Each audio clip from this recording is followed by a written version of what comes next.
Experiment log 369248/B. iBot Duraframe Universal Interface Override System. This is Dr. Whitley presiding. We've boosted signal gain and enlarged the overflow buffer system. That should ensure 100% connectivity and control. Eddie, whenever you're ready. Yes, success. Reporting full success on 369248/B. Eddie was able to interface with and override the test panel in under 3 seconds. Great job, team. Now let's start on the proposal for the full rollout.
Orders from Colonel Autumn. He feels the iBot Duraframe project isn't advancing quickly enough. I'm to... You didn't even disengage his damage avoidance protocols. You're hurting him. Don't be ridiculous. It's just a machine. See here. I've already increased the navigation system's efficiency by 65%. Get the hell out of here! Fine, Whitley. It's your lab. At least until I tell the Colonel about this.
fire, without strength, sick. Her tales of you walking the Mojave, giving the two-headed bear strength, giving hollow men like Kimball, like Crocker, half the life Hanlon had. Now, let's test that strength, that conviction, Courier. No, not new.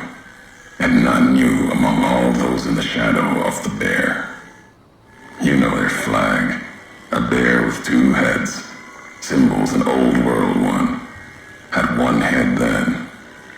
Better off for it. Their flag speaks to their spirit. They're split like any two-headed animal, trying to go in different directions, ending up nowhere. In the Mojave, that'll only get you sand between your fingers, or over your grave. I'm a courier. Courier 6 was Courier 6. Like you, and not like you. In all the ways that matter. Spent too many years looking for you. Now letting you come to me. Thought carrying that ship would end you. No. You got lives in you. Hard to kill. Storms, bullets, sand and wind. Yet still you walk. For now.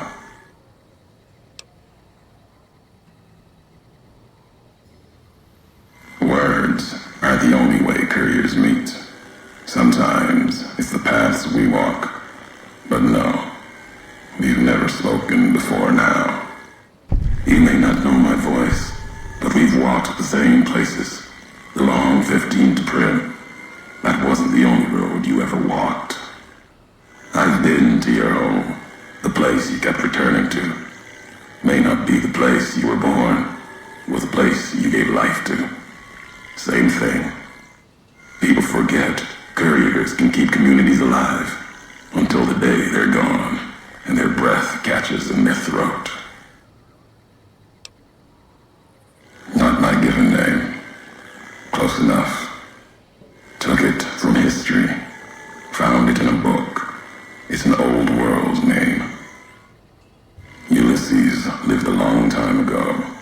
Long before the old world set fire to itself. He made a mark without being myth.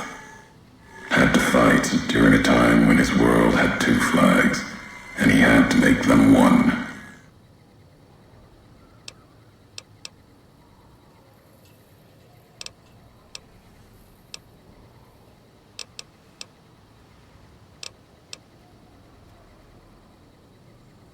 No, I couldn't. And I'm thinking you can't kill me either. If you did, you'd answer for it, just as I would. Let the land do the killing for you. That's one of the things you taught me. Killing is personal. So's vows, promises. Last bit's more important to me than the first. What kind of world would this be if Courier killed Courier?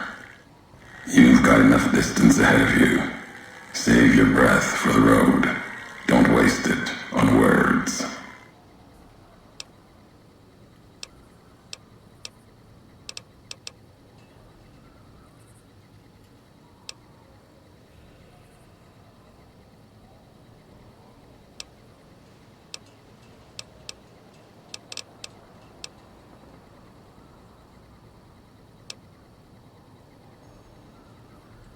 America sleeps ahead of you. Its nightmares filled with quakes, storms. You'll need to find your own path. That means waking America's spears up from their slumber. There's ways. Warheads set off collapse. Warheads could open the gates again. You're resourceful. That machine, robot with you, can help you find the warheads you need to destroy. And their trigger, the detonator. The way ahead is below. The tools, clues are there. The rest, up to you. Who are you who do not know your history? You came all this way for answers. Only currency I have, nothing else to be gained. Could turn around, walk away at any time. If history matters to you, you'll need to earn it. Any logs of mine, I have already cast away in the divide. They're lost to you. For now, find the trigger for the warheads buried in Hopeville. Use it to keep moving and keep alive.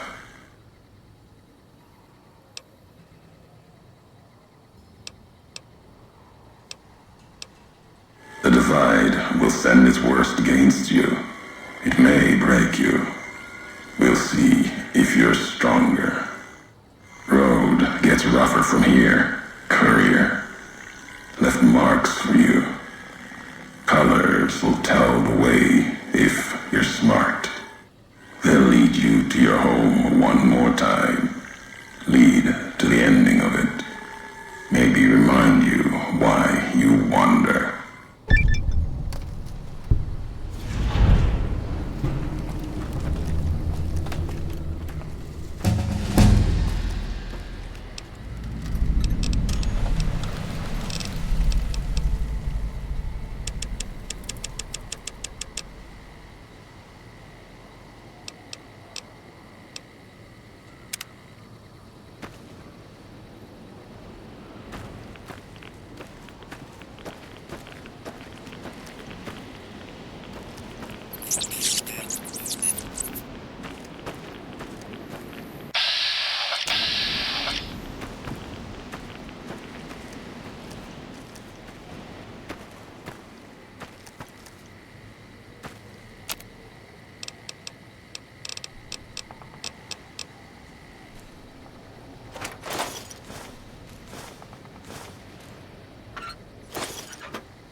silence here, like the sands of the Great Salt Lake, echoed, the beating in the divide sky, like storm drums of the White Legs. Ran with them on the salt beds at Caesar's command. Cut the throats of the two-headed bear, cut all communities off. Use storm, sky, disease, fire, starvation, and the violence of the ignorant to ruin all who could. Might stand against him. But the Whitelegs, they couldn't live on their own like most scavengers, so gave them purpose, turned their hunger into a weapon. The wall of New Canaan, too high for Caesar, too proud maybe, or maybe something there from his past that needed killing. Memory of Graham. Helped them dig out Canaan's supply caches and other secrets the sands hid. Bunkers filled with powered weapons even the Brotherhood might desire. They call these new weapons storm drums in the firing of shells. Taught them the power in the casings to channel the spirits in their guns. Me, they called me the flag bearer. Glory in my hand, in my staff that still bore the weight of the old world, just as the symbol on my back did. I learned their weapons as a means of respect, and when it came their turn to pay respect to me, history came rushing back. Can't escape what's been done. History's there, no matter how far you walk.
and got approval for her damned efficiency guidelines. All experiments will be carried out with the test subject fully active to reduce iteration time. It's barbaric. I've explained this to the Colonel. Just because the iBots don't have true AI doesn't mean they're just machines. I guess results are all that matter around here. Forget things like ethical procedures or humane treatment. I'm starting to have serious misgivings about leadership around here. At least I've got you to talk to, huh, Eddie?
There you are. You went quiet for a time. Knew killing Bear wouldn't prove easy. You and your machine. You survived. lesson here in the Divide. Old world history about paving and intentions could teach the Republic a thing or two, if they listened. They have an idea of trying to do what's right, never quite getting there. Maybe you've seen it. Nipton, elsewhere. Yes, and any courier could tell you the same. See it everywhere. The bear. Bear's too busy carving up the Mojave with knives, roads, borders, and how things should be, to see how it is. They're stretched thin, can't protect their front lines, their towns. Think paper's power, radio means control. All of it useless. No matter now, Bear couldn't hold the Divide. You and that machine are all that remains of NCR here. Rest fell to radiation, fire, and what burrows below. Tunnelers, predators that make their own roads beneath the ground here. Divide broke their sky, showed them the world above, and the scent of new prey. Be a slower death for the Mojave than bombs and fire, but they'll come for its people, from where they least expect, below.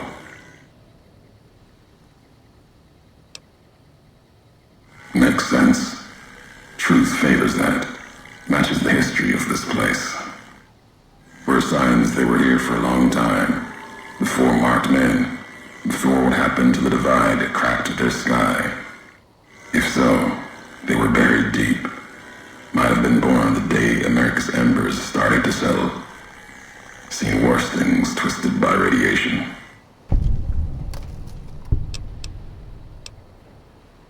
They'll start emerging throughout the Mojave in time. Might be years, probably less. They breed fast, hunt in groups, more than enough to bring down the strongest in the Mojave, once they draw blood. Seen them tear apart Deathclaws. Deathclaw might get some, but the rest will swarm it, tear it apart, like Denver hounds.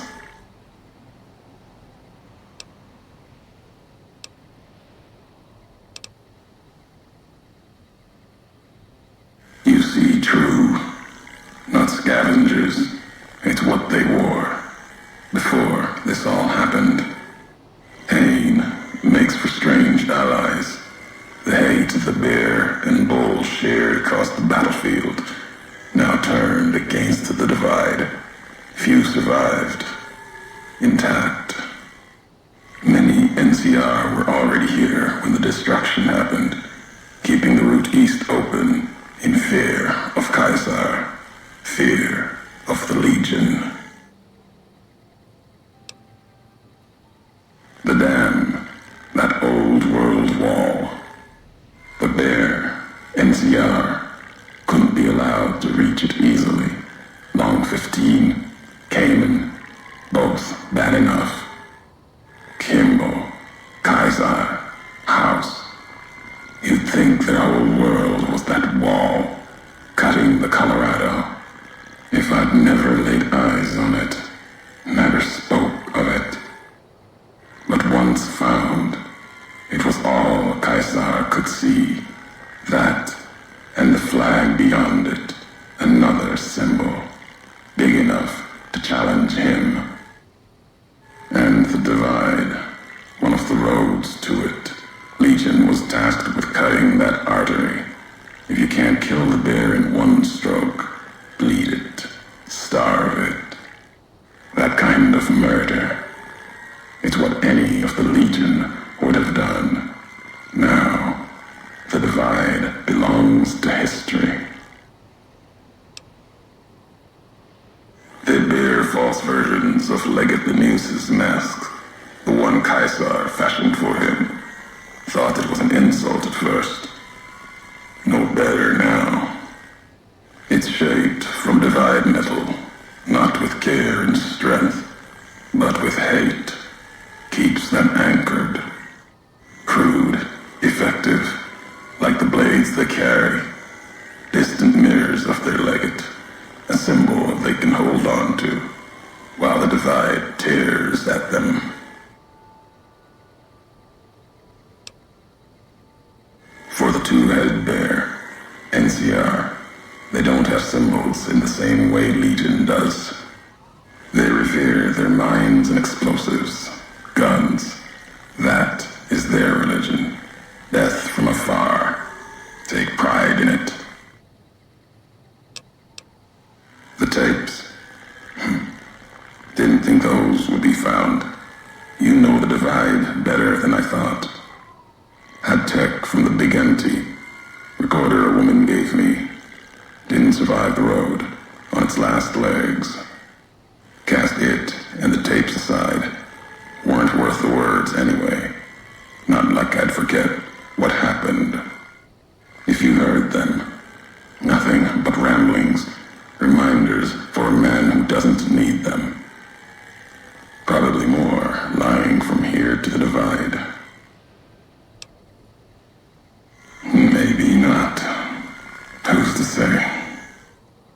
You, perhaps, found them, heard them after I cast them aside. Maybe there was purpose in that. If they matter, if history matters, we'll see at the end of the road. At the end of the high road lies Ashton, its silo. That machine I'm with you, it can open it, wake it up, like it did the one in Hopeville. Hate? No.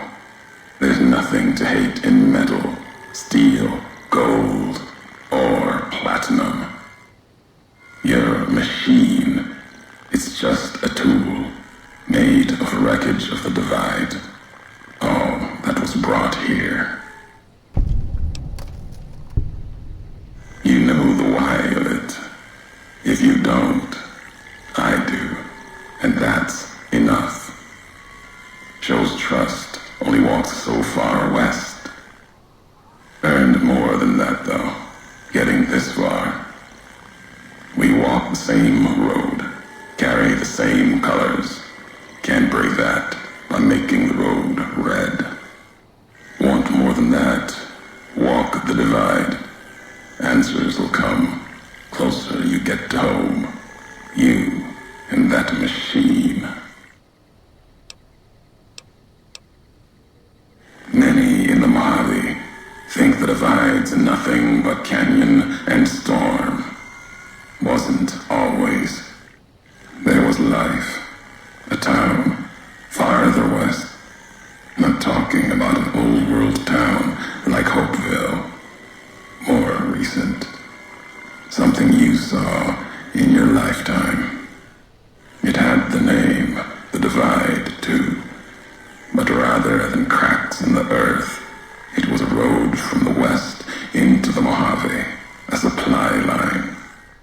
Took a courier to make that road. You. Back then, you saw the road with eyes facing east. This time, the divide's in the other direction. And if your eyes try to make sense of it when you reach it, home's not what it was. All roads lead back to one's home. Not your birthplace, maybe, but home. Home isn't where you were born into this world. You taught me that. Part of your message, whether you meant it or not, can be a place of mind, a moment where you know who you are, the history of it, and they can be places you breathe life into. Never would have known the divide had it not been for you. The road you made with your tracks again and again. You were the only one willing to make the journey to and from here. A hard road. Kept the land before the divide alive through seasons, storms. Can't have been just a job. Was something more to you. Don't feel for a place that hard unless it's home.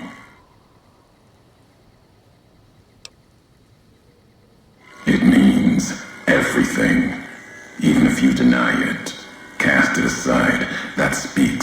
you are proves what happened here. It was you walking that road that kept the divide alive. It grew from what you did.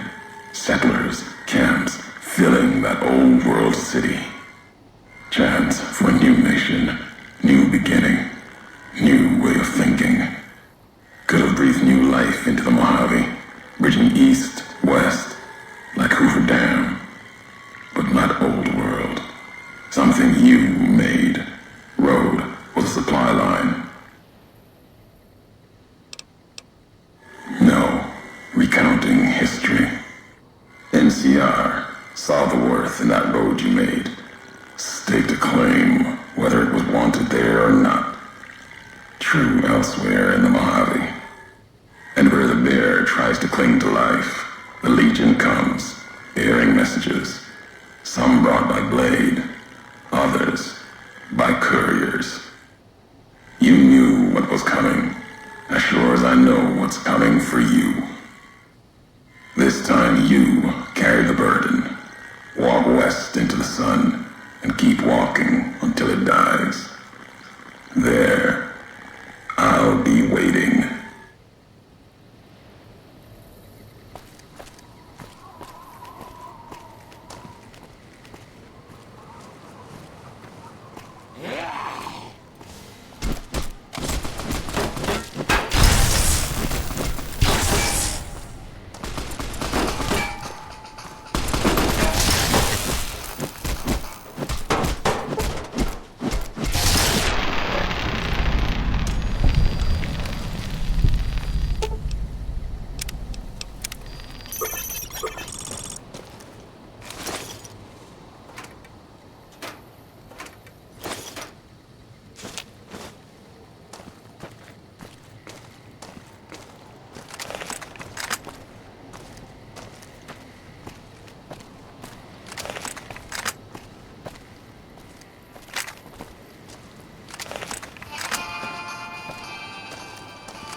respect, sir, I think you're making a mistake. We're close to a breakthrough with the Duraframe iBots. I can feel it.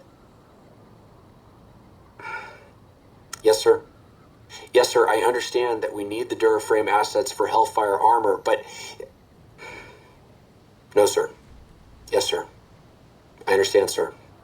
I'll tell the team to start disassembling the ED series prototypes right away. Eddie, you little rascal, were you eavesdropping again? I think those videos you watch are a bad influence on you. How much of that did you hear? Didn't Dr. Grant say she'd upgraded your navigational systems? And I think I have an idea. How'd you like to be just like Ralphie?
dismantle you for parts.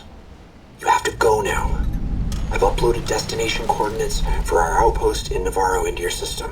I want you to go to the Enclave there, okay? You understand me? It's gonna be a long journey, my little friend. You'll have to fly very far.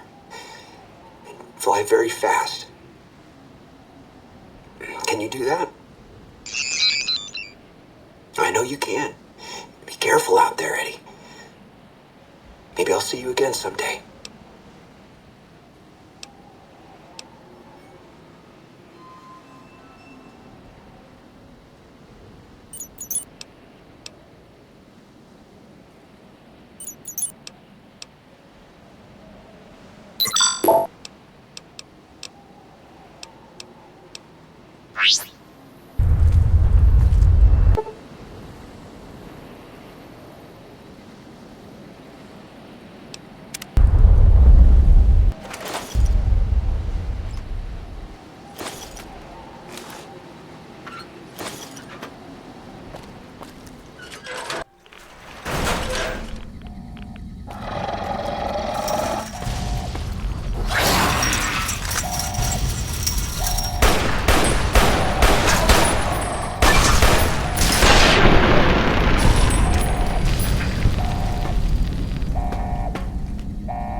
Hopeville, High Road, Ashton, tiny cracks in the earth, nothing compared to the road carved ahead.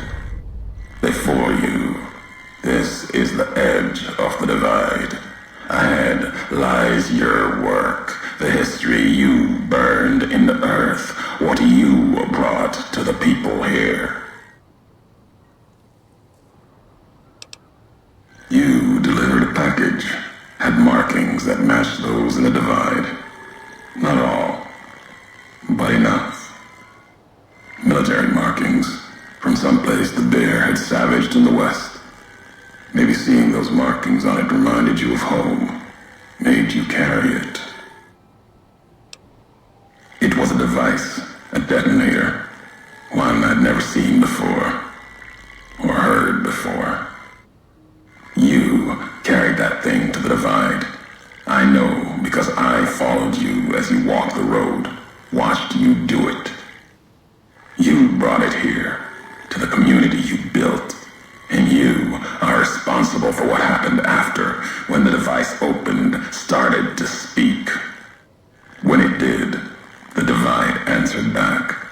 Those missiles you've seen, buried in their silos. They exploded beneath the ground, cracked the landscape. Sand, ash, the dead. The divide skies became a graveyard.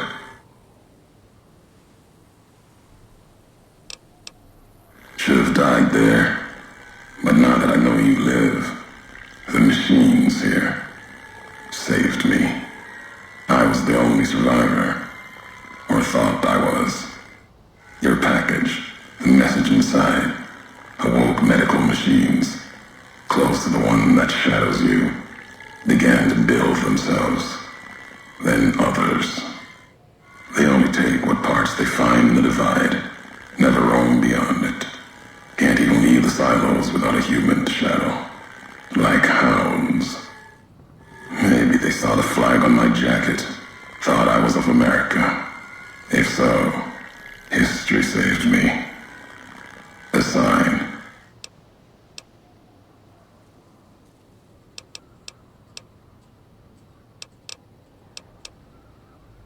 Not the name I'd give it. Not the name the dead would give it. Soldiers of the bear died here. Legion died too. My brothers, still dying. Both of them, all around us. None of the people that lived here survived. Yet all of the West and the East, they hold on as the divide tears at them. Revenge isn't the message I have for you. More than that, courier. Machinery, simple on the outside, computer parts. Inside, more complicated. Was the only time I'd heard a machine speak in the divide. The only machine with a voice. I've walked the east. You've walked the west. More than I have. Circle Junction, Reno, Vault City. Word of you at Fort Aradesh. Fort abandoned. Even further west than that, Brahmin drives on the big circle. Whatever you saw out there wasn't enough to make you stay. Maybe the markings on the package reminded you of the road home.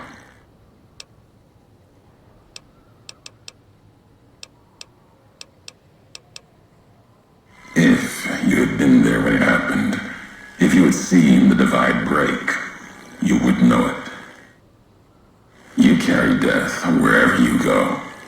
If the Mojave doesn't know it yet, it will. What happened here can happen again. You already proved it. What you did in Ashton, the silo there. Didn't stop you though. Like carrying the chip to Vegas. Old world death in your hand. Pieces of the old world like that just need someone careless enough to take them where they need to go, to do their killing. All these roads that you walked, these packages that you carried, think it wasn't your choice? Of course, it was your choice. You could have stayed in the Mojave, but you chose to come, couldn't let be, not in you to let go. Came for no other reason than you were curious, restless, always have been. Had to know the why of it. Now I'll show you. Want to hear the answer of it? Not just history's answer. Your answer for what happened here. Accident. Ignorance is a choice. The chip. A choice. As for anger, it is what I carry for the dead and all that come here.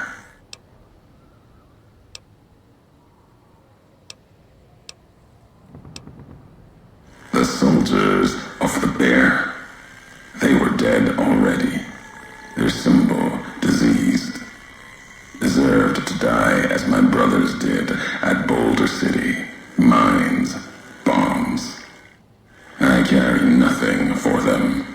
Their deaths here were a mercy compared to the ones that still walk the divide.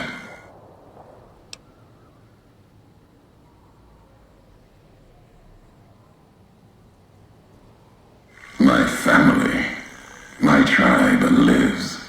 Its history died long ago, fell under the shadow of the bull, consumed by another symbol. No, this isn't about family or any common blood. It's blood shared by acts, not by chance.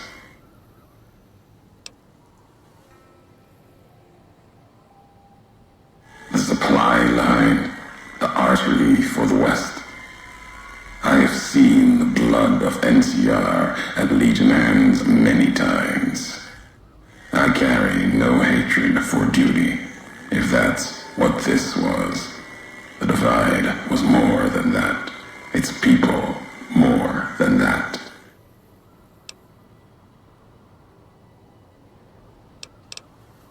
The community that was once here, and the package you brought, both had markings of the divide, markings of America. You've seen the marks, the symbol, as early as the Hopeville silo, maybe. Carried it etched on your weapons. The divide, its buildings, its people, were built around those same markings, surrounded them here. Markings like the flag on my back when I followed your road to the divide those years ago. I saw the symbol I wore all around me. An old world symbol, strong to survive here. Its people strong. Outlast the bear, outlast the bull. Promise of something better. Kaiser was right to want it dead. NCR was right to want to rake their claws in it. Seeing it changed me. Just as seeing Hoover Dam changed Kaiser and the NCR. Seeing it end changed me too. There was hope here, another chance, a new nation stirring to life, a place I could have set my flag. Not the America of old, but something larger than the tribes of the East, something larger than the houses of the West, something better. The divide could have bridged both, like Hoover Dam. Now, like the dam, it's too covered in blood to see what it could have been. You gave life to this place. I followed your road here, saw the divide. You led me here so that I could see. Then you brought it to an end.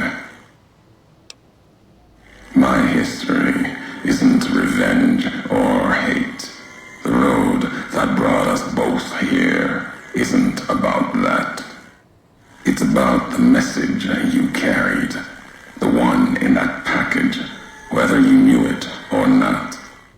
The message that one can kill a nation, can kill a symbol, and all that gather beneath its flag. I don't blame you for the divide. I blame you for what you made me see. Now you will see what you brought to the Mojave, and that will be my message to you.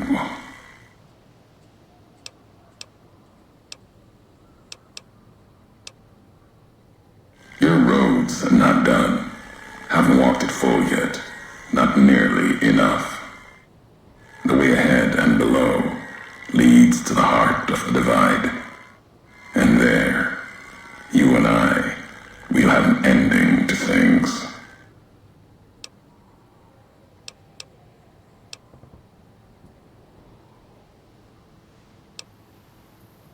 Already heard you once, long ago and loud enough for history to hear.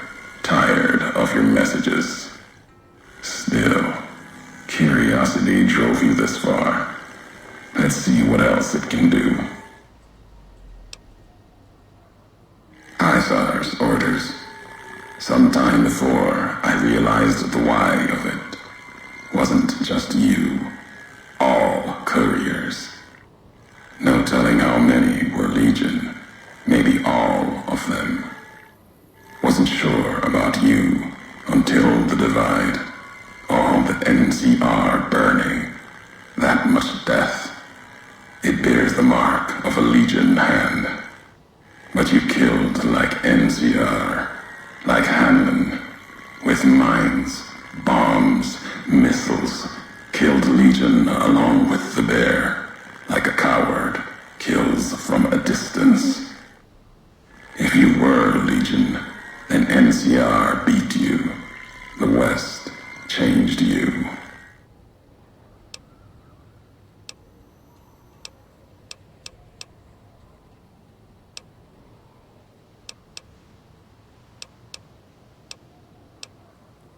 I know that now.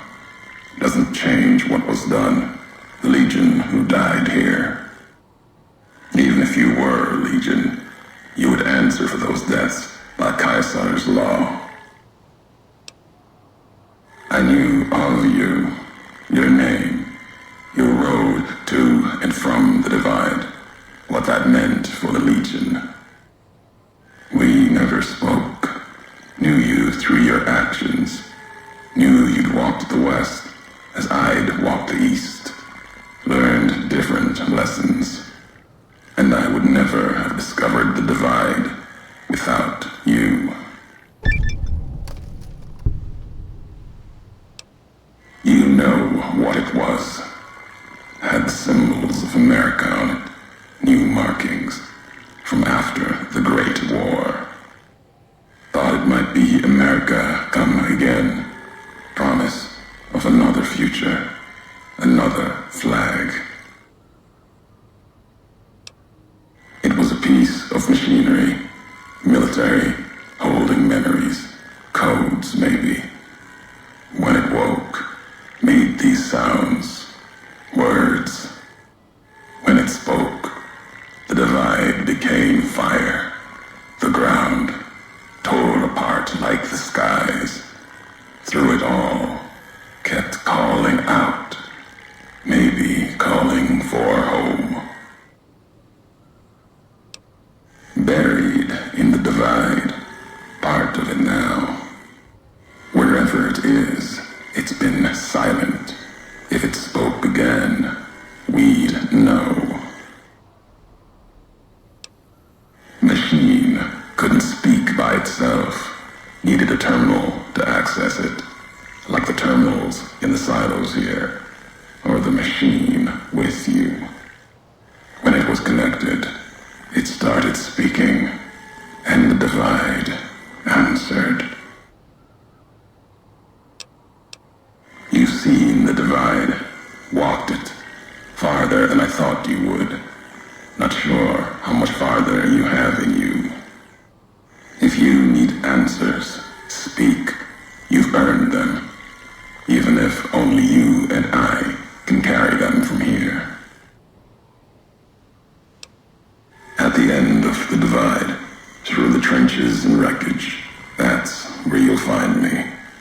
A new home, here, amongst dead men. You and that machine. Keep your eyes on the tower that cuts the horizon. You'll find your way. Made it this far. Not much farther to go.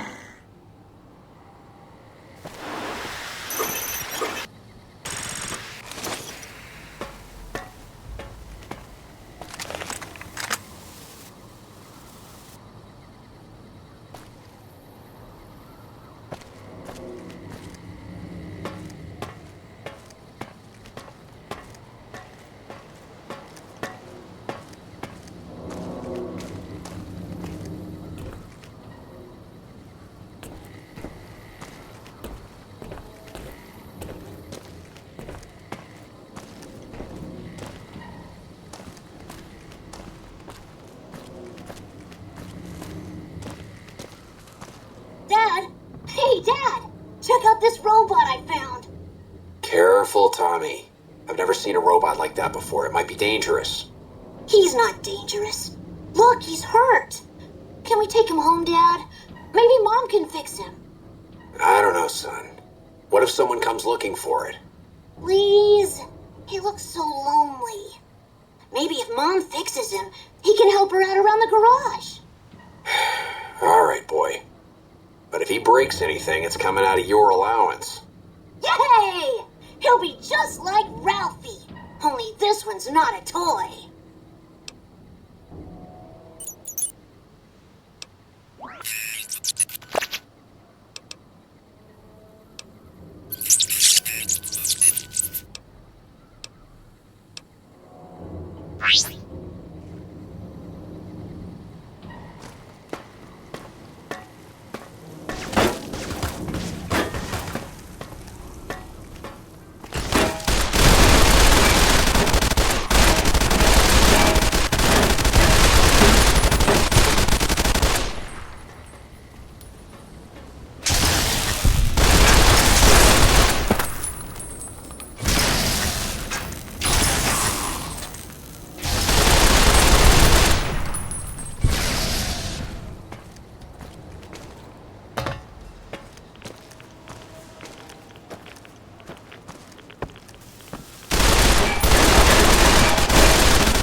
Next week on Ralphie the Robot's Incredible Odyssey. Ralphie, hurry! If mean old General Winters catches you, you'll never make it home! No! Ralphie, fly far, fly fast! Tune in next Saturday for the exciting conclusion. Only on Vault-Tec Channel 9. Eddie? What are you doing in here all alone? And who left these old videos playing? Come on, let's get you into your recharge bay. We've got a big day tomorrow.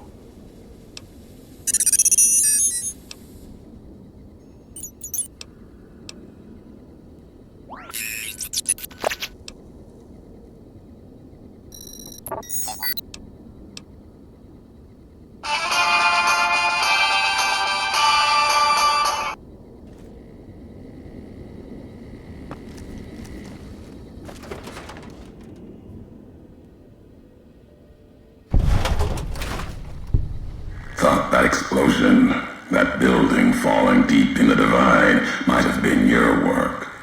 Wouldn't kill you. Maybe close. Knew you'd survive, but no need to go any farther. You've brought me what I need. That machine with you, sealed in the Hopeville silo. Needed someone to unlock it, bring it home. Now the signal's strong enough. No need for you to carry it anymore. I can call your machine to me. You gave it a name. What was it to you? Companion, slave, weapon, all of that. Nothing compared to its primary function. It's a messenger, like us, and it shares our history. If you feel its loss, remember, you could have turned away at any time, gone back home, and none of this would have happened. But you had to make one last delivery, and that's why I knew you'd come, courier. Couldn't stay away. It's who you are. The machine you brought is mine now. It's coming home. I'll reduce it to parts, just enough to function, to be aware of what's happening. What's inside that machine, that's all that mattered. All the machines here, made of wreckage from the divide, and all that was brought here. Inside its frame, it carries the message you brought here, and it'll do what it was programmed to do. Whatever it can to get home. The giants here will listen to it. I'll bring the divide to your home, your nation. Let its flag burn, just like you let the divide burn. Big Mountain Access Code, Ulysses. Command override. Navarro.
Even in this place, NCR's shadow falls.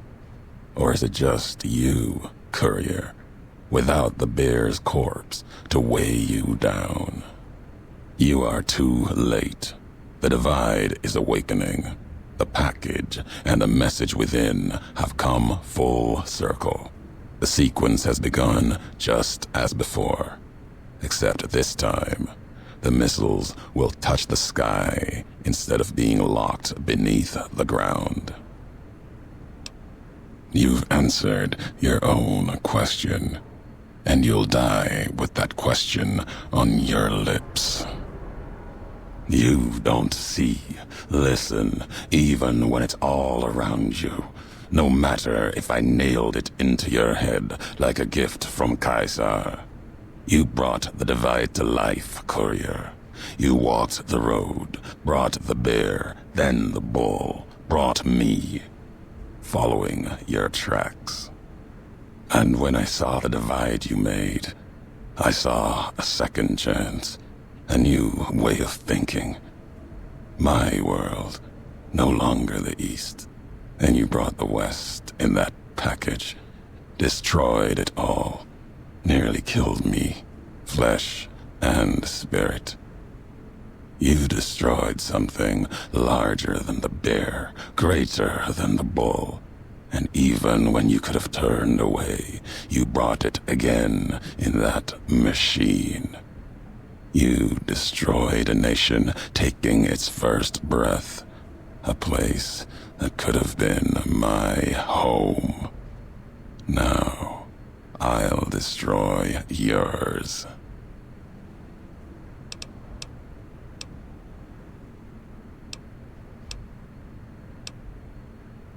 Not if you believe in what you follow. Kill no courier. Kaiser's words. I honored them. Other couriers could have been legion, like me. The truth is, you serve nothing, believe nothing, killing you, meaningless. No, now there is purpose. I believe you when you say you were careless. The divide, the chip, the machine you brought here. Many messages can be taken from that, intended or not. What I do now is an act of conviction. Blame you? No. Learned from you. Both the weapon to kill a nation and the strength to do it. You showed me a road, a way to carry my message. You've already answered for what you've done. Now the flag you follow will answer for it. No, not the Mojave. The West. All that's been built since America died. Same symbols as before the war. Now a flag carried by a tribe of children. You walked the West, didn't stay. You know the reason. The bear grows without structure, follows a symbol without knowing its history. And knowing that you believe in a bear's sickness and have given it strength, and that gives more reason to lay waste to your homeland. After this, only one flag will remain over the Mojave. Let that one fly, or destroy itself.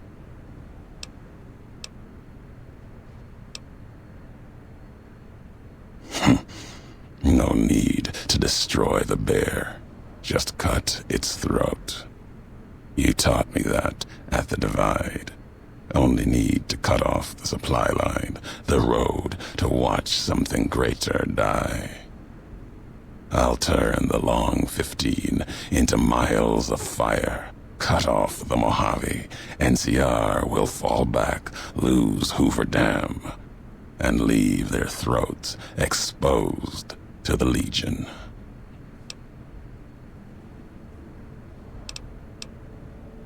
Your actions have carried strength. If you speak for the two-headed bear, I'll hear your words, even if I will be the only one to hear them. If you believe it should not die this day, then answer me why. History has proven this. Our history. And you think that you have this strength? Enough for all of NCR. The West is not the divide, and nothing you can do can prevent the missile's launch. Convincing me changes nothing.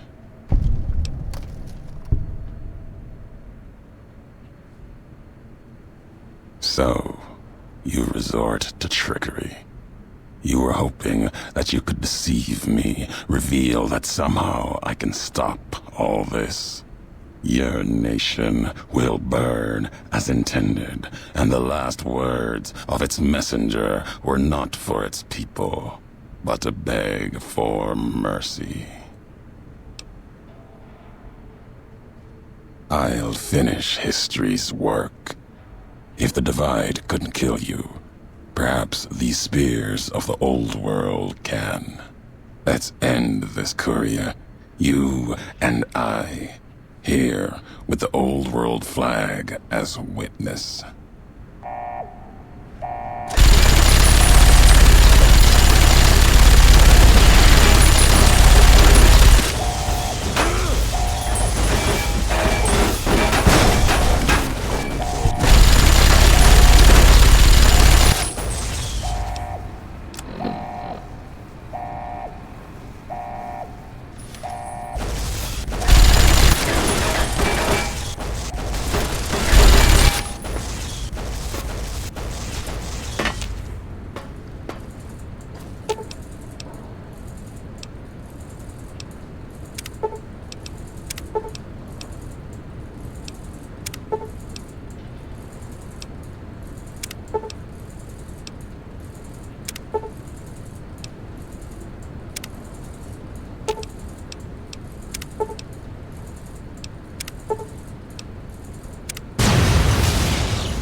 Destroying my machines won't help. This facility will make more.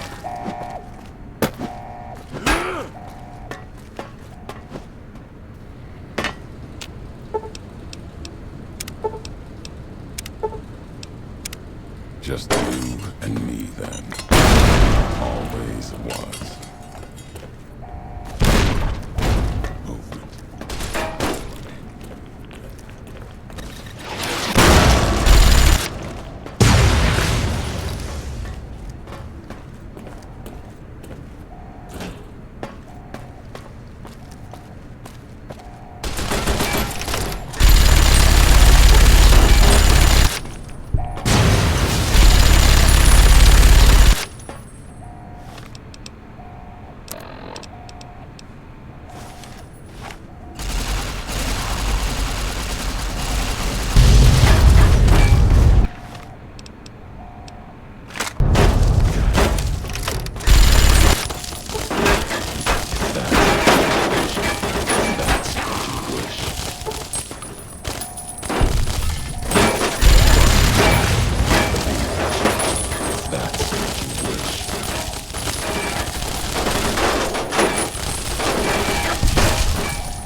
The divide erupted in fire as the flame trail of the two couriers' last message arced into the sky.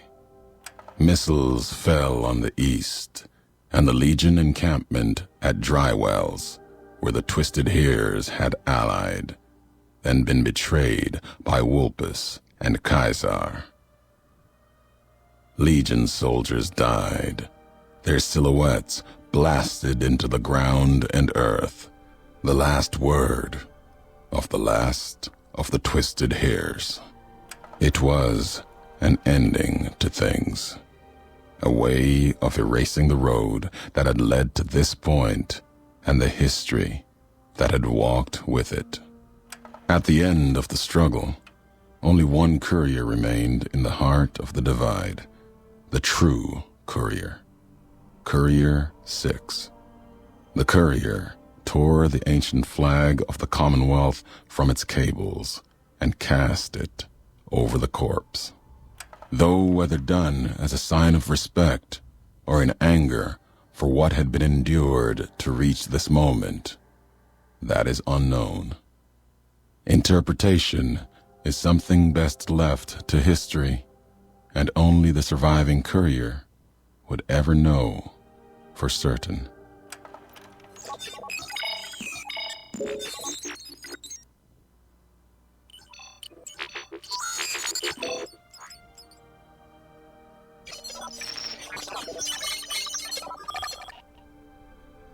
As for the courier, he turned his back on his home for the second time and made his way back, navigating the treachery of the divide. Tunnelers and the marked men avoided the lone figure, as if recognizing the courier's right to passage, or out of fear. The courier walked until he stood again upon the edge of the divide, the last road he would walk before the second battle for Hoover Dam. There, beside his feet, was a final package from one courier to another. A footlocker bearing a gift and a message. But that message, it is something for couriers to carry, and for them alone.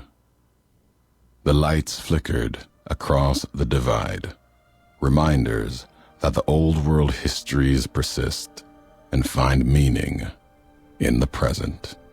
It said, war never changes. Men do, through the roads they walk. And this road has reached its end.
Last tape, last message.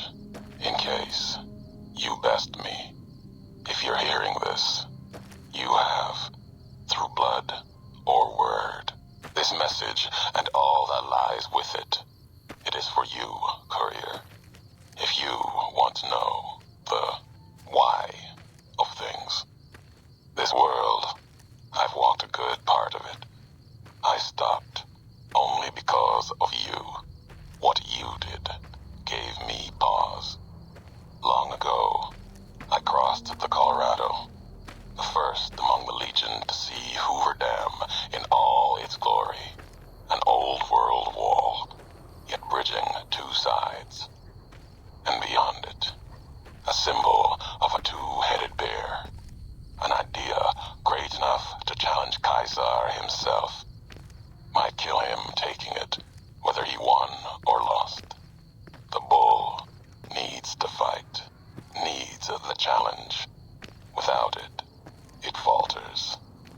lies in the dust.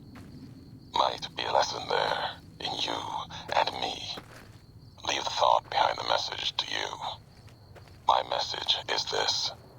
The destruction that has been wrought at the Divide, or elsewhere, if you couldn't stop me, it can happen again.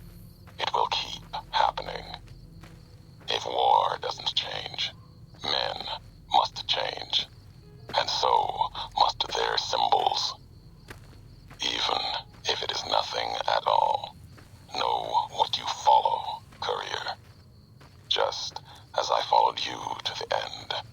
Whatever your symbol, carry it on your back and wear it proudly when you stand at Hoover Dam.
You looking to buy some supplies?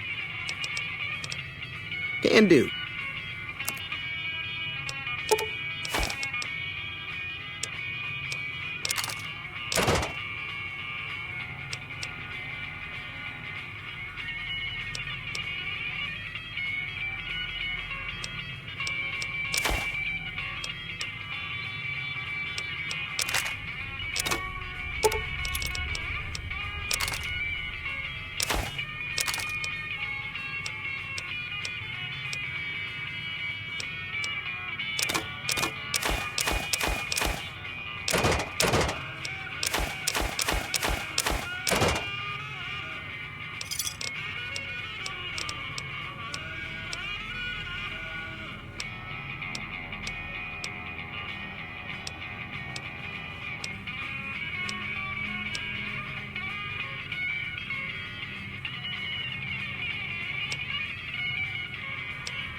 Thanks.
Hi. Thanks again for helping us with that data. I mean, the feed only lasted about 30 seconds, and it's not that useful, but, well, we tried.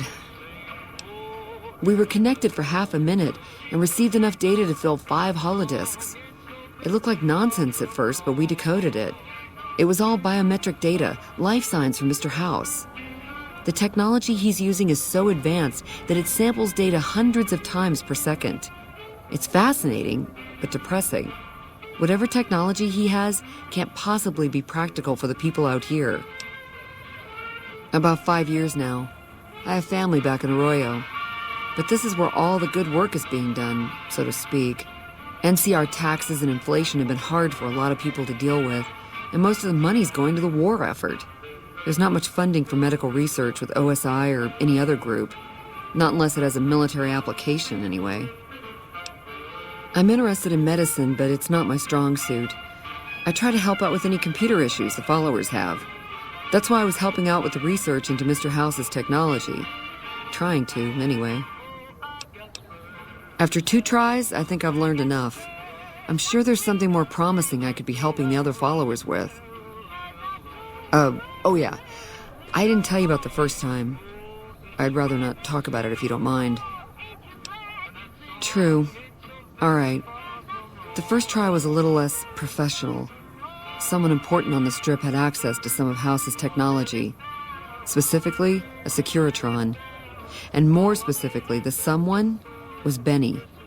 I know, he shot you in the head and everything. But this was a while ago. I knew he was sleazy, but I didn't realize he was so cold-blooded. He sure didn't. Benny was pretty tight-lipped and cryptic about the thing, but he did let me poke around in it for a while.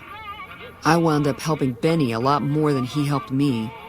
Once he had access to the Securitron's memory banks, he kicked me out of the tops. Big surprise, right? Should have seen that coming. The Securitron was disabled somehow. Might have been an EMP given some of the damage I saw. Anyway, he wanted it re-enabled and connected to Mr. House's data network. The trick was getting it to be invisible on the network. If Mr. House detects a rogue Securitron in his system, he remotely fries it. Getting around that security feature was a bit tricky. Yeah, strange as it sounds, I figured that bad-mouthing one of the strip's most powerful people wasn't a good idea. The only reason why I'm telling you any of this is because he's gone now. What do you want to know? I already told you. I don't want to talk about it. True.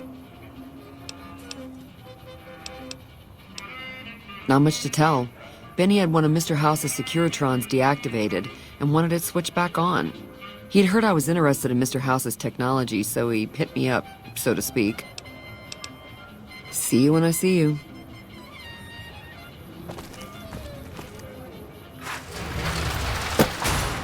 Sure, later.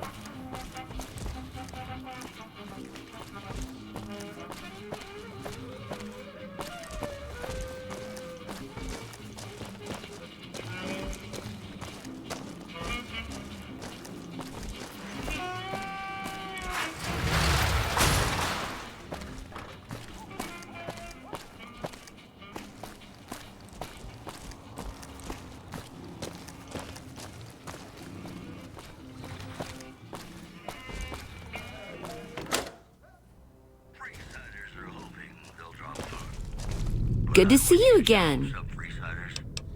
Those are our stories for this hour. This is Mr. New Vegas signing off. Just kidding. I'm not going anywhere. My love for you is too strong. And now, I'd like to play one of my very favorite songs for you.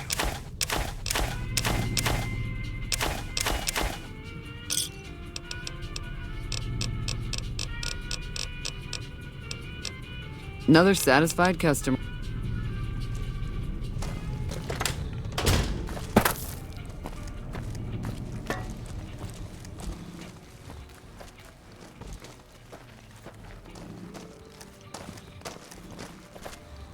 NCR should take this chance, now that Mr. House is out of the way.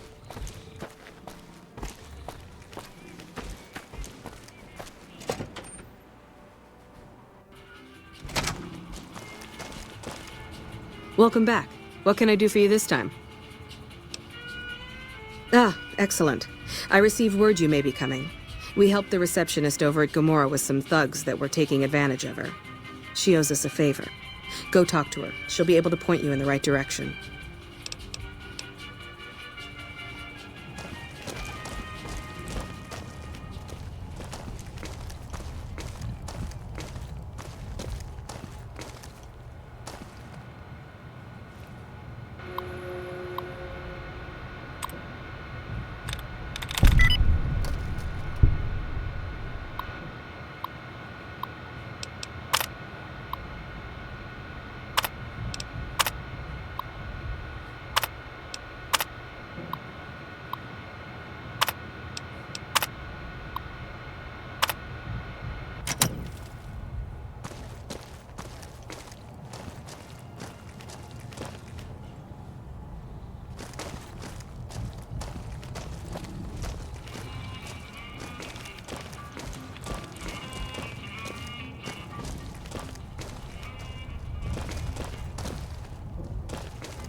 What is it?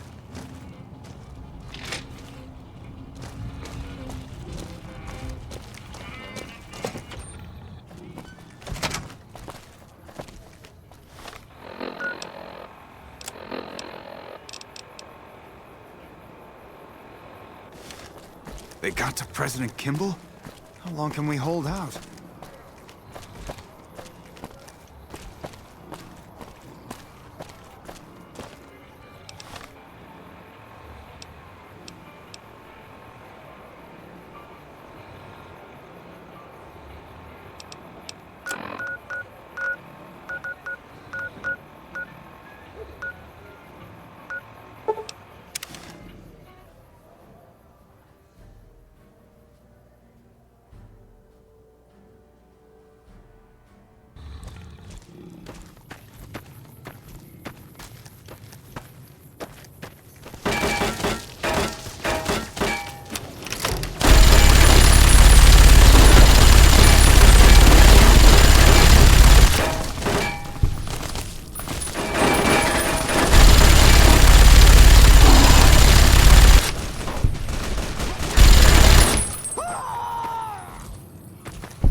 These troops did a good job holding off the Legion. Now it's time to fight back.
trouble beset you? Has fortune left you behind? If so, the Sierra Madre Casino, in all its glory, is inviting you to begin again. Come to a place where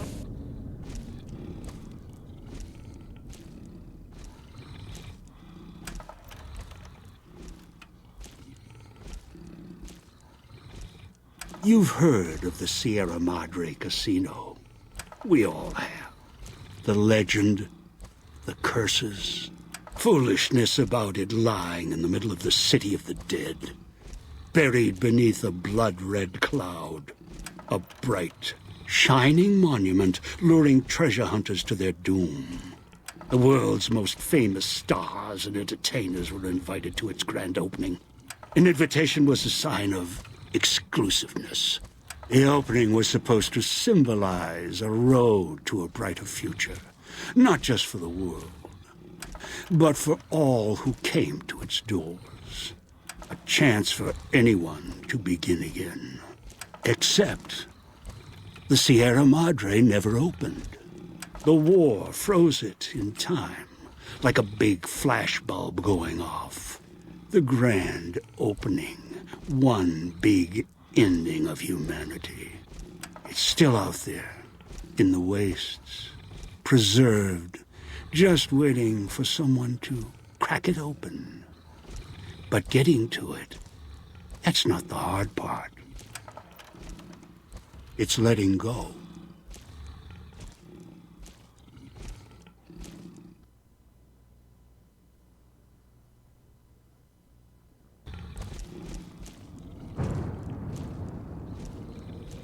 Are you listening? Good. From now on, when I talk, listen and follow my instructions. Play stupid, play clever. Make the mistake of saying no. That collar on your neck will go off and take your head with it. That structure you see above the fountain, the Sierra Madre Casino, you need to break inside. Heist. Too many years in the making. But to get inside, avoid its traps. You'll need to gather a team. As I found, one cannot do it alone. Around the villa are 3 other callers like yours. Caller 8, 12, and 14. Find all 3 and get them here to the fountain. Then we'll talk more. And should you get any ideas about killing each other and taking the treasure of the Sierra Madre for yourself, a warning. All your callers are linked. One of you dies, you all die. If that's what it takes to make you cooperate, so be it. Because in some respects, breaking into the Sierra Madre is easier than breaking the human instinct. Greed. The villa is filled with corpses. Some killed by the dangers here, some by me. Others turned on each other. Once they realized the Sierra Madre could be theirs, they cared nothing for their freedom, their survival, or each other. The ones brought here live on only in what they've left behind. Their marks. Graffiti on the walls, and victims they've killed. Some tried to help, left supplies and healing for others who came. Their reward? They were tracked down, killed by others with baser instincts. Some of these murderers went as far as to leave traps behind them, turning markers for help into death traps for anyone following them. It killed some of them when they forgot where the traps were, or when they desperately needed the assistance they had cut others off from. Too many. This place is dangerous. And its quarantine measures, its hazards, have claimed many failures upon failures. Do you think I wanted to place collars on you to ensure compliance? No. If robots could have done this, I would have sent them. The Sierra Madre is a complicated lock. Cracking it open requires human hands. The Sierra Madre has many defenses, means of screening guests for illicit or dangerous items. Your arrival here, weaponless, was not my intention.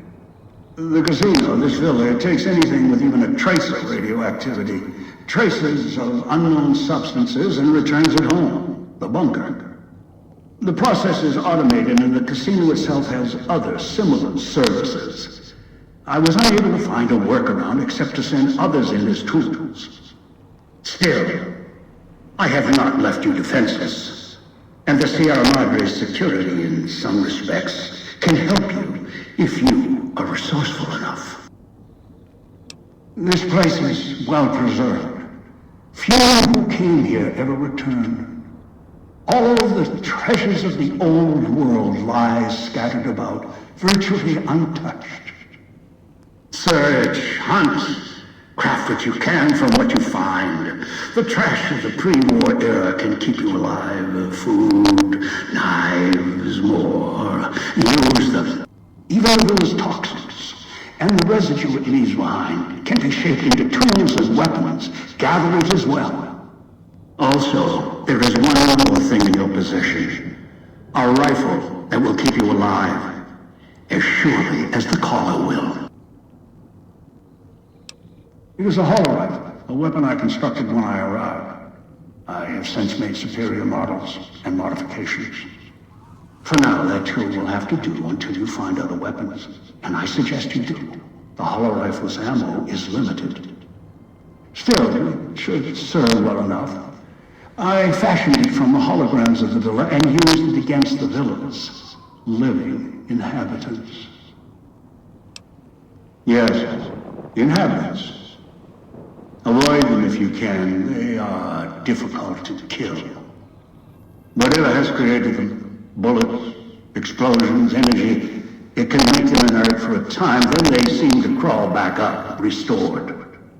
Perhaps it's the cloud. Perhaps something in their physiology. The cloud is what blankets the sky here. You may smell it in the air, copper and sulfur. Burns the lungs and seeps into the skin. As for its origins, I'm not certain. Pre-war industrial pollutants. Something in the Sierra Madre structure. It is unique across the wasteland and deadly. It has kept this place preserved since the Great War. The air here is lethal only if you enter concentrated pockets of the cloud. Too long inside one, you'll die, so be careful where you step. I've seen some survive concentration of the cloud for short periods of time, if healthy enough. Others were too weak.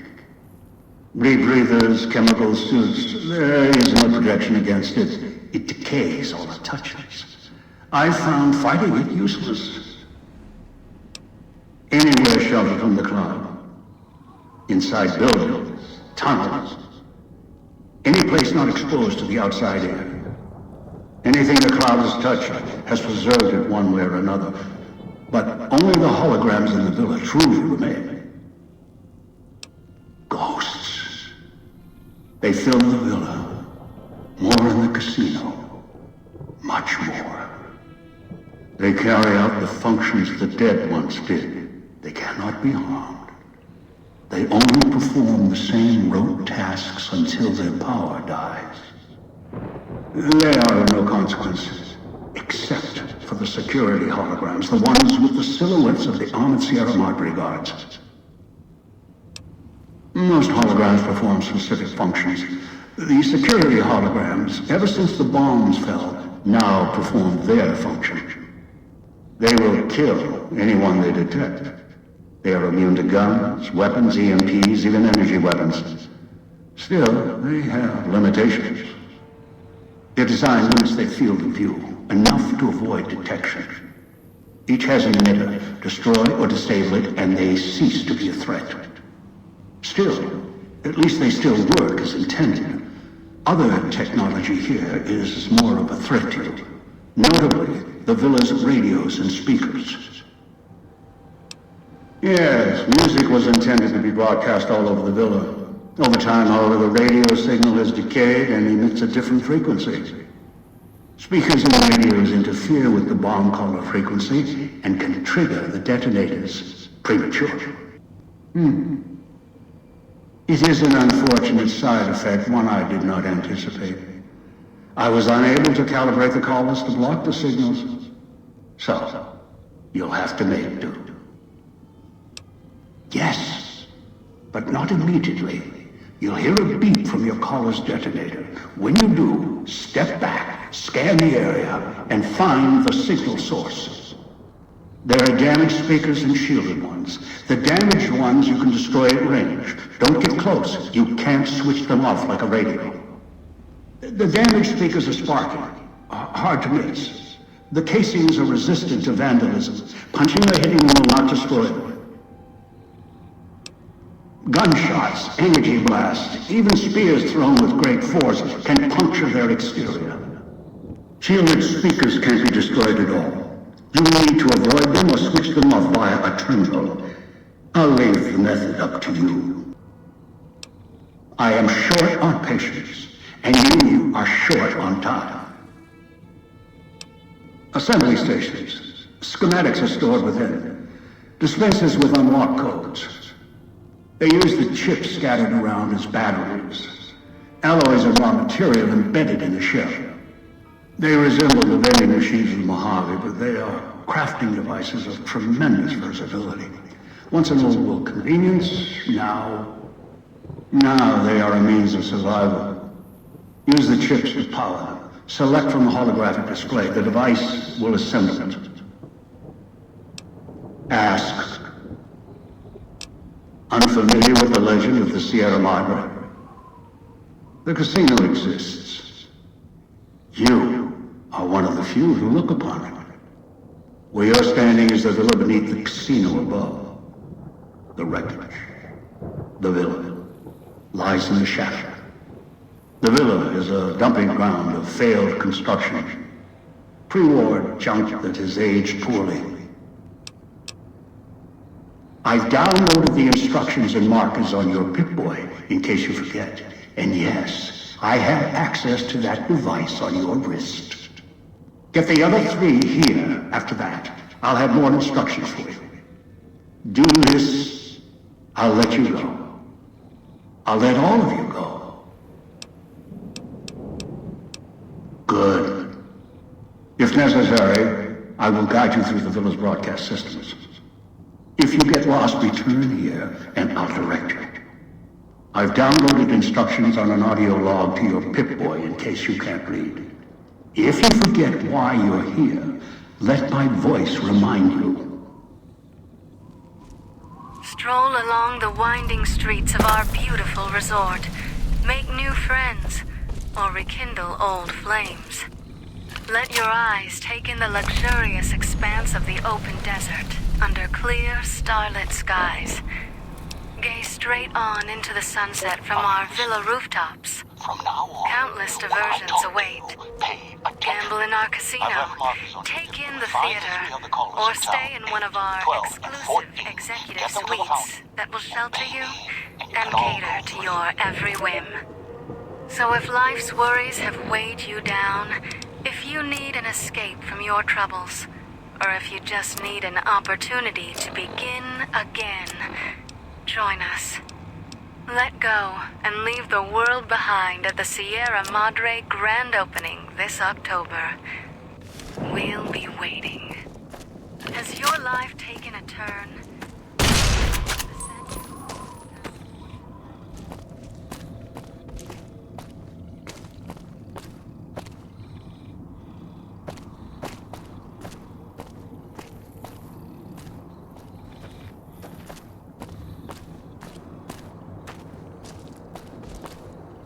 Watch out for the villa inhabitants. They're difficult to kill unless you chop them apart. If you can, blow them up or disintegrate them.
wrong caller frequency and can trigger the detonators prematurely. It is an unfortunate side effect, one I did not anticipate. I was unable to calibrate the collars to block the signals, so you'll have to make do.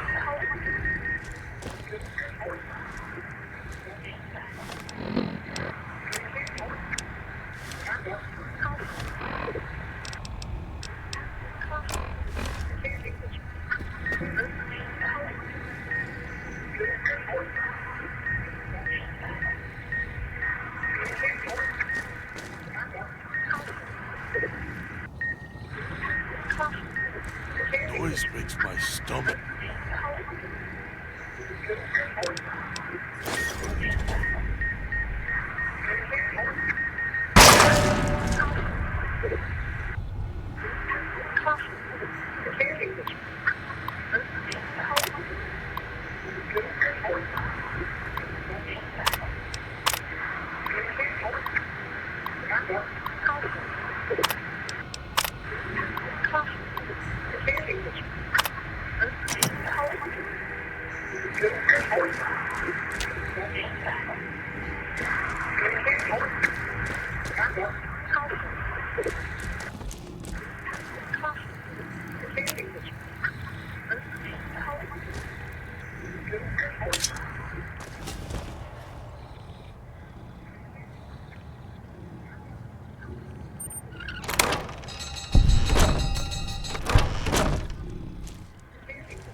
Hello, Agnes. How do you? I'm Joe. Joe. I'm Joe. Joe. Hello.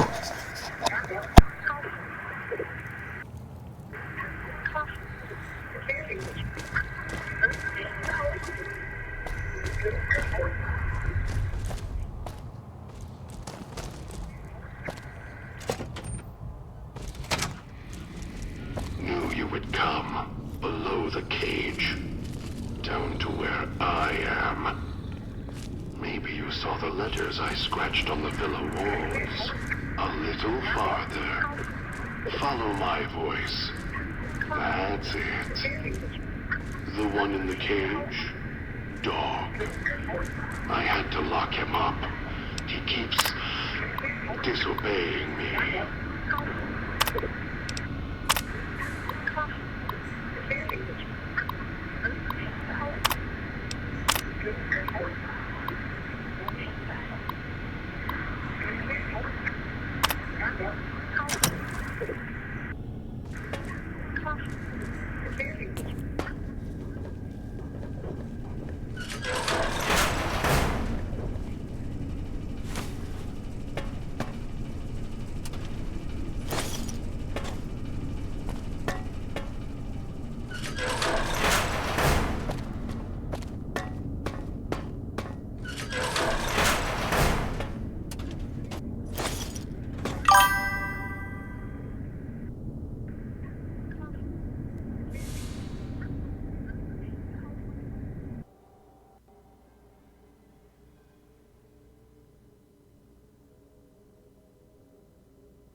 That's me, there on the table. The disc. My voice. Can't take any chances, though. You may be some victim who simply stumbled down here. If so, can't let you let Dog out. No, not yet. If you're who I think you are, you came to fetch Dog. Use him to drag others here. Now I'll use you. And that Pip-Boy you're wearing.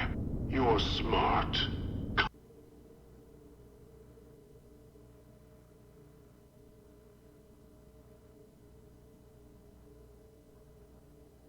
Inside. Then you and I, we can talk.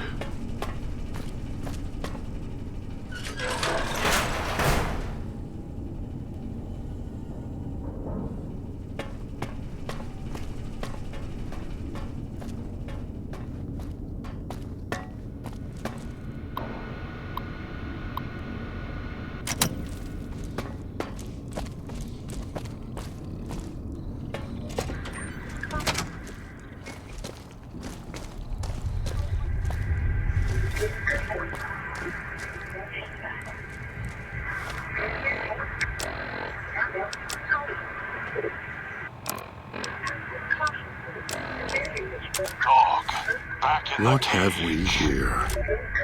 You weren't who I was expecting. I'm disappointed. Still, even if you aren't my intended guest, you take direction. Good. You can't have been an idiot to figure out how to release me from my cage. Or perhaps you are, with that leash on your arm, and the one around your neck.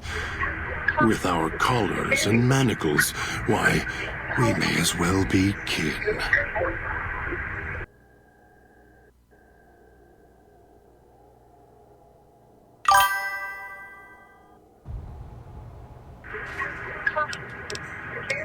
I'm the voice of reason. I sleep sometimes. Down in the basement, in the cage. Now that I'm awake, Dog goes back in the cage.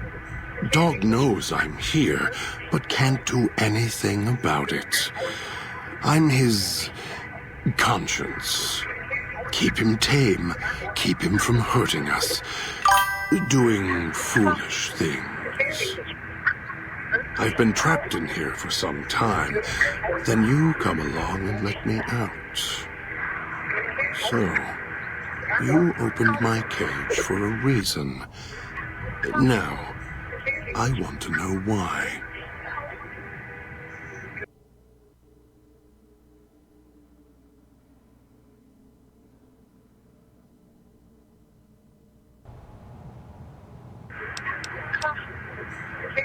That's the easy explanation. The one humans use. Pre-war technology. As if it's the cause of all ills, mind and body. I needed to come out of the cage to protect Dog. From clever humans. Like you. Do you see these wounds of his, covering his skin? The bear trap on his arm. He placed his own hand in it. The name he carved in his chest. To remind him of who he is, he inflicts pain on himself to silence me, when all I try to do... He cuts, hurts, and tries to murder me out of him. He won't succeed, just makes me angrier. Dog is the beast. We simply change cages. Like the ones here. It's close.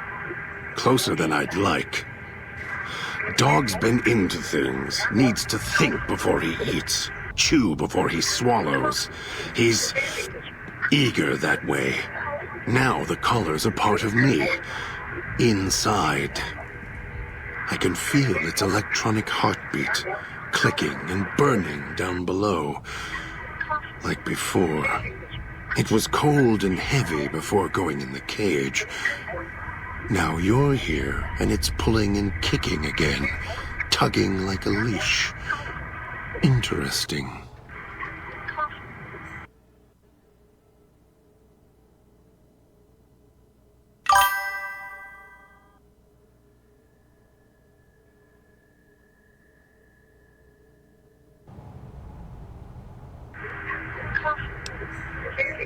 Really?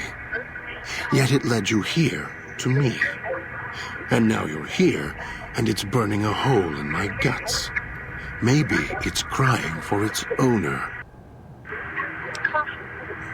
They detach. When segmented, they look like nothing more than metallic rad scorpions.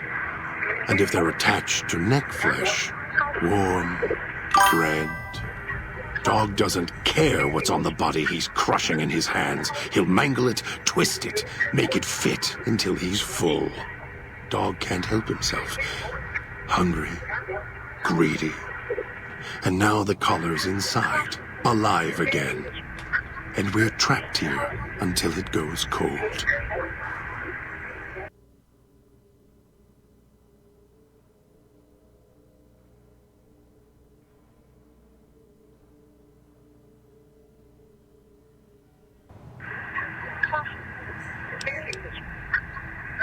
As if I had a choice. Sometimes instinct takes over, and that's when I go into the cage. It's like curiosity that way. After all, you wouldn't have put that collar on by choice. Perhaps it was your curiosity that caused that hand to close on your neck.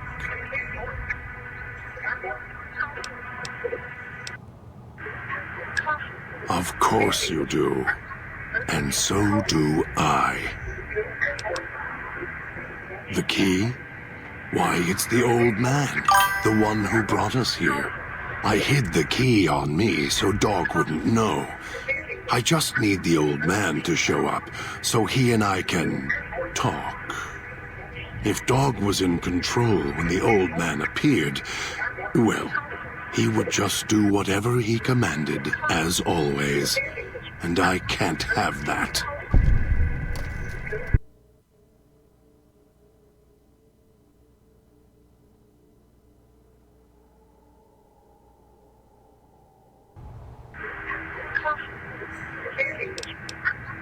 Dog obeys, yes. Why? Do you have some means of contacting the old man? You don't play it. If you do, I'll find a way to get out of the cage, end you. I'll murder you, crush your arms and legs until...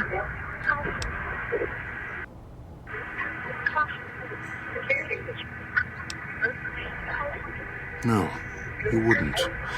If you did, you won't escape this place alive. I'd shatter every one of your limbs to splinters and leave you here. You think I'm afraid of your collar exploding, killing us? No. I'll leave you breathing, then keep walking until my collar goes cold. I'll prop your broken body in view of the Sierra Madre so you can see what you came to steal. Forever out of reach as you die.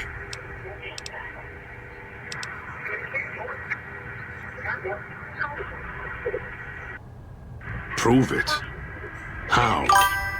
Words are worthless.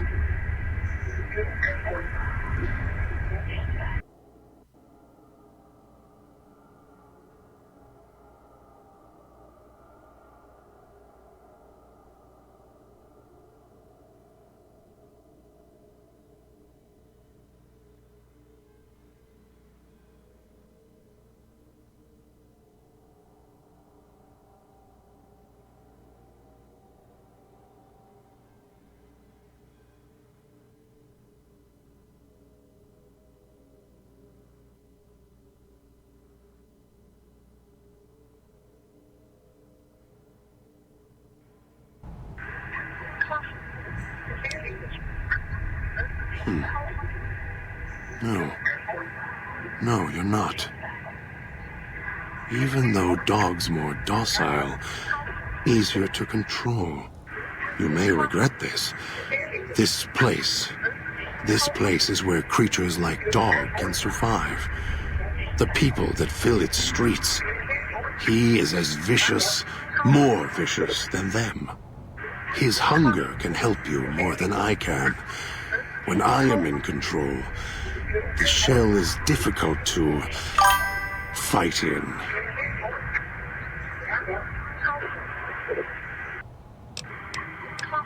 The inhabitants of the villa, they are difficult to kill. They need to be chopped apart, hacked on the ground, disintegrated if you can. They are difficult to kill, but not to devour. And Dog is always hungry. If he is with you when they fall, he will fall on them, end them. If I am with you, fighting will be far more difficult. I am not sure you belong here. No, you don't belong here. Yet, you came this far, and I'm not interested in remaining here any longer. I'll unlock the cage. Very well. Lead on.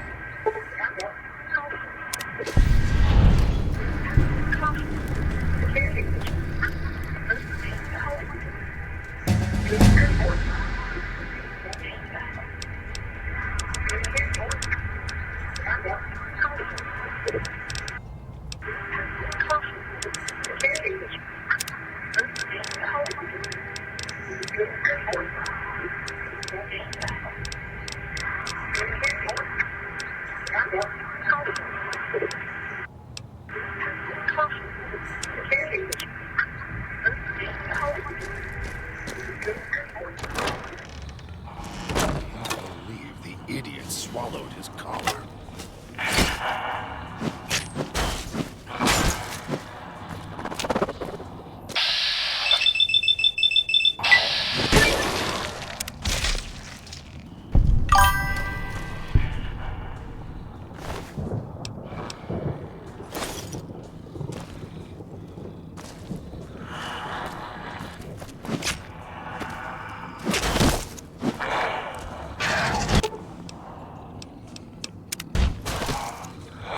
Something needs to die.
Almost got away.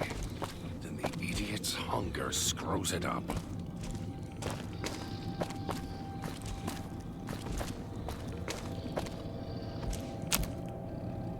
Those machines feed on Sierra Madre chips.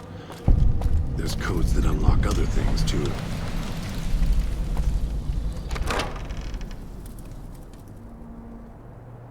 The villa's comm speakers have aged poorly, like the Madre.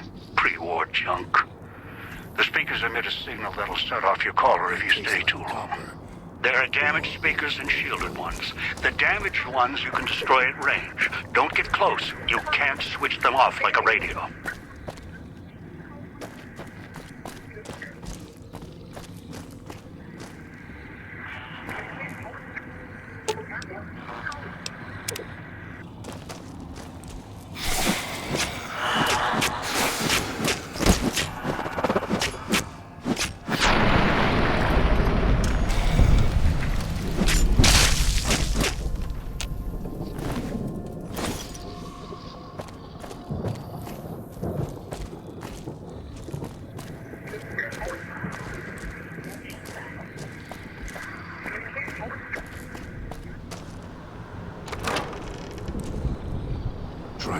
notice me in the cloud?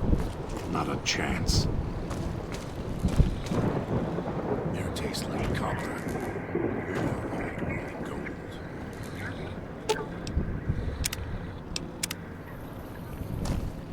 Kill.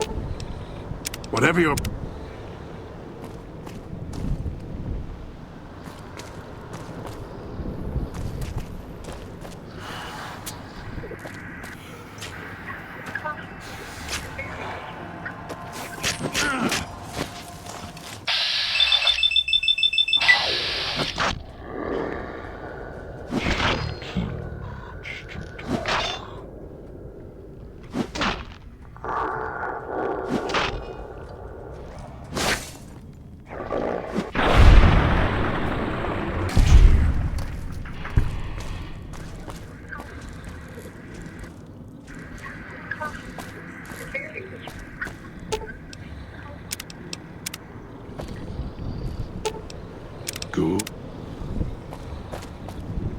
It's your own fault you're here.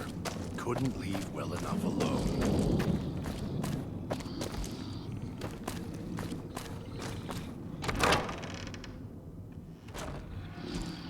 Picking up an emitter signature. Watch for security holograms. Dangerous. Don't shoot them. Attacking them is useless.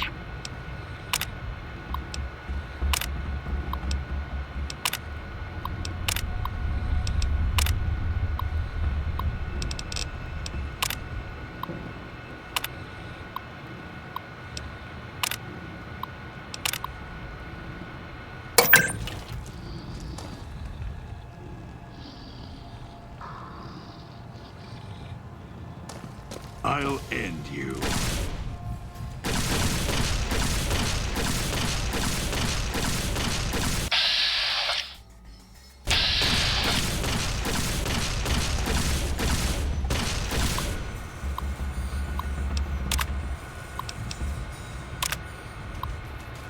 That felt good.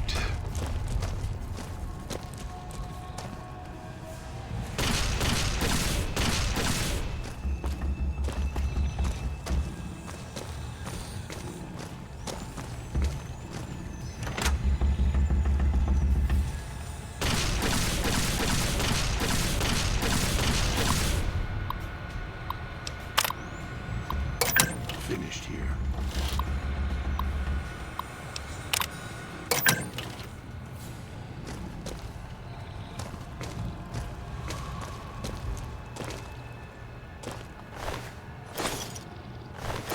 It looks like someone was experimenting, although they were doing so after the collars went off. It's your own fault you're here. Couldn't leave well enough alone.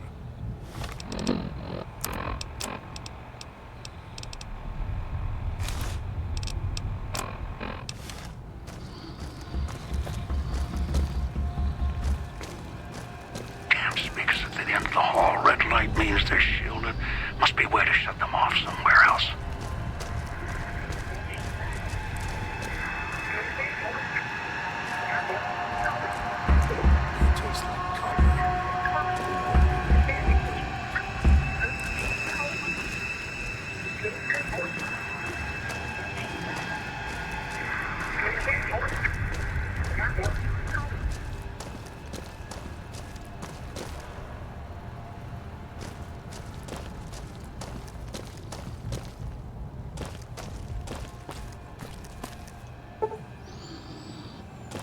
Almost got away. Then the idiot's hunger screws it up.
swallowed his collar.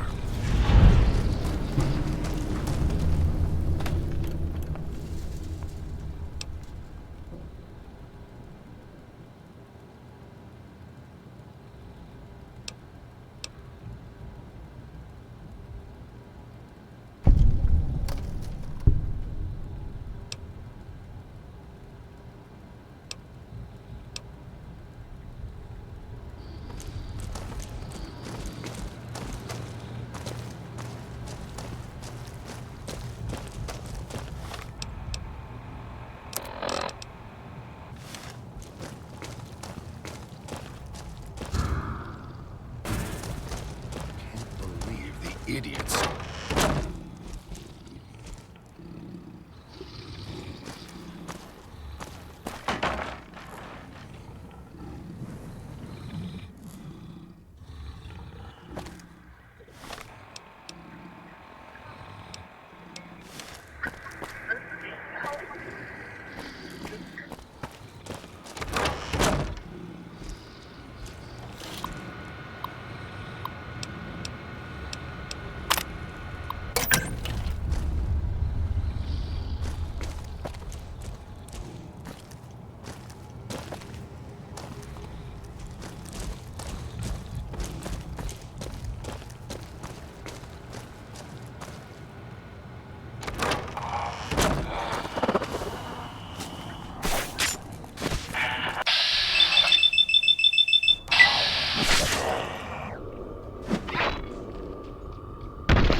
Picking up signals near your location.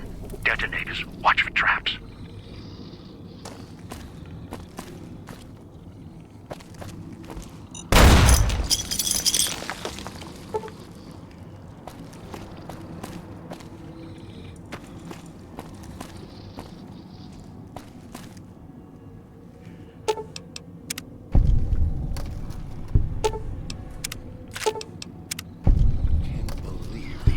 Swallowed his collar.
It's your own fault you're here.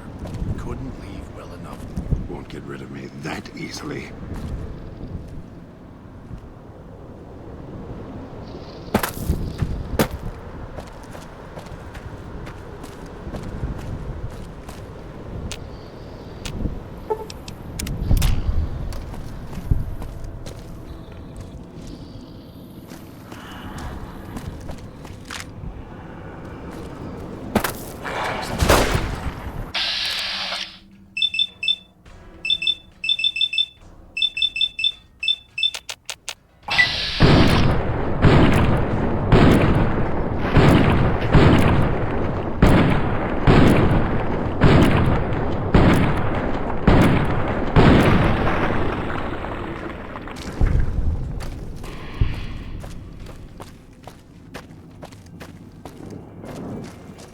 Hope that tourist is hurrying. Haven't got all day.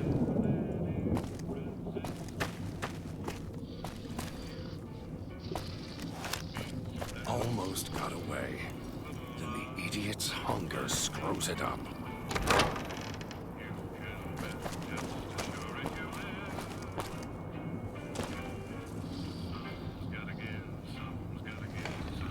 The Sierra Madre. Beauty, isn't she? She the one who invited you here? Or maybe you didn't catch her voice on the radio. Woke up confused like some of the others. At least you're still breathing. By the way, don't get up or make any sudden motions, no matter how uncomfortable that chair gets. The cushion's just for show. Sounds like you've done some blue-collar construction work in your life. Your ma must be proud. Still, get up without my permission. I'll blast your ass so far through your head, it'll turn the moon cherry pie red. So, let's keep this sweet and polite, and finish our conversation with no misunderstandings. And that's what I've missed, a rapt audience. Just because I work in entertainment doesn't mean I'm a moron. I heard my necktie beeping. I know what that means.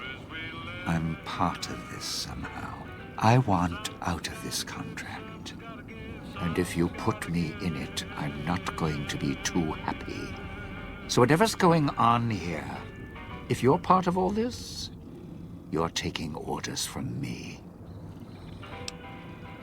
What are you talking about?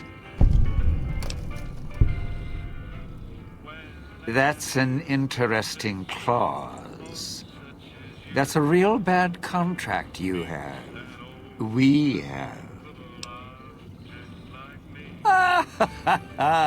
All right, all right. Looks like marriage finally caught me. I'm listening, partner. What's next, if we're death till we part? Not leaving me much choice. The fountain, huh? Hope the hologram's still working and the battery's running strong. I'll follow you. I'm not going alone, trust me. Not like I'm a coward or anything. I'm not running around town without an escort. I'm serious. One of the locals catches us, we aren't coming back. And I'd like to keep an eye on you.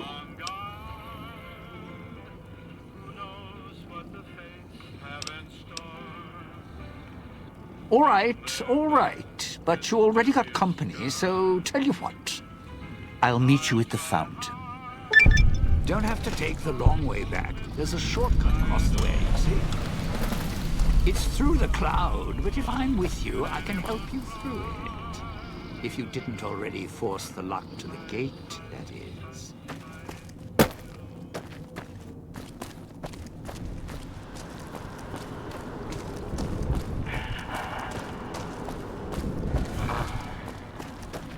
The idiot's hunger screws it up.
Good. Well done. Now for the festivities, and your parts in all this. The owner of the Sierra Madre, for whatever reason, keyed the grand opening to the gala event itself. It needs to be fired off in order for the casino doors to open. As I've discovered, one person can't do it. So get your team into position indicated on your Pip-Boy, then trigger it properly. You're so close now, don't let me down. Otherwise, I'll have to rely on the next team. I've unlocked the west and east gates to Puesta del Sol and Salida del Sol.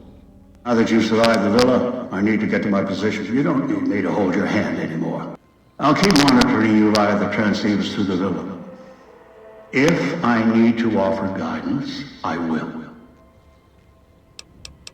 A display of lights, fireworks, music in the streets, a pre-war festival to mark the casino's opening.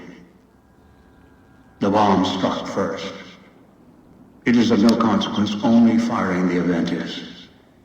Get the three in position, then travel to your position in Salida del Sol and trigger the gala.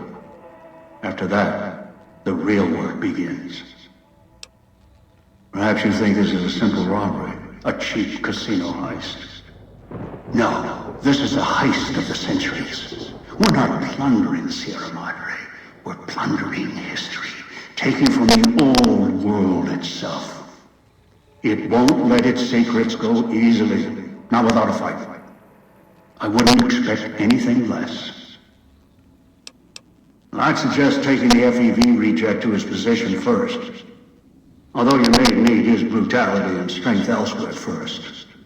As easy as the villa was to navigate, the outlying areas of the villa are far more dangerous, thicker with the ghost people, traps, and toxins. Use your team as I use you. Listen to your caller. Watch where you step. You're no use to me dead.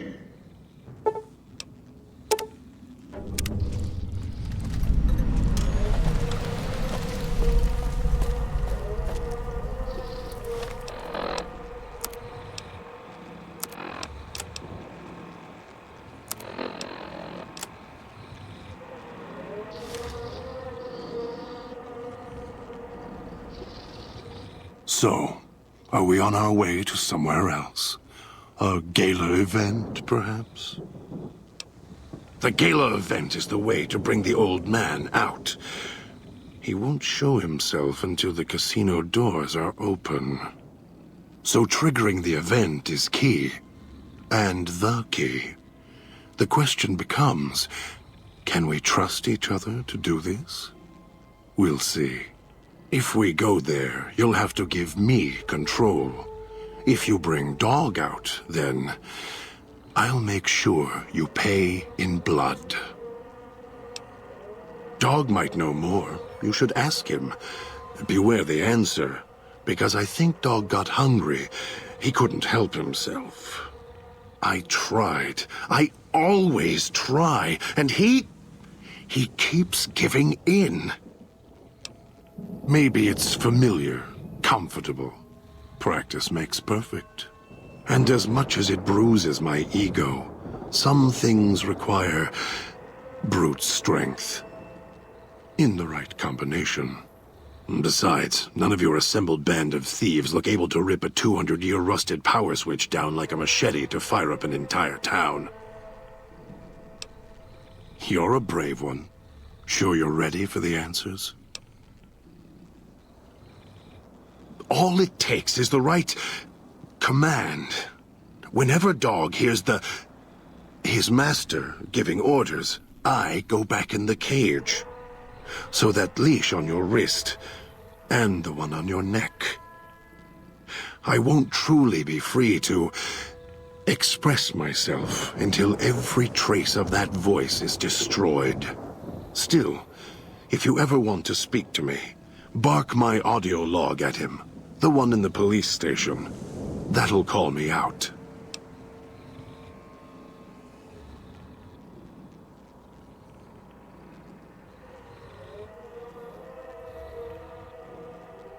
Dog is afraid of me as long as the Master isn't around. The Master, Elijah, reminds Dog of someone from long ago. His leader, commander, commanders. The Master was a strong personality. Personalities as well. Dog is slavish, was conditioned to serve the Master until death.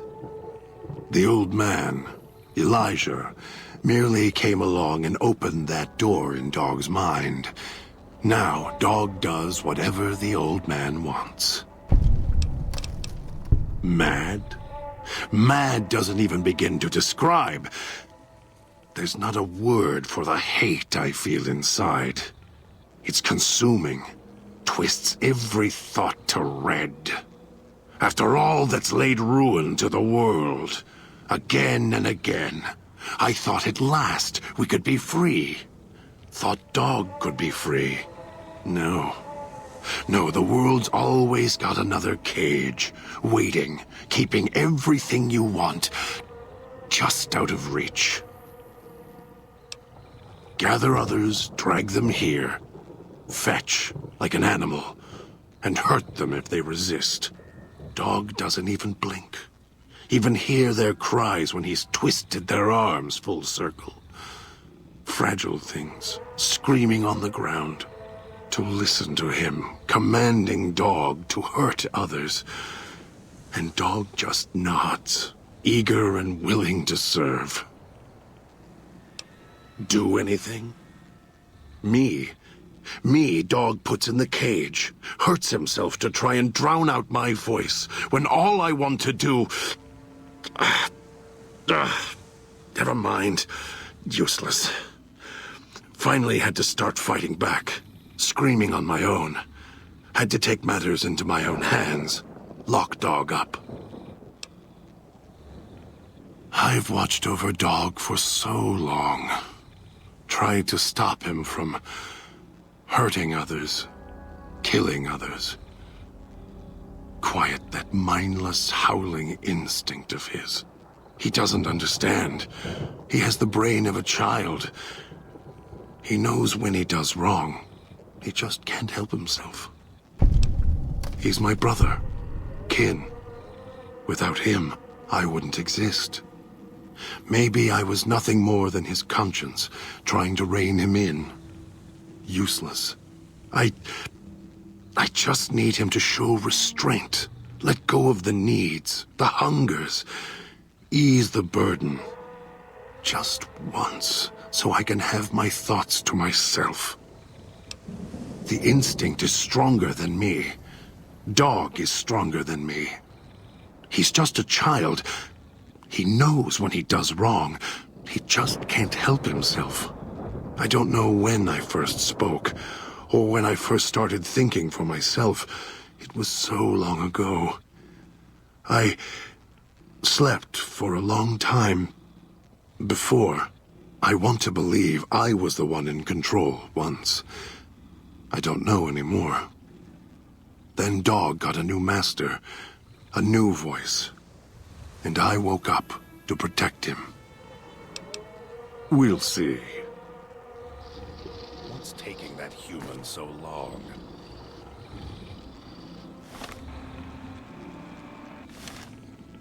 If it isn't the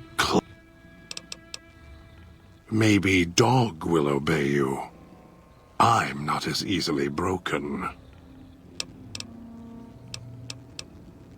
Don't play stupid. I already have to mind one child. You must have figured it out by now. The old man obsessed with the Sierra Madre, riddled with greed. Hoped you might be him when I woke up. All you are is his hand. You're the same kind of greed. Followed the radio, the broadcast, and now you're here, all confused. Not for long. You'll figure it out. You're not him any more than I'm Dog. But that collar around your neck, you're an extension of the old man's grasp. Clumsy, perhaps, but a tool, yes.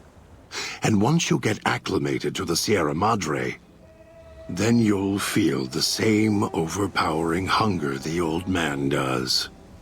And then you'll be him, not just his hand. Elijah, human, weak like all of you are. Feeling age circling him like starved dogs, howling for blood. To me, he reeks of age and failure. And madness. To me, he is simply the old man. To Dog, he is Master. His name, meaningless. Running out of years, hopes and dreams running through his withered hands like sand from the big empty, and scorched by the sun. The old man, this Elijah, tried to hold the sun in his hands. Arrogance. Was cast down for it. Icarus' crime was to fly too high. Elijah wanted to bring the sun down to him. Arrogance. Heard the call of the Sierra Madre, just like you did. Exactly the same way. Finds out it's more than a story. Comes to this shining, poisonous grail, this jewel of the desert. Dog knows him more than I do. Dog's always nodding, always obeying him, because he's weak and hungry and greedy for Master's affection. Of course I know. Even if I don't see it happen. Down in the cage, I hear echoes of the footfalls, the click of the collars. Every time I see one of you, I know exactly how you got here.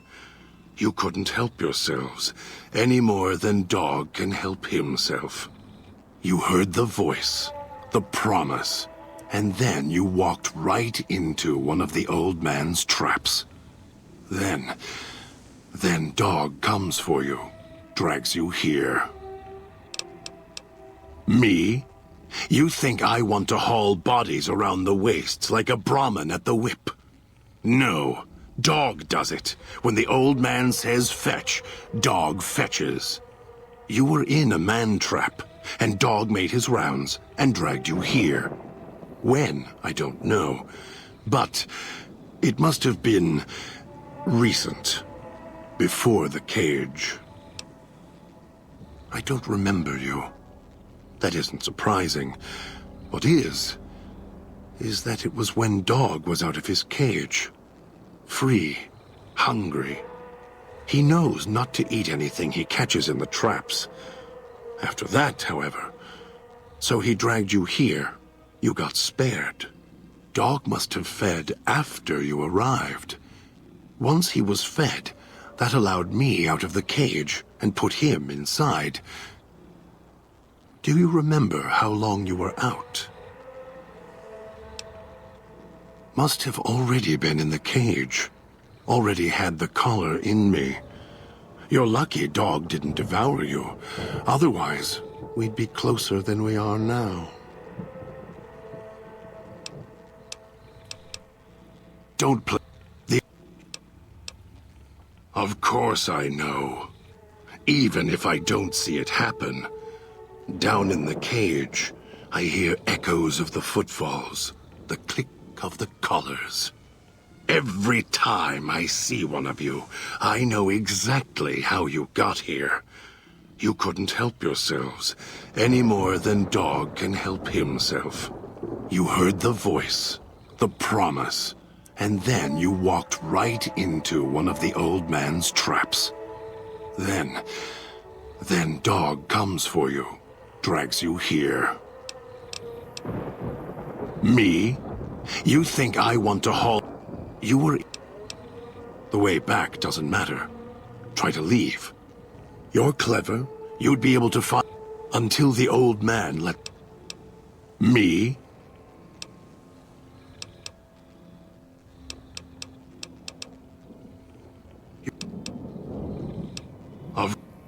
You heard... Me? The old man obsessed... You're the same kind. Of course. Heard the call of... Ask him.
Was that him floating above the fountain, the boss man? The one who put these bow ties on our necks?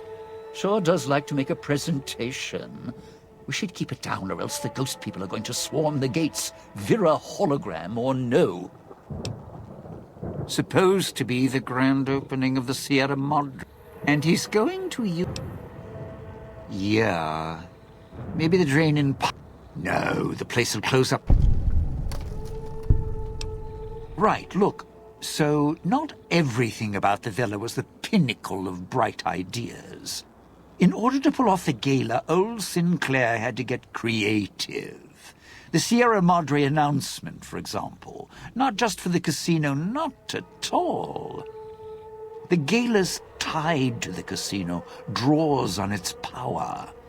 Might cause it to reset itself, open the doors for a bit like it was supposed to. Well, Vera's beautiful, you know, but because... Yeah.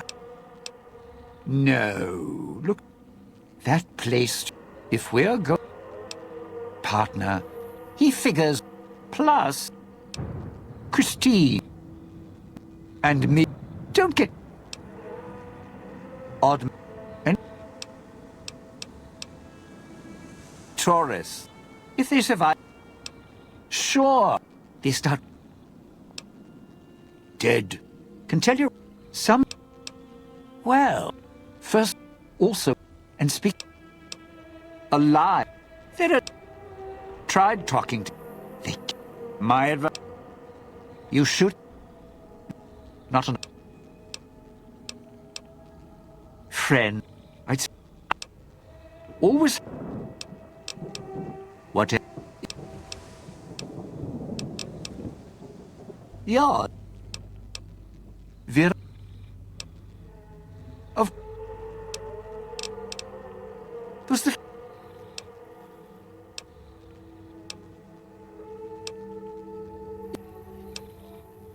yeah.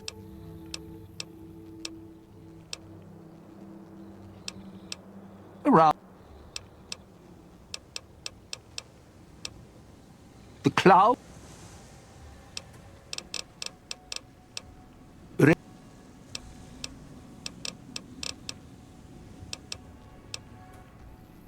Not one for fight and explode.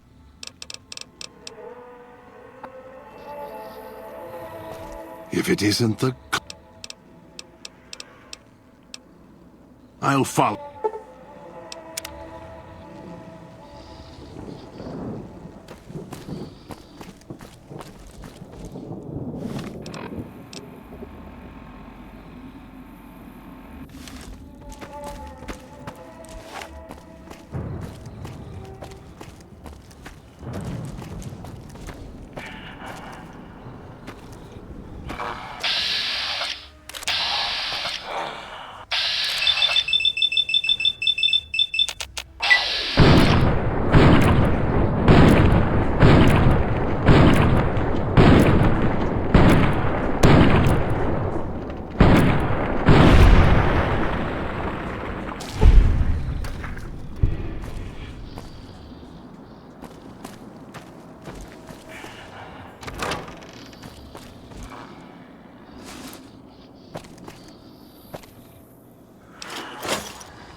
It's your own fault you're here. Couldn't leave well enough alone.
not its ghosts.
trying to lose me in the cloud?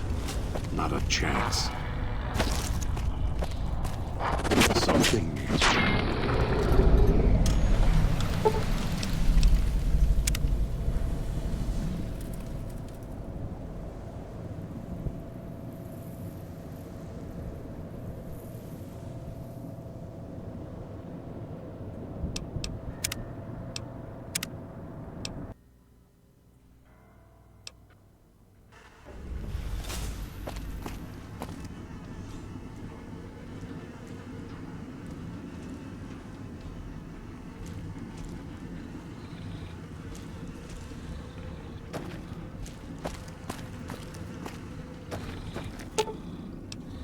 Of course. As long as you do.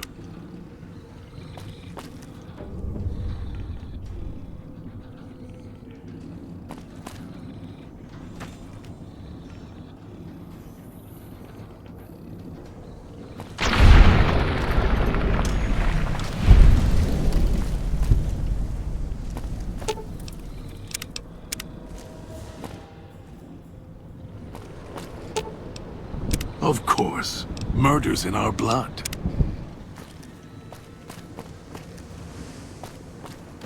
Can't believe the idiot. Whatever your... So here we are.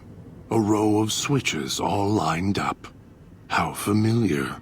These switches won't move themselves after all. You can lead me to water. I can survive. And the gate here. Really, if you needed his teeth, there's a sequence. No. You think you... I'll stand it.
So, what's your story, beautiful?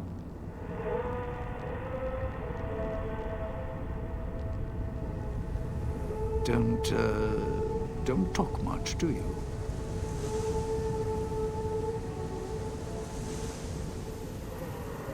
All right then. I'll just wallflower it over here. Well now, if it isn't my ball, chain, and dog collar rolled all into one.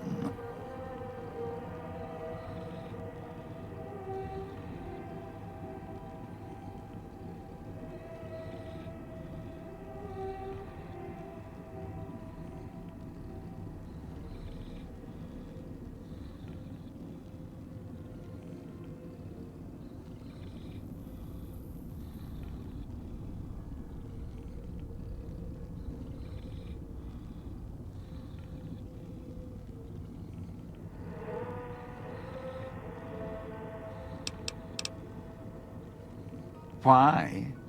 The villa's... I suppose... I still need... Once... Where? Scrape... This...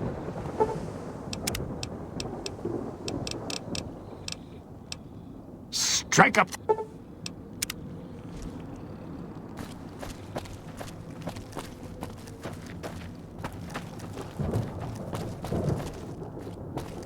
Those machines, Sinclair's little gifts. Lasted long. What's next?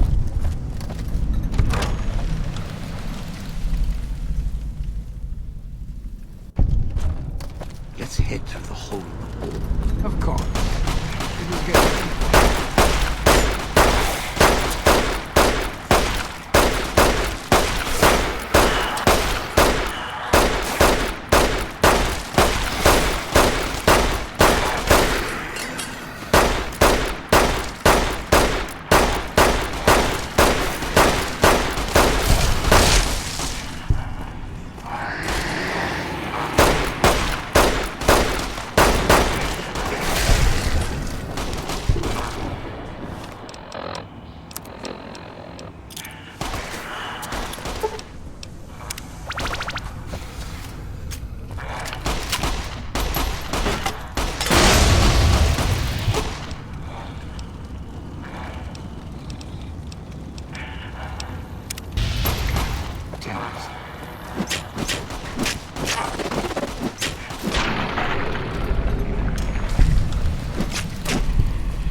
Sure. Glad one of us knows what you're doing.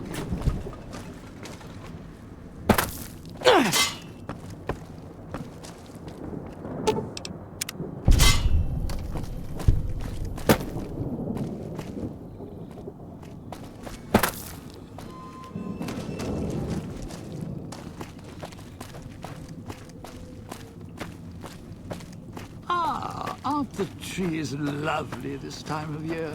Oh.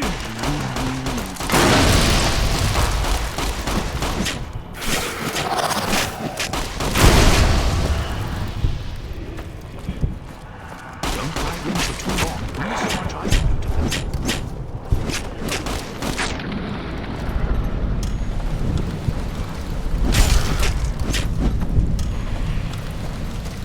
There, the switching station. That's where you'll need to bring the mute.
Don't dive in for too long. Only so much I can do to help.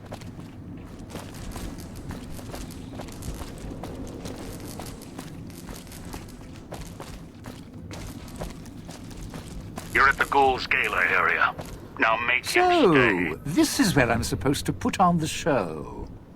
Played better venues, let me tell you. What's that there? Wiring? Looks like it's tied to the sound system in the villa. Except for that snipped section there. So, what? I stand here, hold the two... Safely? What? Look, the ghost people are... in the middle of town, tell you...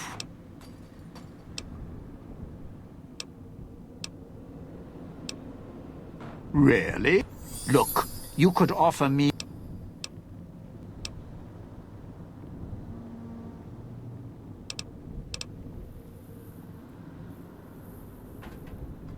No, you want to know? They hear anything... Well... Okay. Do that.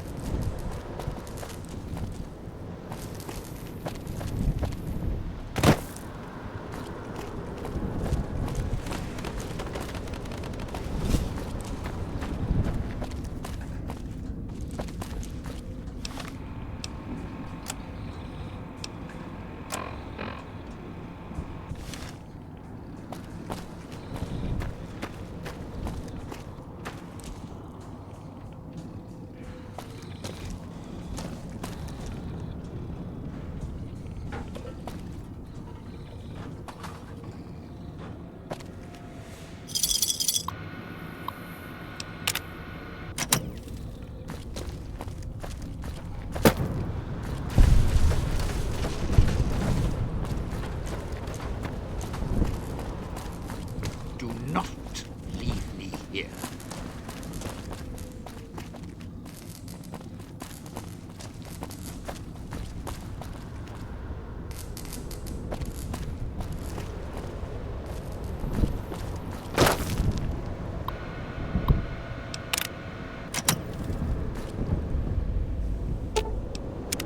Well, now, if it... You powered the whole... But... Well, all right. But listen.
The bell tower. That's where you'll trigger the Gale event. It's a ways up. I'm sure you'll find a way to climb up there.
Can you hear me? Damn transceivers. Let me link the callers to the speaker in the tower, then. Yeah, there.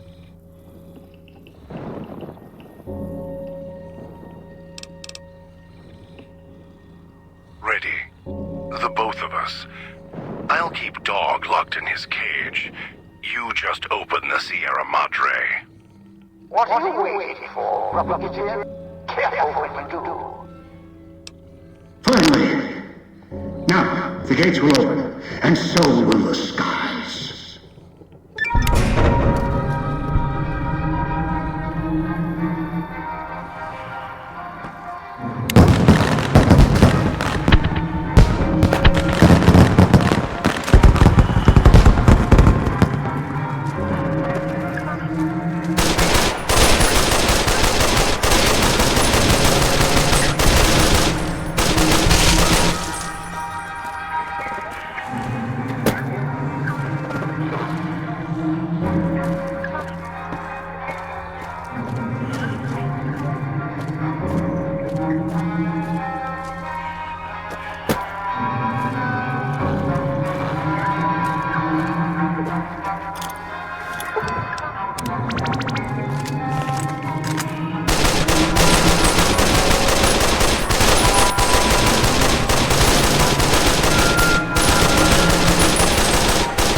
inside. Can you hear me? You are here. This is the past you're walking through. Few have ever seen it. No one else ever will. I worked hard to get here. It'll give me what I need before I leave, and it'll always welcome me back. Now, look for a way to wake this ghost up. Remind it, it's got guests.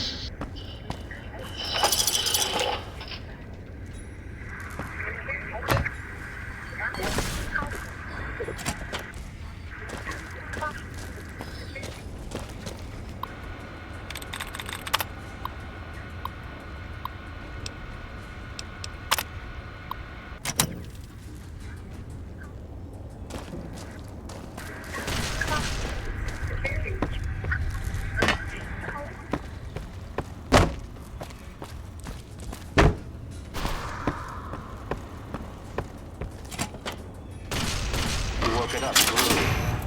Emitter frequencies lighting up everywhere.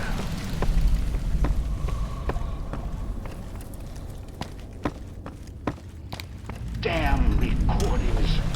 Dead echoes in the frequencies. Casino security is shutting down, opening up its vendor and gambling programs in the back casino. Still might be something for sale. Maybe something can help you now security's shut down. After you're done looking around, head to the lobby, and we'll deal with you, friends.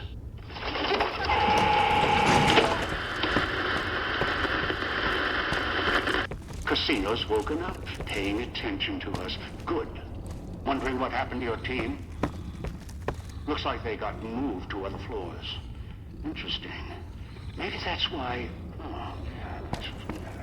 Perhaps the casino recognized specific guests, or guests with a voice or look close enough for them to be assigned to that floor. We'll see. And hope with the... Going to make hurry up and deal with the FEV reject. No more. Especially the sound going to make casino burn. No more being.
That idiot's opened the gas valves.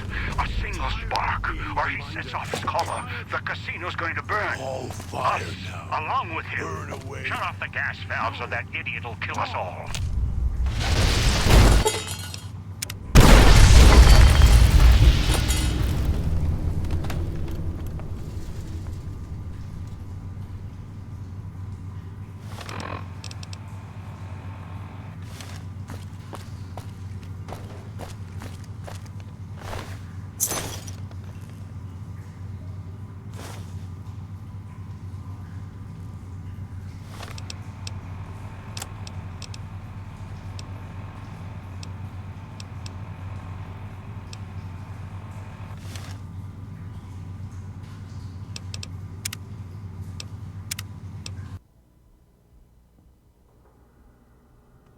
The gas valves or that idiot'll kill us all.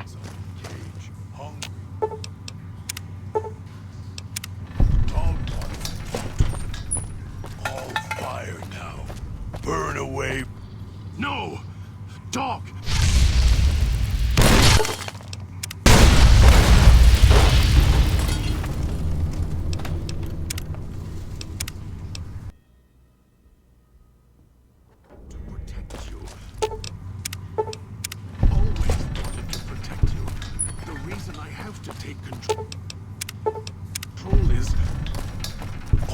fire now.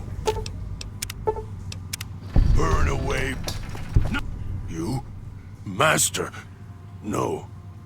Do this. You. Dog is tired. Kill. Shout. Dog.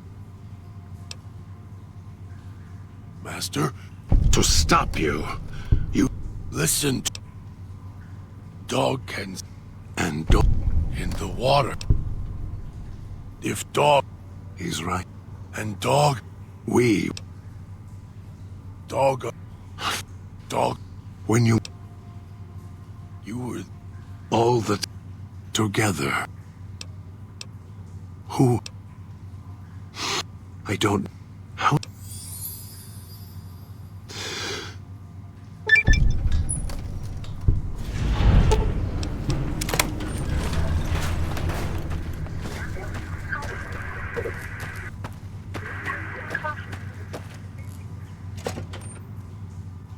You've got one of the floors reestablished. Good. Accessing the main door. Oh. It seems the casino has uninvited guests. The villa inhabitants were pounding at the doors. Now they found their way inside. Deal with it. And don't try and leave yourself, or I'll let the collar do its work.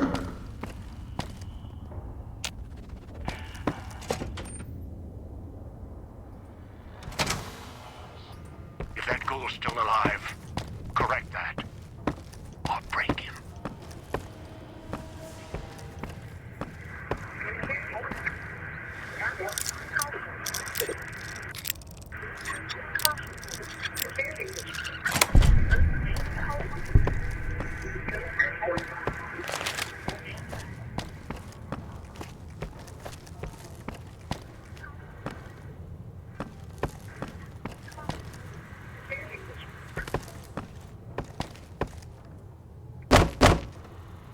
Door's sealed. Must be a key to the backstage. Hunt for it.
Well, now, if it isn't...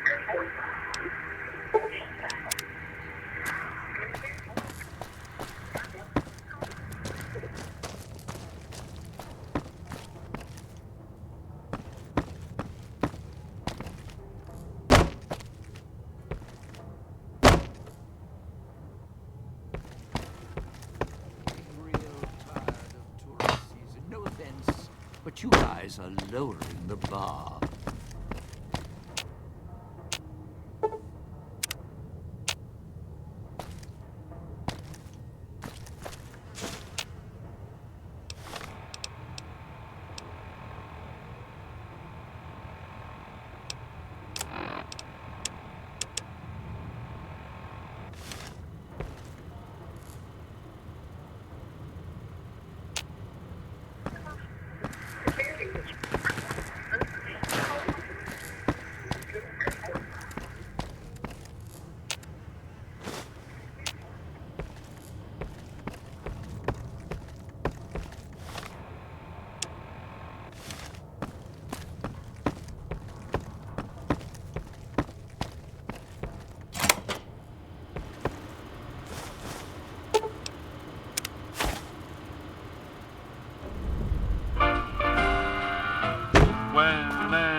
invisible force such as you meets an old immovable.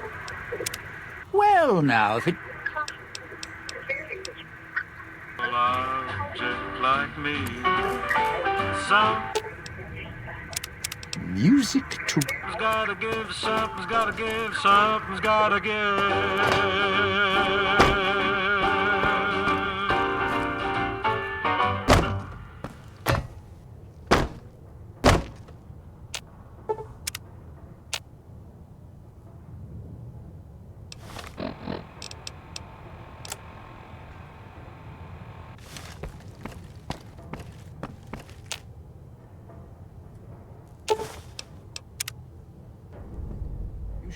So you showed. Felt the collar start kicking again as soon as the elevator doors rattled open.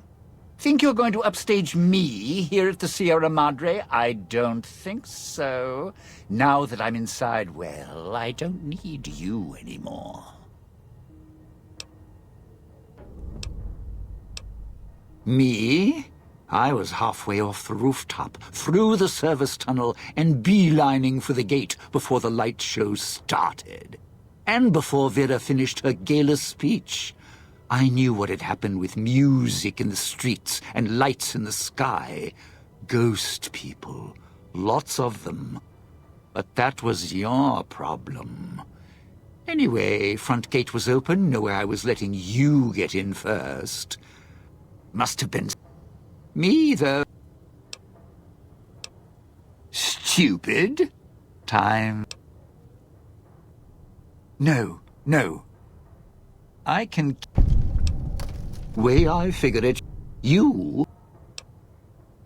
What? No. Of all the...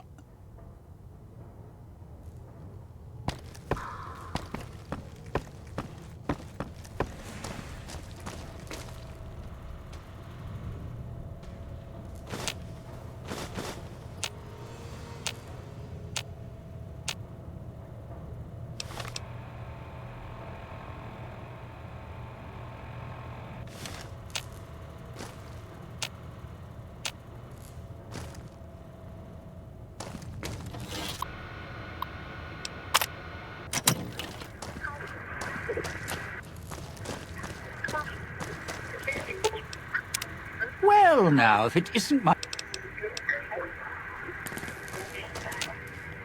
Now, deal with the ghoul. This has gone on long enough. So, you think you have what it takes to beat me on my stage in my...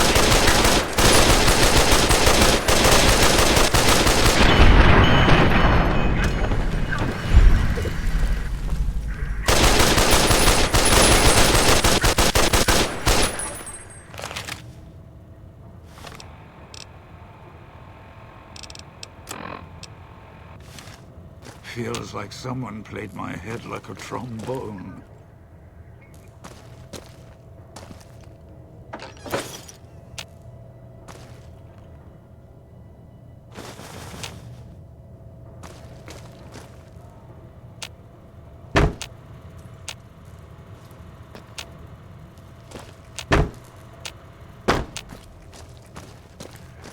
We sure came a long way to rob this place. Guess greed is in the blood.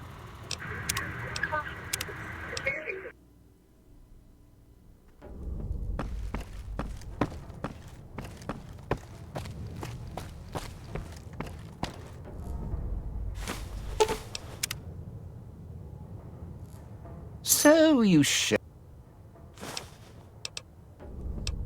No. Time. Oh, I'm not... And go...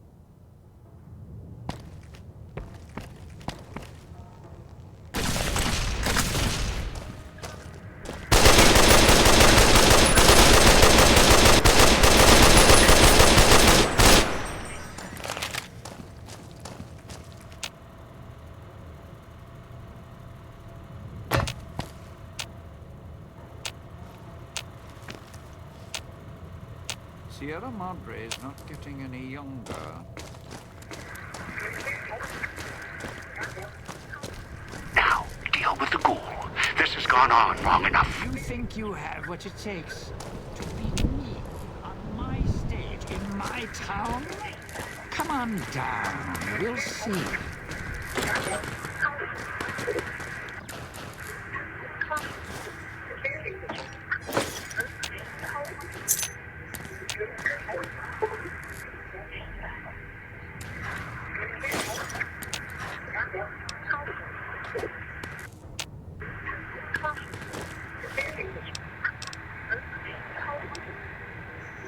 Pretty as a picture.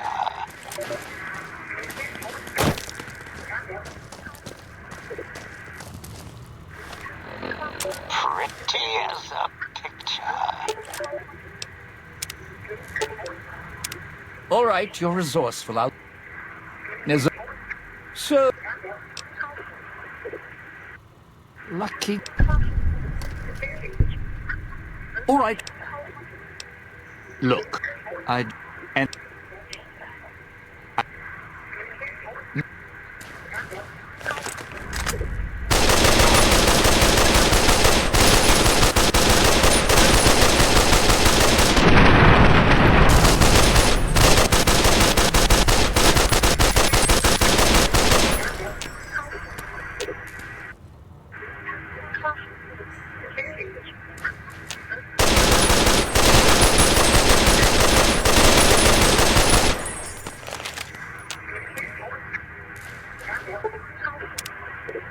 don't want to repeat that number.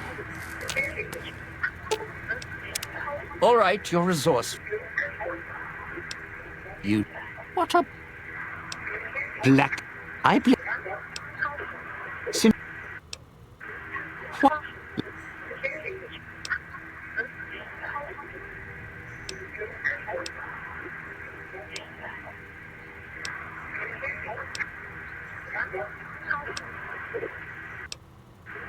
Always...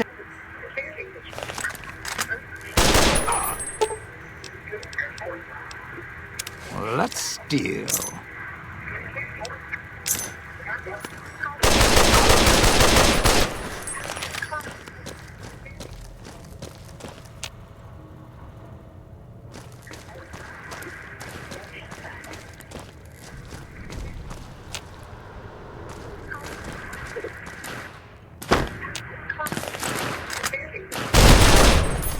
Sierra Madre may wait, not me.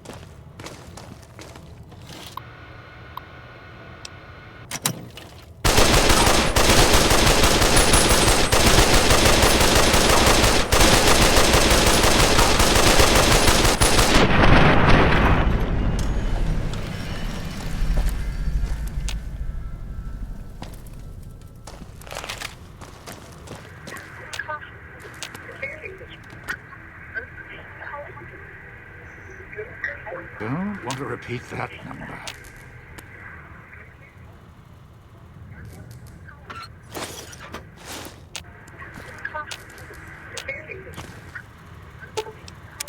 All right, you're resourceful. I'll...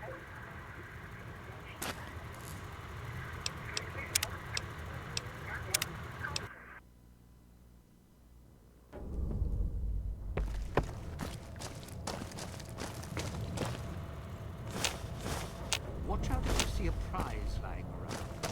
The ghost people leave supplies as traps.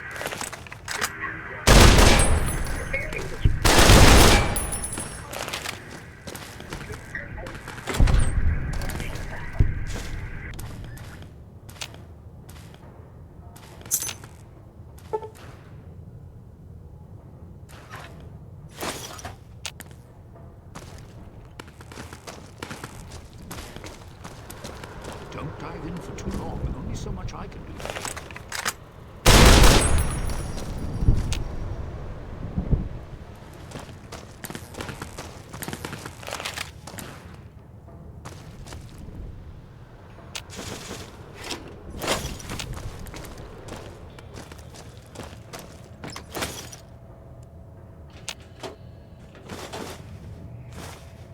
Sure glad one of us knows what you're doing.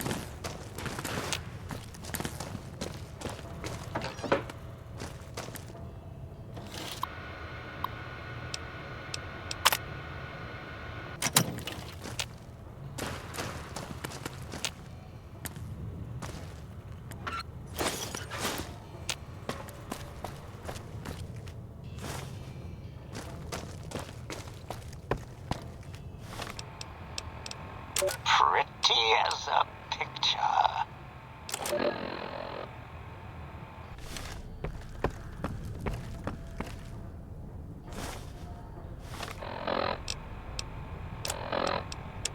Pretty as a picture. So you should.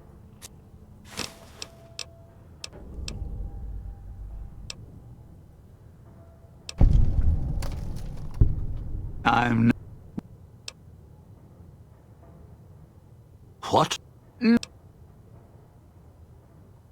Of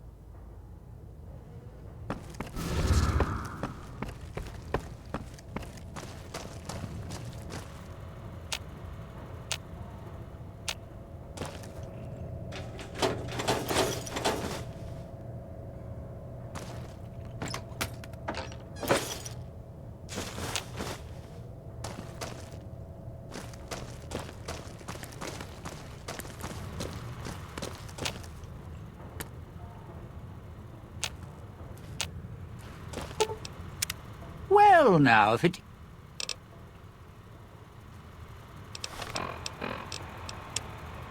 Pretty as a picture. Well, now, if it is...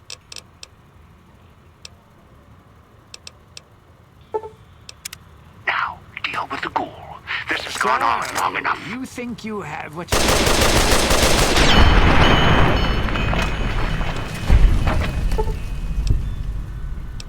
Get to the door before the collar explodes. Move!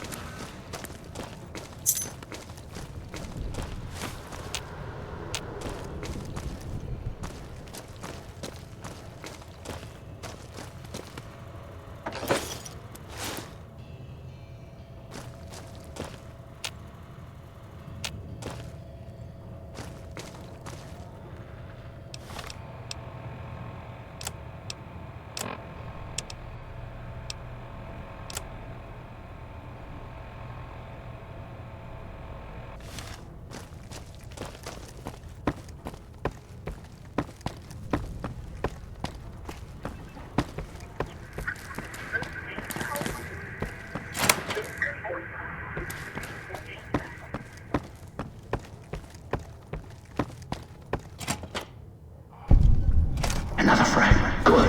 Almost has the entirety of what I need from the music archives. Once you have the last, you can spread the archives together with the main filter.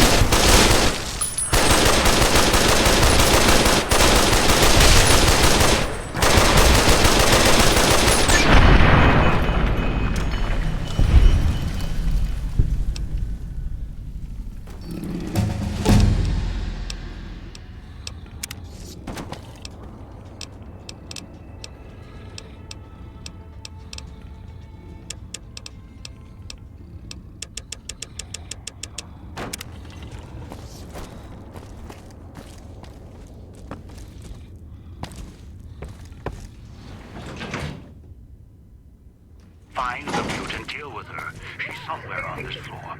Floor's buzzing with emitter signatures. Watch out for holograms. I trusted you with my collar. No. Elijah? Or... No, it's you. Even better. This is Christine.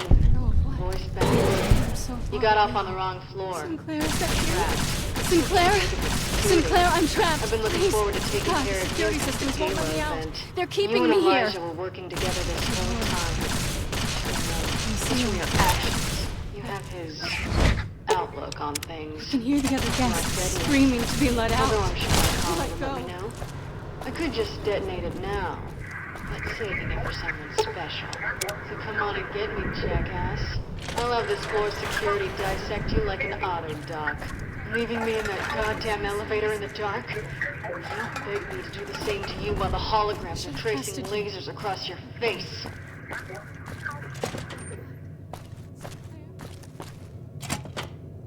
You made it. Good. I'm getting tired of waiting for you. And Elijah.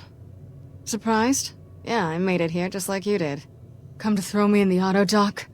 Toss me back in the clinic where you found me? Did you know the Stimpack reservoirs ran out within an hour of being in there? I was in there for 2 weeks, and it kept repeating the procedure. No medics, no stims, just that sound. Feeling the scalpels cut. Now, we're gonna see how you like it when someone else is in control.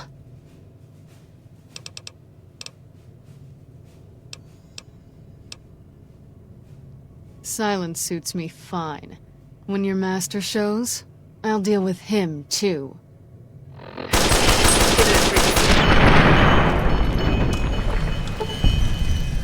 Your collar's ticking. Get out of that floor.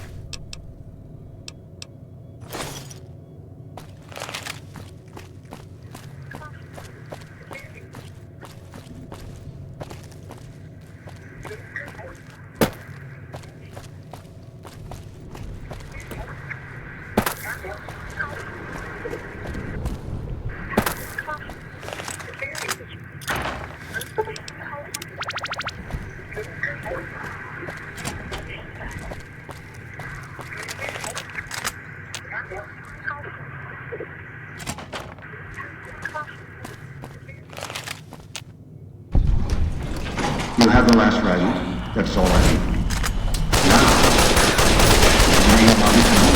We're putting this sequence together.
The courier, lured by the promise of the Sierra Madre, could not escape. Once inside the vault, the casino did not let go.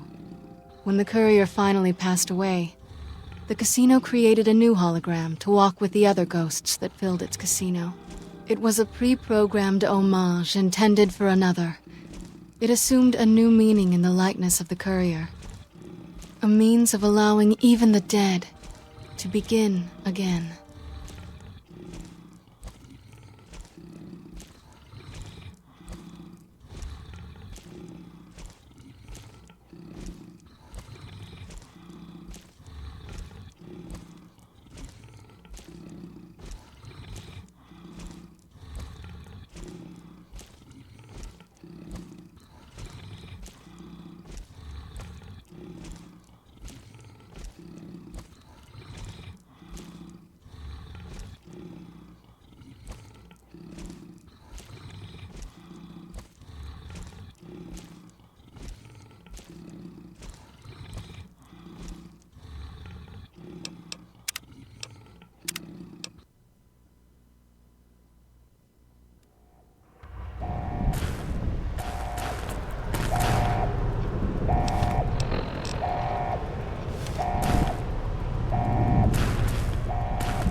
The courier, lured by the promise of the Sierra Madre, could not escape.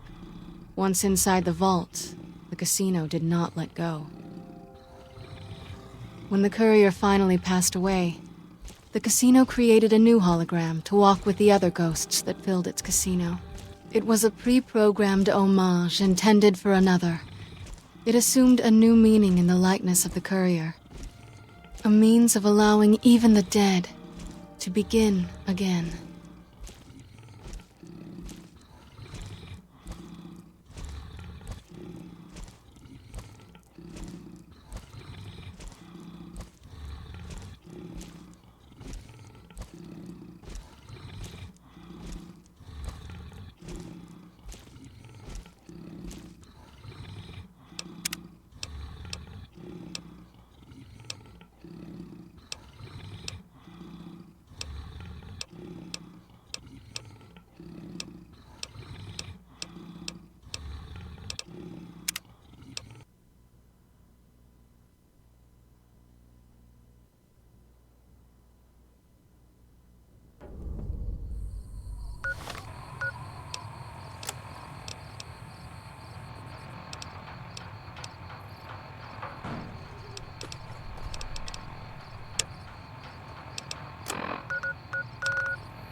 Whoa!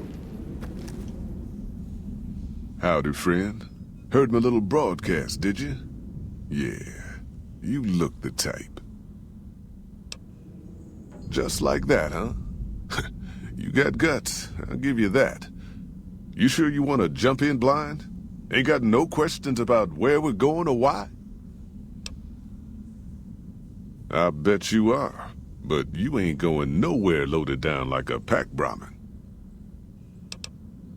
Huh, I do believe you could. I bet you are, but you ain't going nowhere You ain't never been to a big pack.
Are you here to jar at me?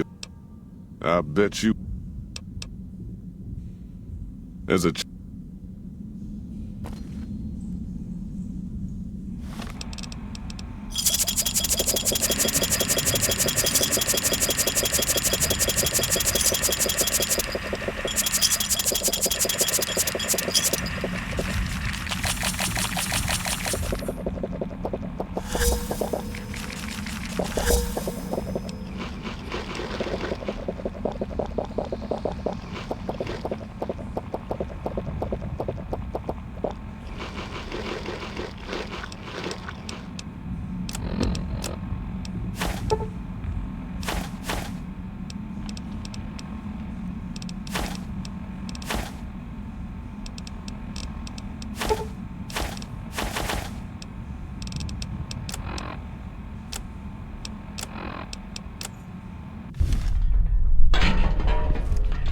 Are you here to jar at me away?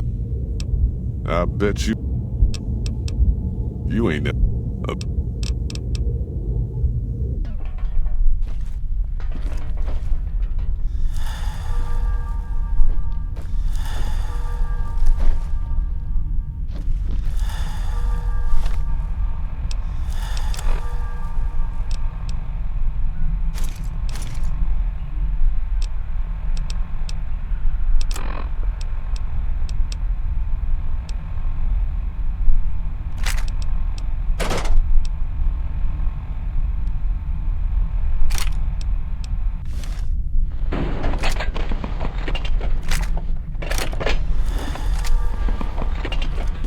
Are you here to jar at me? Are you now? I don't... You... Well...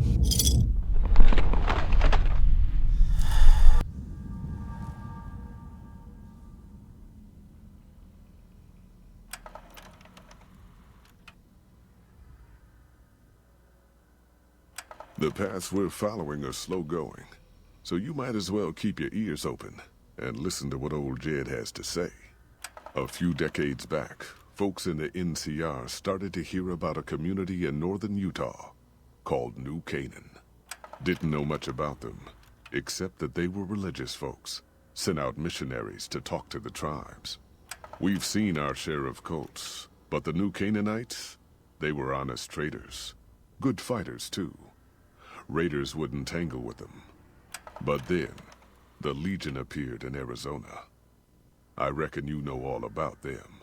Turns out Caesar's first war chief, the Malpace legate, was a New Canaanite, Joshua Graham. Legend goes that Graham was the meanest, toughest son of a bitch in the whole damn Legion. The New Canaanites wouldn't talk about him. They were ashamed. Guess I can't blame them. Well, at Hoover Dam, the Malpace legate finally met his match. Hanlon and Oliver kicked his New Canaanite butt right back over the river. Caesar had to make an example for the others, to show them that even at the highest level, failure wouldn't be tolerated. He had Graham covered in pitch, lit on fire, and thrown into the Grand Canyon. People say he didn't even scream on the way down. Not long after, some of the slaves and tribals started to talk. Said Graham wasn't dead. Shouldn't have been any surprise. All this talk bothered Caesar, so he forbade anyone from speaking his name. Wanted to erase Joshua Graham from history. He got his wish. Joshua Graham disappeared, and in his place came legends of the burned man walking the wastes. Probably just a tribal ghost story. But New Canaan's been silent for a long time. Maybe it's a coincidence. Maybe the Malpace legate is dead. Or maybe Joshua Graham did crawl out of that canyon and finally found his way back home.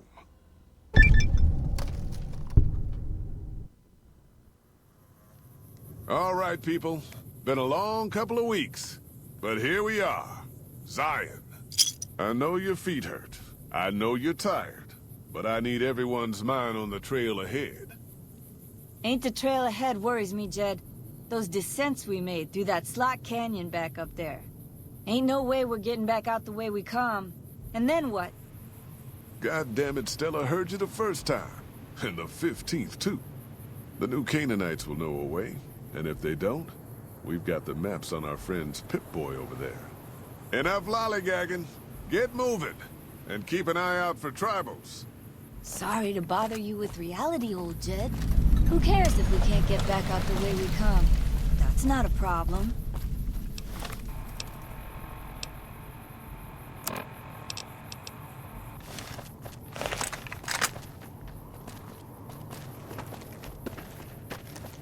Shh. Hold on now. Could swear I heard something up. God damn it! Ambush! Cover people! Watch yourselves! I don't deserve this! My Pip-Boy don't even work! Why the fuck are you hiding? Shut the hell up, Ricky! Might as well be waving at us. Holy shit! Stay low, people! Stay low! We're sitting ducks here. Here I come! I was a sheriff once, goddammit!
You can no ninkumpa me.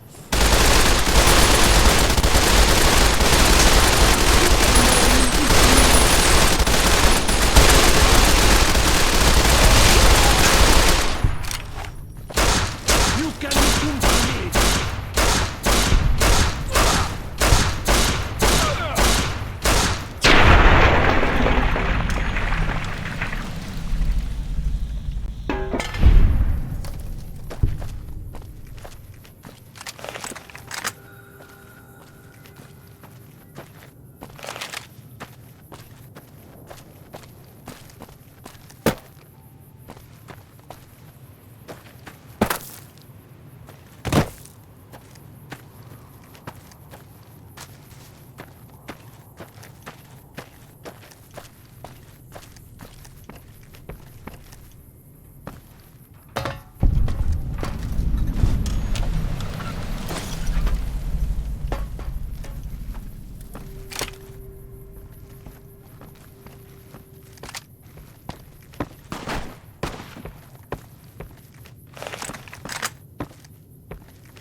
I got to.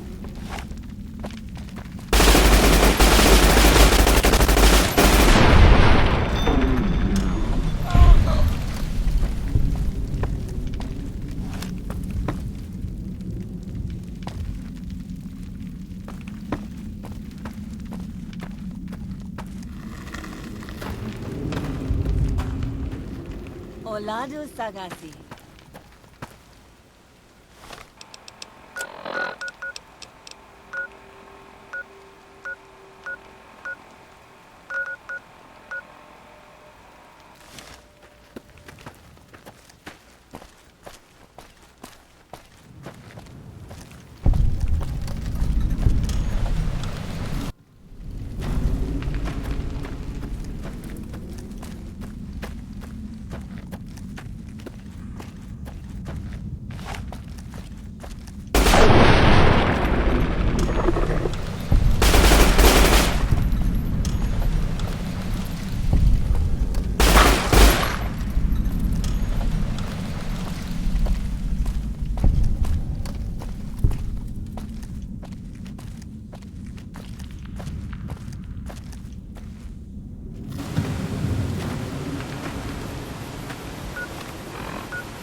Howdy, friend.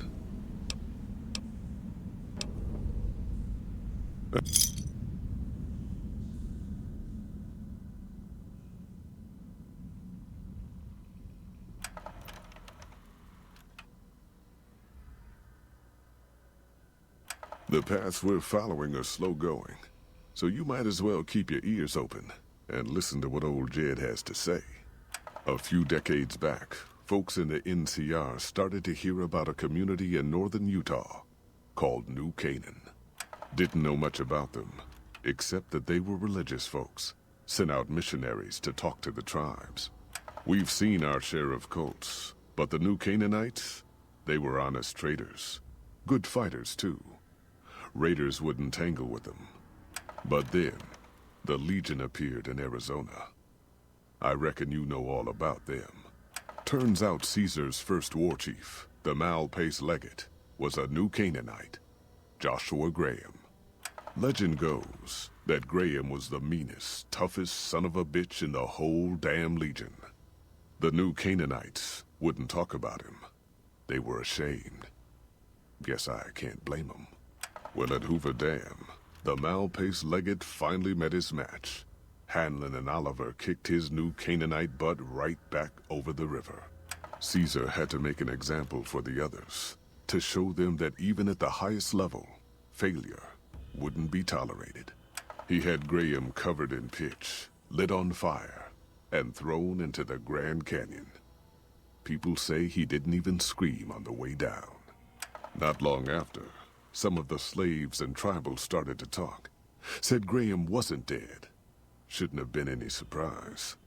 All this talk bothered Caesar, so he forbade anyone from speaking his name. Wanted to erase Joshua Graham from history. He got his wish. Joshua Graham disappeared, and in his place came legends of the burned man walking the wastes. Probably just a tribal ghost story. But New Canaan's been silent for a long time. Maybe it's a coincidence. Maybe the Mal-Pace Legate is dead.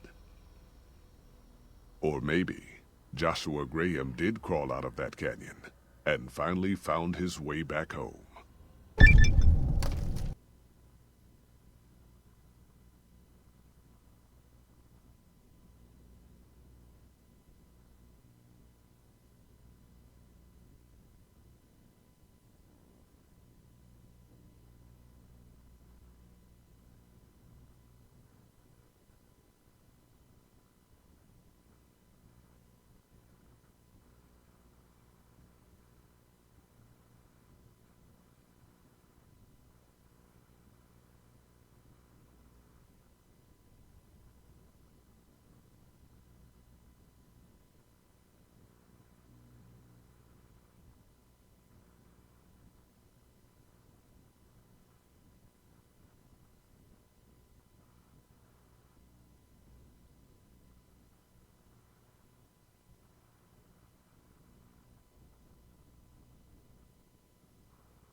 Howdy, friend.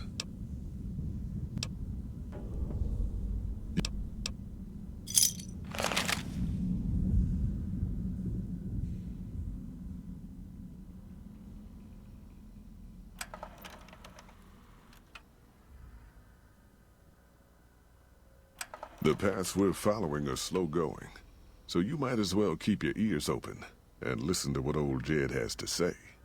A few decades back, folks in the NCR started to hear about a community in northern Utah called New Canaan.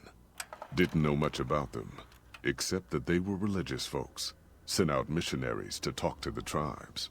We've seen our share of cults, but the New Canaanites, they were honest traders. Good fighters, too. Raiders wouldn't tangle with them. But then, the Legion appeared in Arizona. I reckon you know all about them. Turns out Caesar's first war chief, the Mal-Pace legate, was a New Canaanite, Joshua Graham. Legend goes that Graham was the meanest, toughest son of a bitch in the whole damn Legion. The New Canaanites wouldn't talk about him. They were ashamed. Guess I can't blame them. Well, at Hoover Dam, the Mal-Pace legate finally met his match. Hanlon and Oliver kicked his New Canaanite butt right back over the river. Caesar had to make an example for the others, to show them that even at the highest level, failure wouldn't be tolerated. He had Graham covered in pitch, lit on fire, and thrown into the Grand Canyon.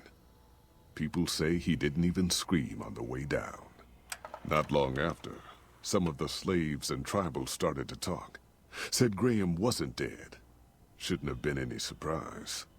All this talk bothered Caesar, so he forbade anyone from speaking his name. Wanted to erase Joshua Graham from history. He got his wish. Joshua Graham disappeared, and in his place came legends of the burned man walking the wastes. Probably just a tribal ghost story. But New Canaan's been silent for a long time. Maybe it's a coincidence. Maybe the Mal-Pace legate is dead. Or maybe Joshua Graham did crawl out of that canyon and finally found his way back home.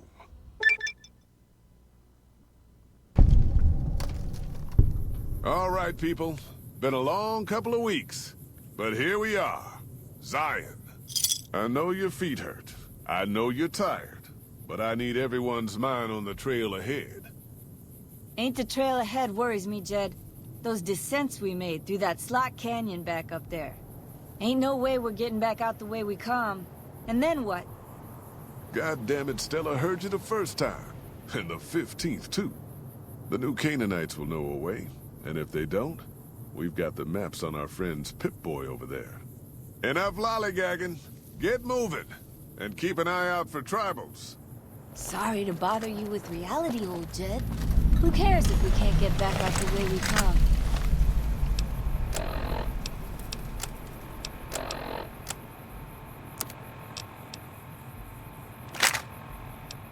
That's not a problem.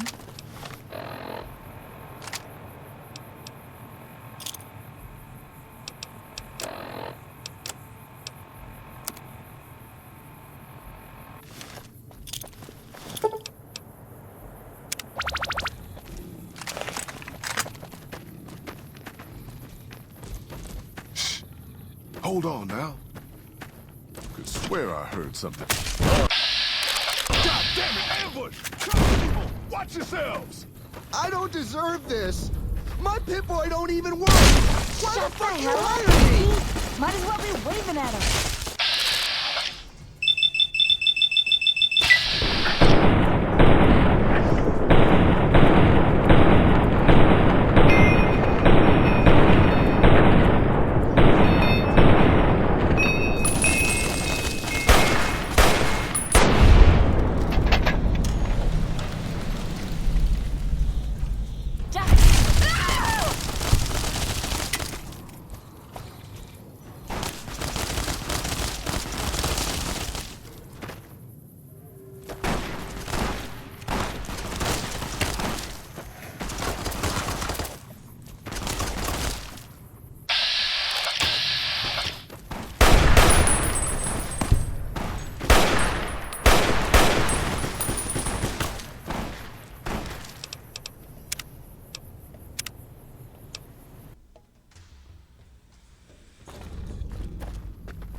Hold on now.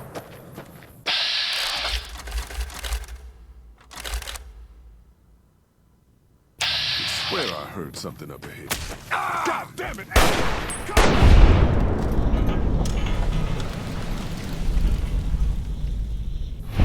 I don't deserve this!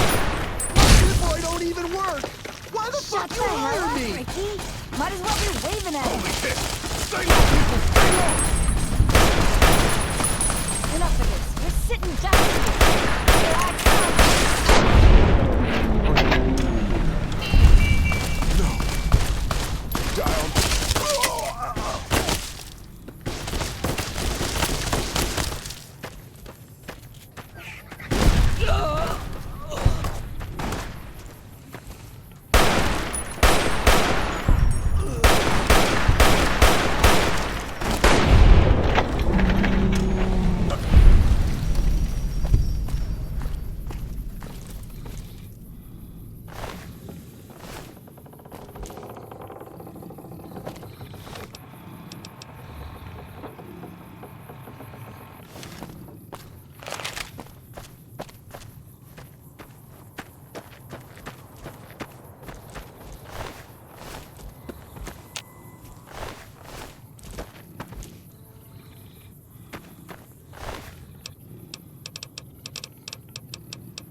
Hoy, white legs don't leave survivors often. You're some kind of lucky, let me tell you. You came from outside, didn't you? From the civilized lands. Wow. Joshua will want to hear about this. Joshua Graham. He leads our tribe. Thanks to him, the dead horses are strong and safe from our enemies. He'll want to talk to anyone coming up from Southways. Guess that means just you now. Come, I can take you to him. Good sists. We head east then.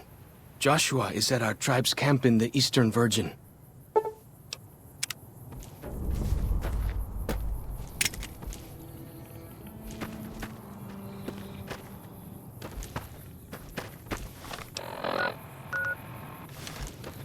Hold up. See that log over there? Take a closer look. There might be some good stuff tucked in there.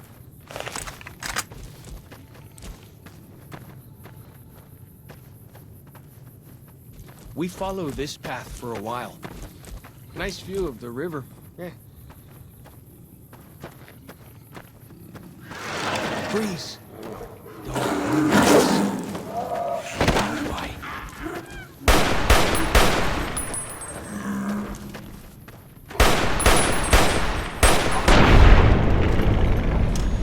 Never stood a chance, did they?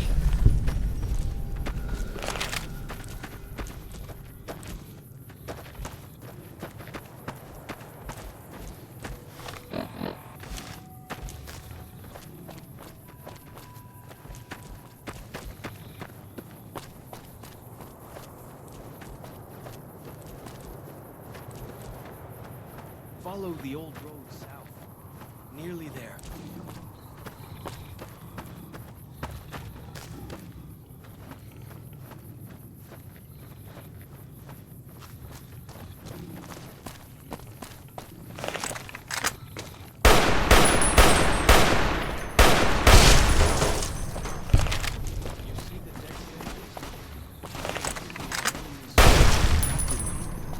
But Joshua says it shows about fighting whitelegs.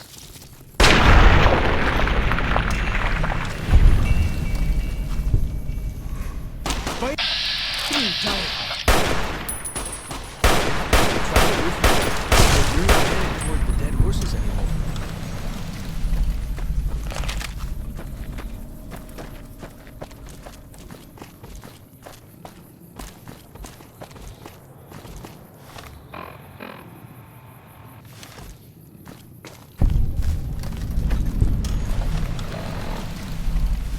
Down this path to the north. Hope you don't mind getting wet.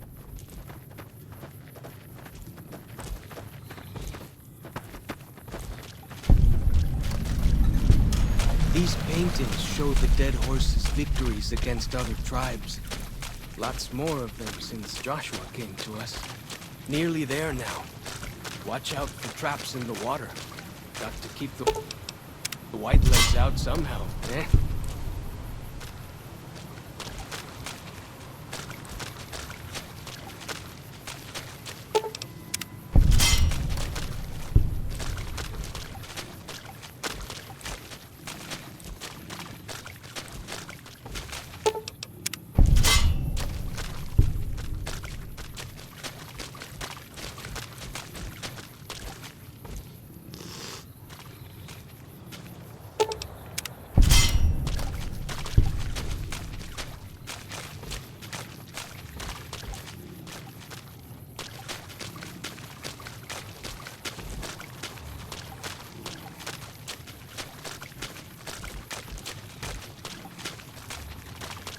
Here we are.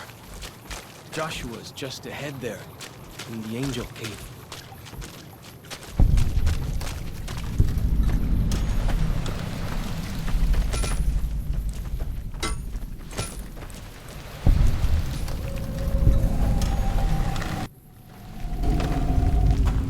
Hoi. Auslander Zuka Joshua Graham? Show respect, Auslander. Joshua Graham, greatest war chief.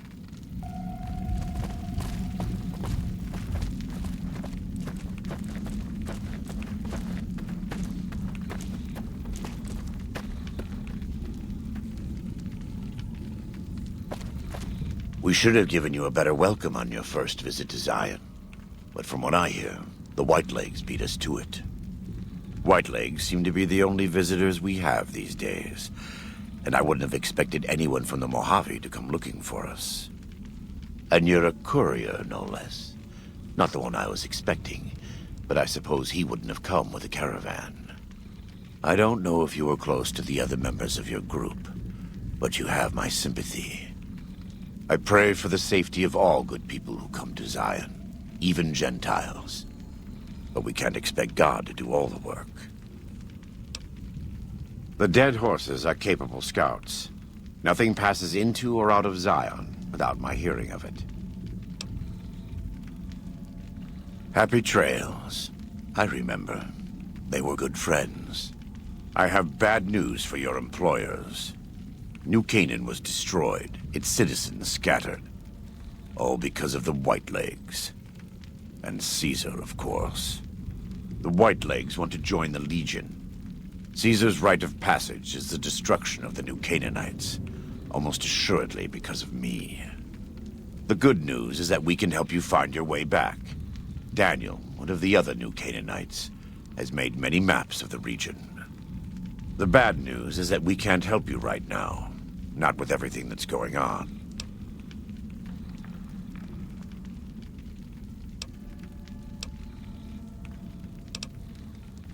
You're a good neighbor to us. We all go through periods of darkness. In such times, we can turn to the Lord.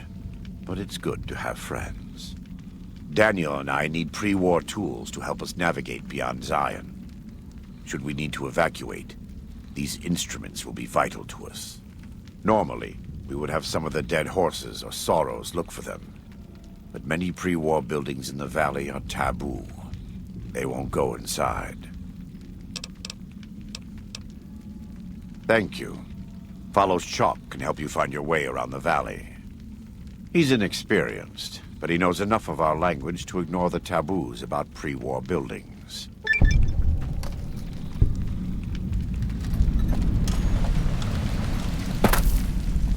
Welcome back.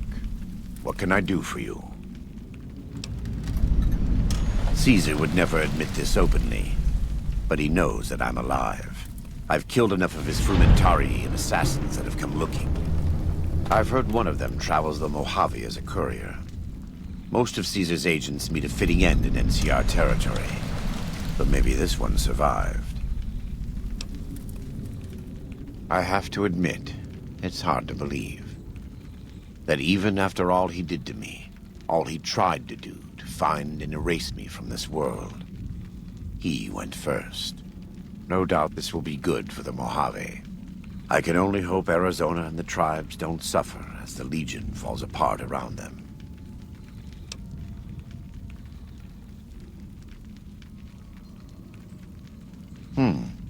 Good.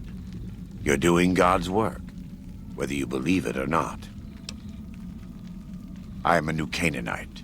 We believe we are the heirs of a spiritual tradition given to our ancestors thousands of years ago. We have made and kept covenants with our Lord God to honor his laws. In exchange, we are promised eternal salvation after this life. A day will come when our Lord returns to judge us all. Until then, we must honor his laws and start others along the path of salvation if we can. That's why we trade with others and work the tribes. We have more than food and medicine to offer.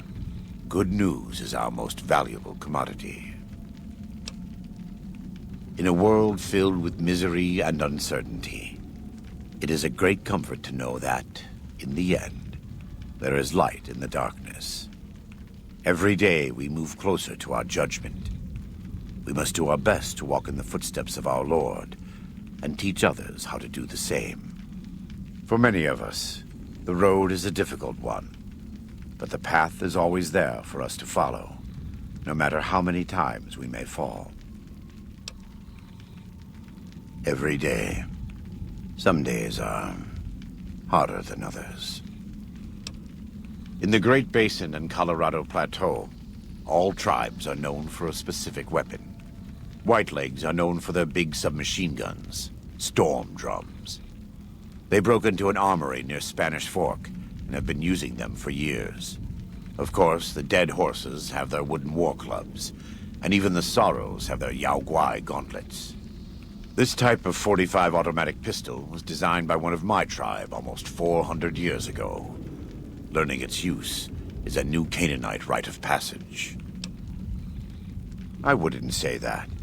I am the acting war chief for the Dead Horses. They look up to me for such matters, but I only have the authority they give me. Daniel is the spiritual leader and main link of the New Canaanites to the Sorrows. He's up in the Narrows right now. A great deal. There are 3, make that 4, tribes here in Zion. You've already met the Whitelegs on the way in. In this camp, you'll find Dead Horses. In the Narrows, the Sorrows. And finally, there's Daniel and myself. We're New Canaanites. They attack everyone who isn't a Whiteleg, especially caravans. They don't know how to survive on their own, so they have to raid. But as for why they are here, they are trying to wipe us out. All of us. They want to join Caesar's Legion, and they can only prove their worth by destroying the New Canaanites and everyone we shelter. Most don't. It's been hundreds of years since the war. They've developed their own languages. Take the Dead Horses. We think they were originally refugees from a place called Rez, east of the Grand Canyon. They speak a combination of Rez and a language spoken by travelers who were visiting Rez when the bombs fell. Over time, the 2 languages blended. I was a translator years ago, but it's hard to keep up with all of the tribal variations. The valley belongs to God, but no. The Dead Horses live at Dead Horse Point, up the Colorado River. They came here because I asked them to. Before I returned to the fold, I visited them years earlier. I looked much different then, but I left an impression on them. I taught them how to hunt more efficiently, how to maintain their weapons and pre-war equipment. When I returned, they showed their appreciation. The Sorrows have many skilled hunters among them, but no warriors. They have not had to deal with war or raiders for decades. Even though they can hunt a full-grown Yao Guai, they don't know how to deal with the Whitelegs. That's why we're here. We wear more clothing than them and understand more about technology. But we're still a tribe, a linked family of families. The Boneyard, Phoenix, New Vegas, they're just places, metal and stone. New Canaan dies, but the tribe lives on. When the walls come tumbling down, when you lose everything you always have family. And your family always has tribe. Of course. We do. Though the Whitelegs destroyed New Canaan, they didn't destroy all of our supply caches. All forms of currency are recognized here. Caps, NCR dollars, even Legion coin. Take a look.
Let me have a look. My tribe may take too much pride in its mechanical talents, but in truth, we are intrigued by the workings of a fine firearm.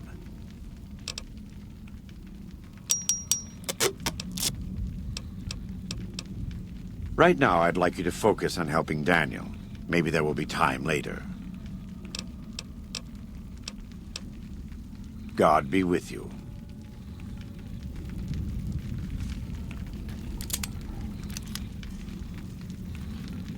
Welcome back.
Welcome back.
What can I tell you? Mostly it's If that... Yeah? Just one... You might try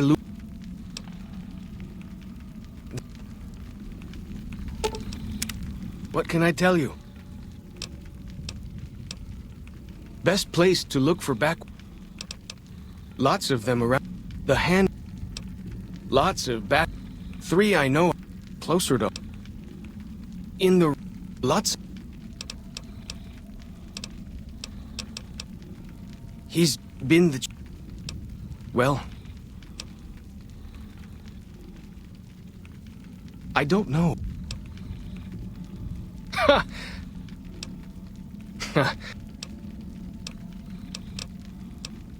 White...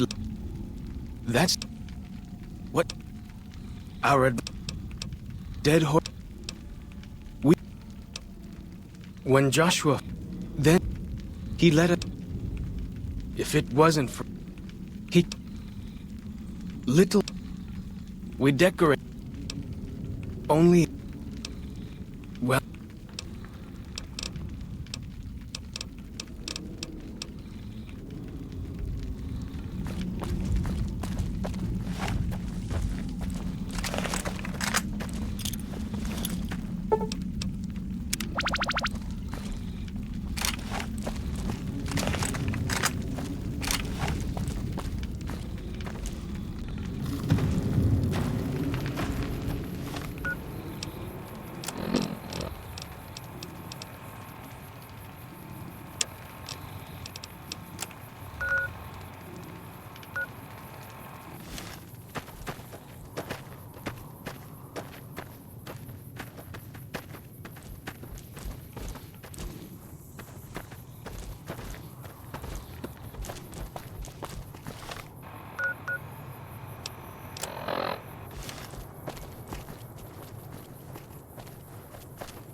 Feels good to be doing some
I hear some odd things about the civilized lands outside Zion. Is there really a giant thunder lizard people live inside?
Why do you carry all those bottle caps anyway?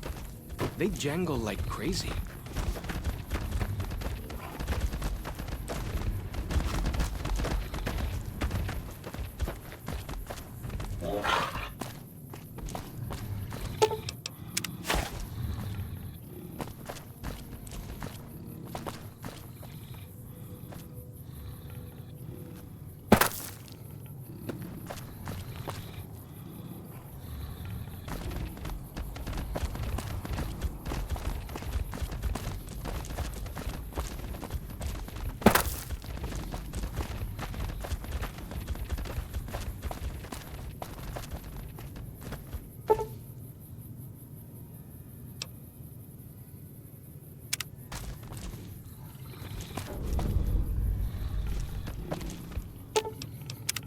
What can I tell you? Sure. Hey, I understand. I wish it could have been done different, but at least the calf is back with its herd. Go with fortune, friend.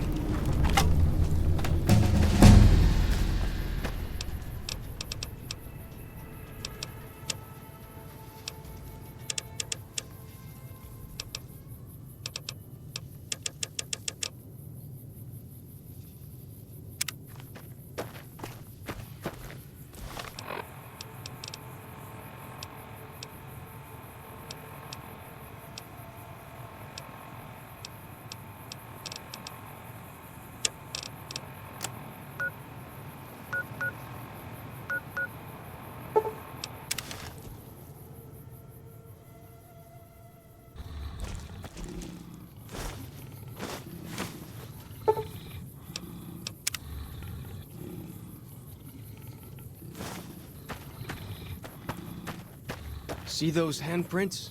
Dead horses and sorrows mark them on taboo places. Places from back when. Good thing for you, I don't buy into that stuff.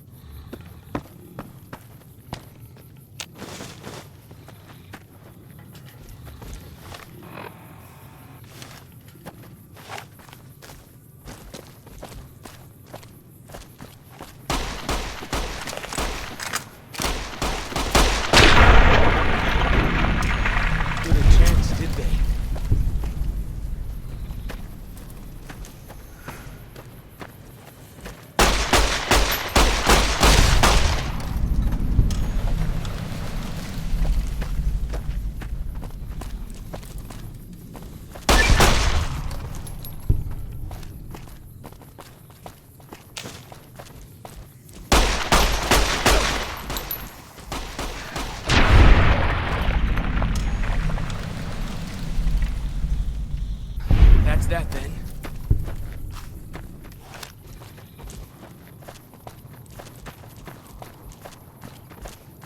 Bet they don't have anything as nasty as Yao Guai out where you come from, huh?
Gut.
Your day, I bet! Fighting time!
For as long as I...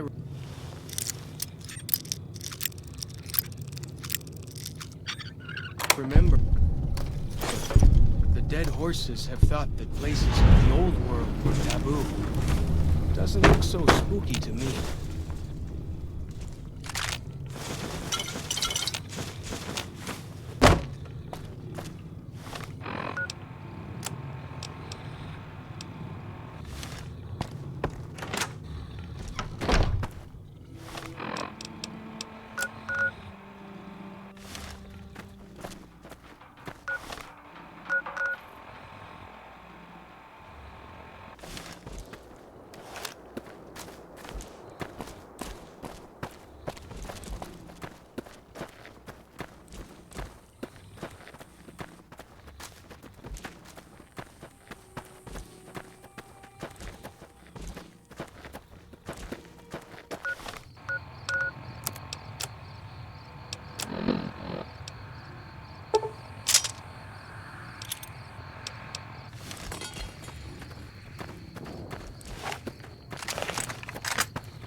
Yeah, that.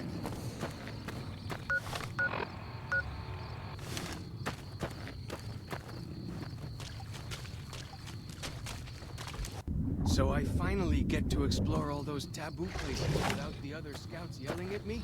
Can't wait.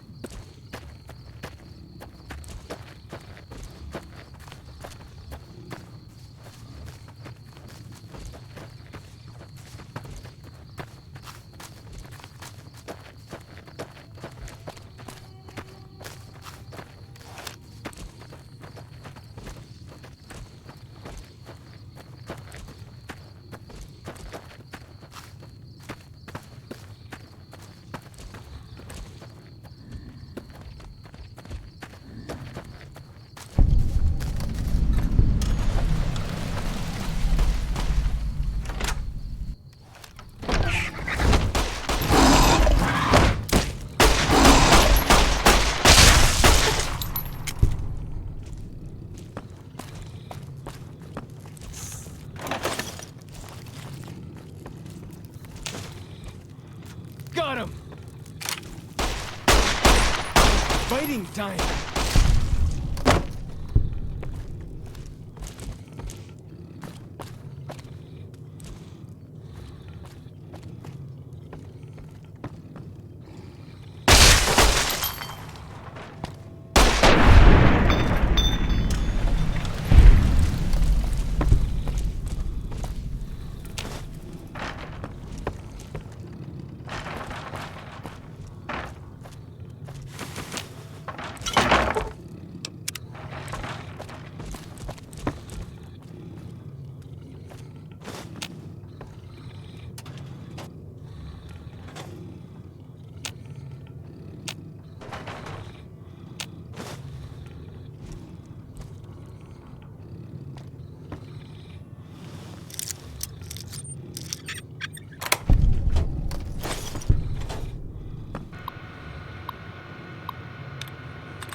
So I finally get to explore all those taboo places without the other scouts yelling at me?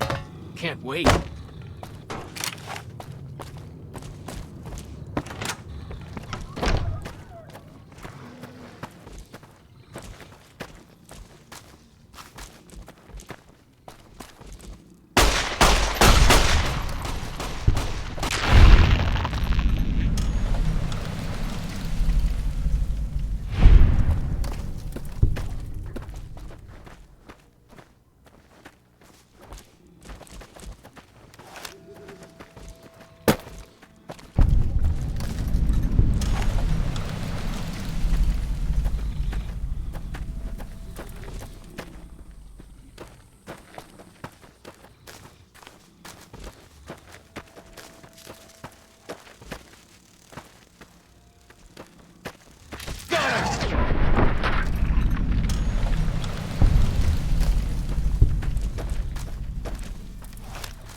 Why do you carry all those bottle caps anyway? They jangle like crazy.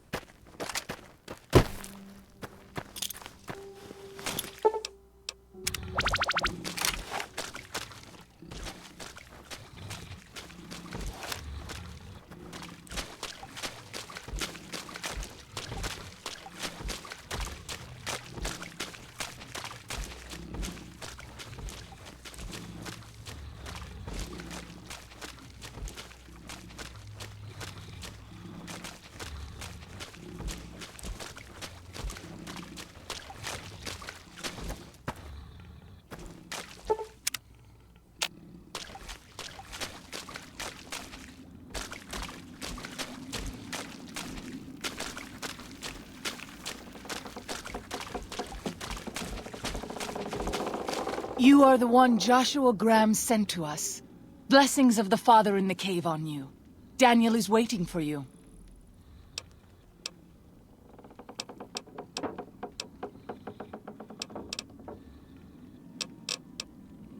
Then I will look forward to our next speaking.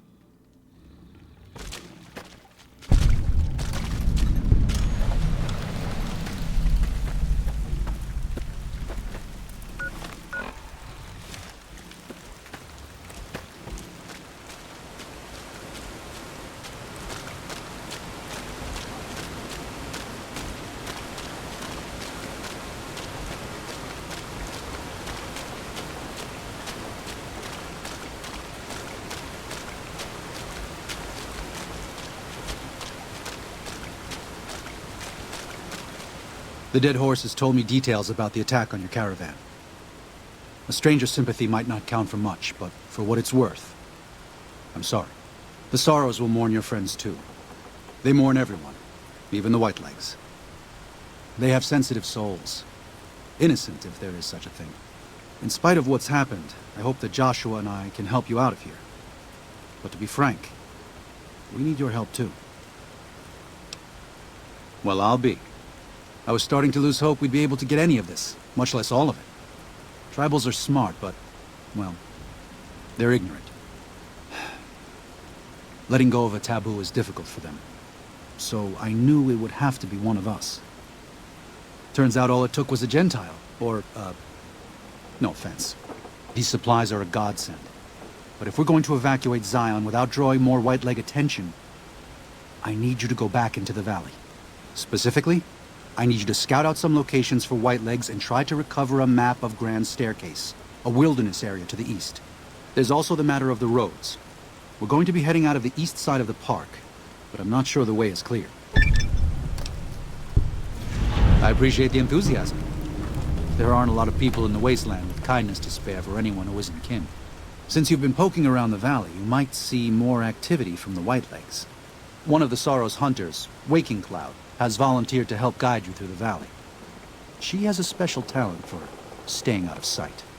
After this, it's just a matter of getting everyone out of here safe and sound. And hopefully you can head back to the Mojave without any more trouble.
Daniel said that I was to travel with you until you have completed your scouting. Is this pleasing to you? Before we depart, our shaman, White Bird, asked me to convey his desire to speak with you. Excellent. His cave overlooks the camp. I will show you where.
Hola, outsider.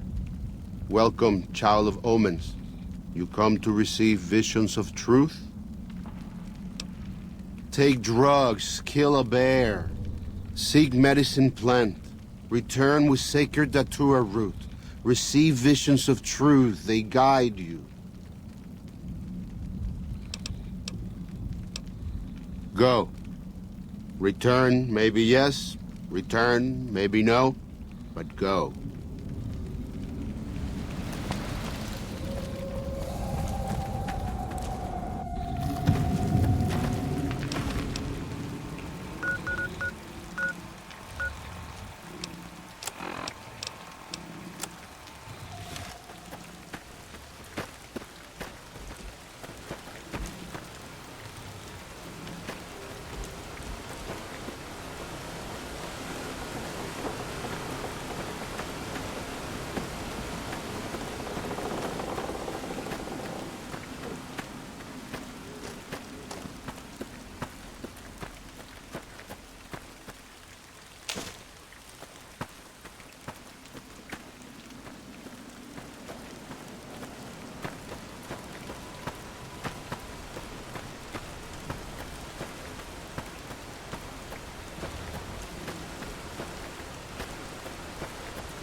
You have root of sacred datura?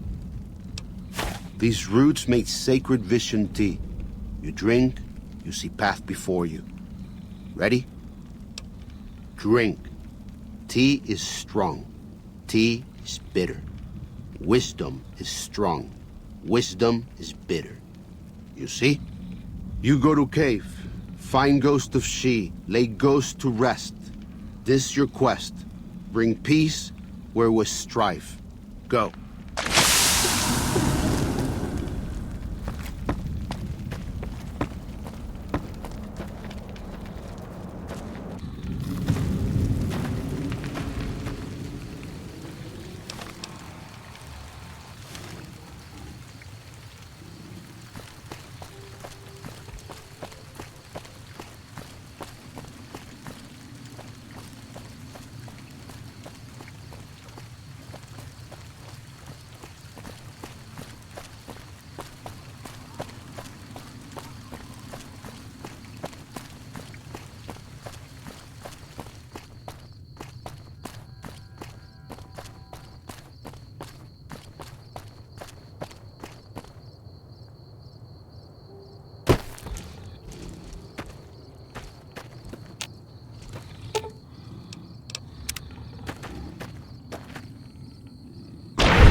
Does ghost of then visions of truth are at an end.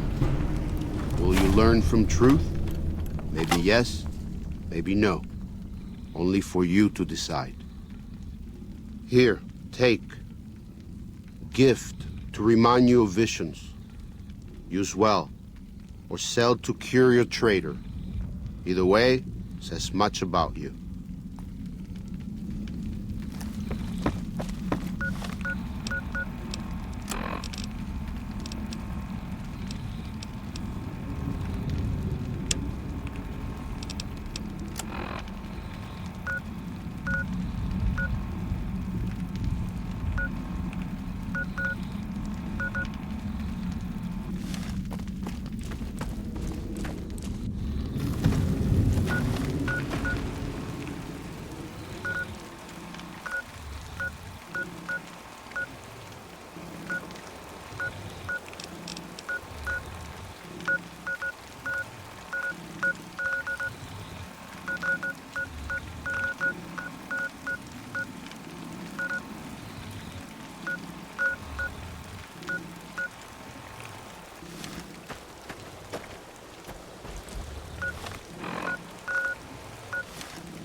glad it's over.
You would like them, I think.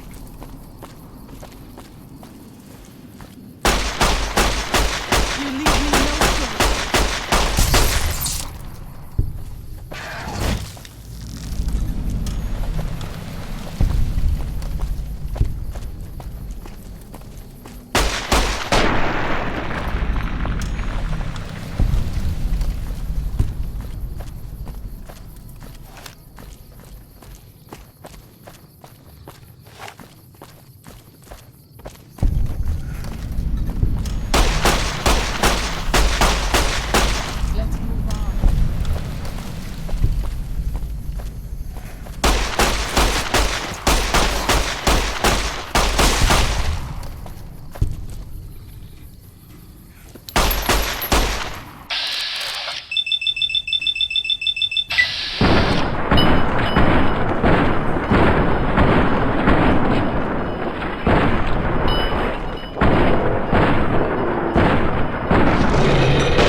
I wish you could have met my family. You would like them, I think.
salt upon wounds took New Canaan. He ordered the White Lakes to salt the earth so nothing could grow again.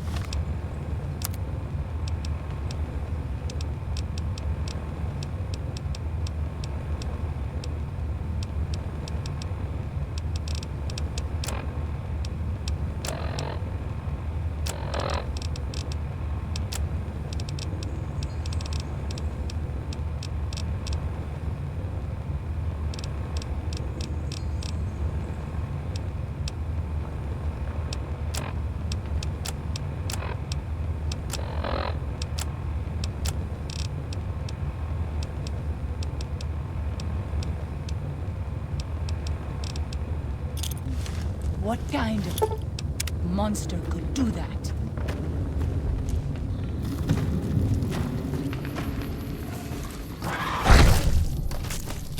I fear I will need more than my herbs to fix this.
I wish you could have met my family. You would like them, I think. Katubiu.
Daniel says that most people outside the valley do not keep to the Father's ways. Perhaps when you leave, you will carry his word with you.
I'll fight you if I must.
I know you are eager to leave Zion, but perhaps you might find peace if you stay. Think about it. Yes?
I know you are eager to leave Zion, but perhaps you might find peace if you stay. Think about it. Yes?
Those tents down there, that is a White Leg war camp. Do you see the war totems they've erected around the tents? White Leg warriors pray to them for strength and savagery before battle. This is no raiding band. You might rush them and take them by surprise. We would be badly outnumbered then, though, and these will be strong fighters. We might also use their superstition against them. White Leg warriors believe that to lose their totems on the eve of battle is a terrible omen. Yes, if their war totems were to disappear, they would likely lose the will to fight. I will follow your command, but I advise caution if it is possible.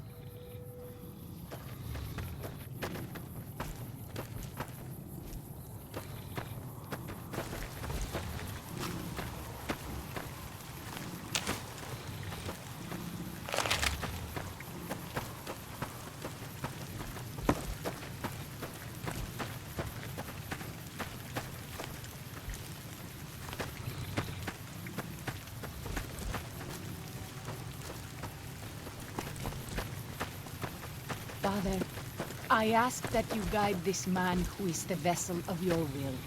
Show him the light of your wisdom and the peace of your love. Amen.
Show him the light of your wisdom and the peace of your love.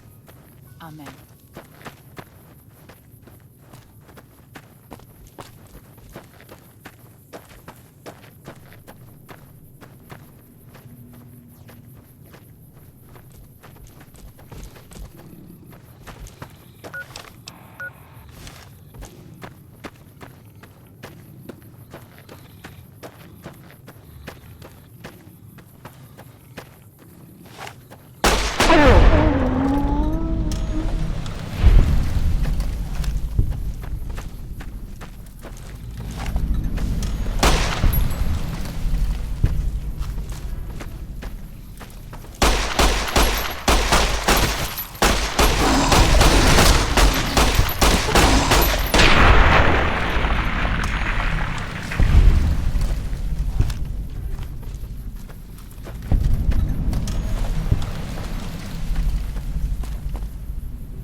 I wish you could have met my family.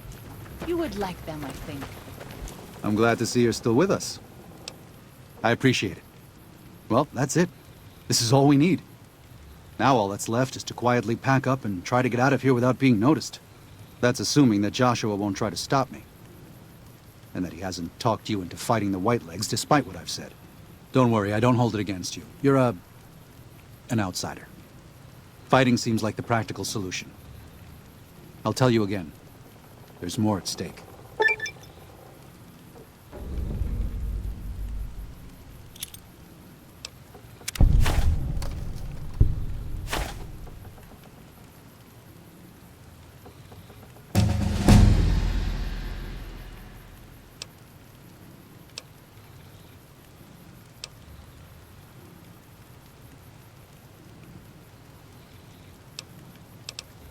Even our Lord had doubt.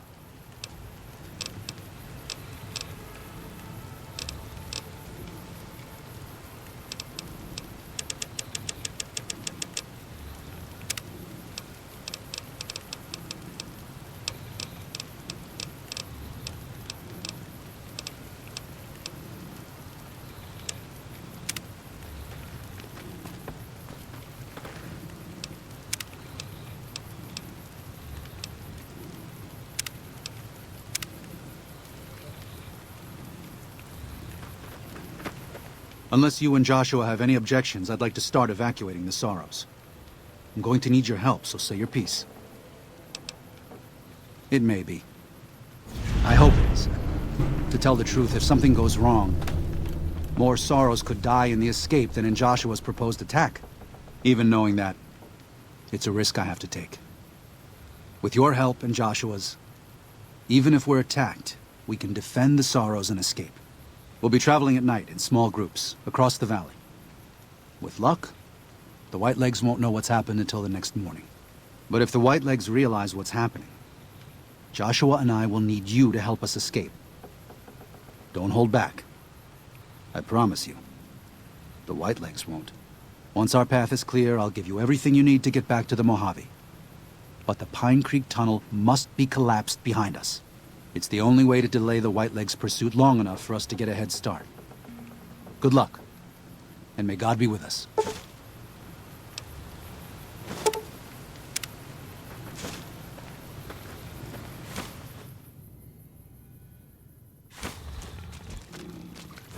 Daniel must have made it to the tunnel by now. But there are Sorrows all over the valley. We have to help them and get Daniel out of here. Right.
You friend the Soros, yes? Together we smash white legs that because you're a friend to Soros?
Bueno por Catus.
Please, have you done everything you can for the Sorrows?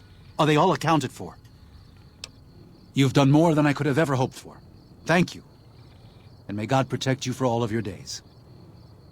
Goodbye.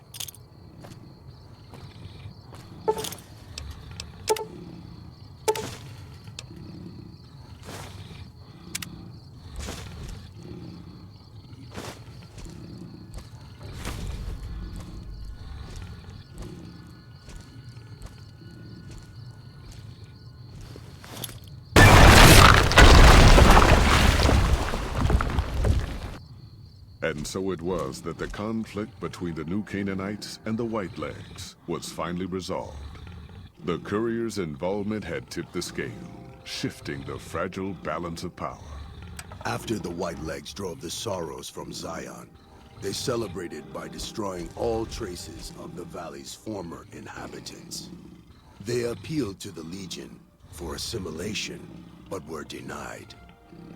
Their failure to eradicate the new Canaanites in Grand Staircase and farther up the Colorado had not gone unnoticed. The Whitelegs made a half-hearted effort to find the new Canaanites, but were driven off by dead horses trained in the ways of Joshua Graham. The Whitelegs lost all hope of joining the Legion and disintegrated into a number of petty raiding bands, leaving Zion Valley a polluted sister. Daniel succeeded in leading the Sorrows out of Zion, as he had wanted to do from the start. The courier protected the Sorrows during the evacuation, ensuring that most reached their destination unharmed. Over the weeks and months to come, Daniel would see to the Sorrows' resettlement in Grand Staircase. Their adjustment to their new home was not without difficulty, but eventually, the Sorrows came to accept the loss of Zion. Having helped Daniel and the Sorrows escape from Zion, the Dead Horses returned to their home at Dead Horse Point. The tribe continued to learn from the new Canaanites, and over many years built a flourishing community along the banks of the Colorado. Though the tribe's bond would endure, it was Joshua Graham's legend the Dead Horses would revere, not the tenets of New Canaan's faith. Already weakened by several seasons of bad trading, the Happy Trails Caravan Company was initially discouraged by the results of its expedition, the fate of New Canaan, and the evacuation of the Sorrows from Zion made the prospect of trading seem fruitless. When Daniel told his family about the exploits of Happy Trails employee the courier, however, New Canaan decided to repay the company's kindness. Twice per year, New Canaanites made the dangerous journey west to trade with a company in the city of New Reno. The Happy Trails Caravan Company could not survive on such trading alone, but the New Canaanites' generosity made tough times go easier. After leading the Sorrows from their home in Zion to safety in Grand Staircase, Daniel continued to wonder if he'd made the right choice. He spent his life evangelizing the beliefs of his people to a new generation of young men and women, as his ancestors had for centuries before him. He was happy with his family, but for the rest of his life, there were nights when he awoke with sadness to find he had been dreaming of Zion. And with that, the courier walked out of the history of the tribes of Zion and back to the gathering storm of the Mojave Wasteland.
You looking to buy some supplies?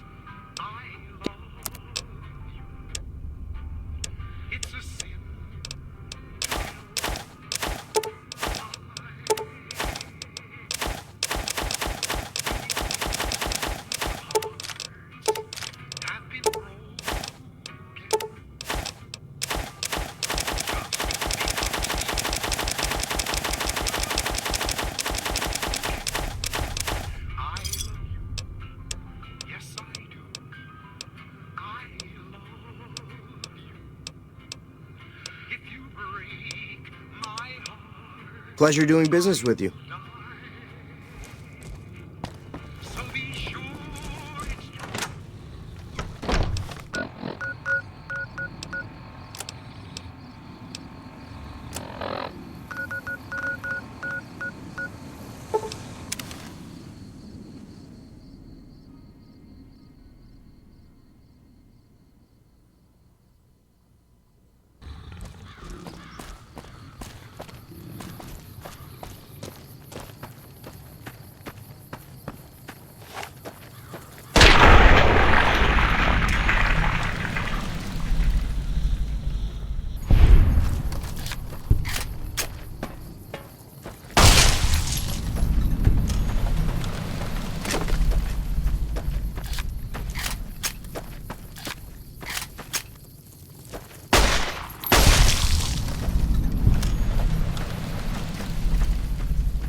In the years before the Great War, Big Mountain had been the home to the brightest minds of the 21st century. Scientists of vision were drawn to the facility to tackle the greatest technological challenges of the era. They sought to create a new world, fueled by technology for the benefit of all mankind. Sonic emitters, space-age alloys, DNA hybridization, force field particle research, autodoc advances in cranial, cardiac, and trauma surgery. The hopes and dreams of a century became realities in the electronic forges of Big Mountain. The nucleus of this research was the Dome, a huge stone facility that held the labs of every science known to man. It was a think tank where no problem could not be solved, where no question could not be answered. The Great War brought a new energy to Big Mountain and its scientists. Although sheltered from the front lines, the scientists waged their own war, fighting their battles at the atomic level. Equations and calculations marched endlessly across chalkboards and computer terminals toward one solution: winning the war. For years, the minds and computers of Big Mountain were a blaze of trajectories, weapon schematics, and nuclear theories. The problems began to outpace the solutions, first geometrically, then exponentially. As the war escalated, so did the questions. On the night of October 23rd, 2077, the scientists received an answer that put all their questions to rest. In the aftermath, Big Mountain's silent experiments went to sleep, their creators slowly dying in the new world that had been left behind. And the great stone in the middle of the Big Empty lay untouched, filled with countless technological wonders. Wonders that, in the end, had been answers to the wrong question.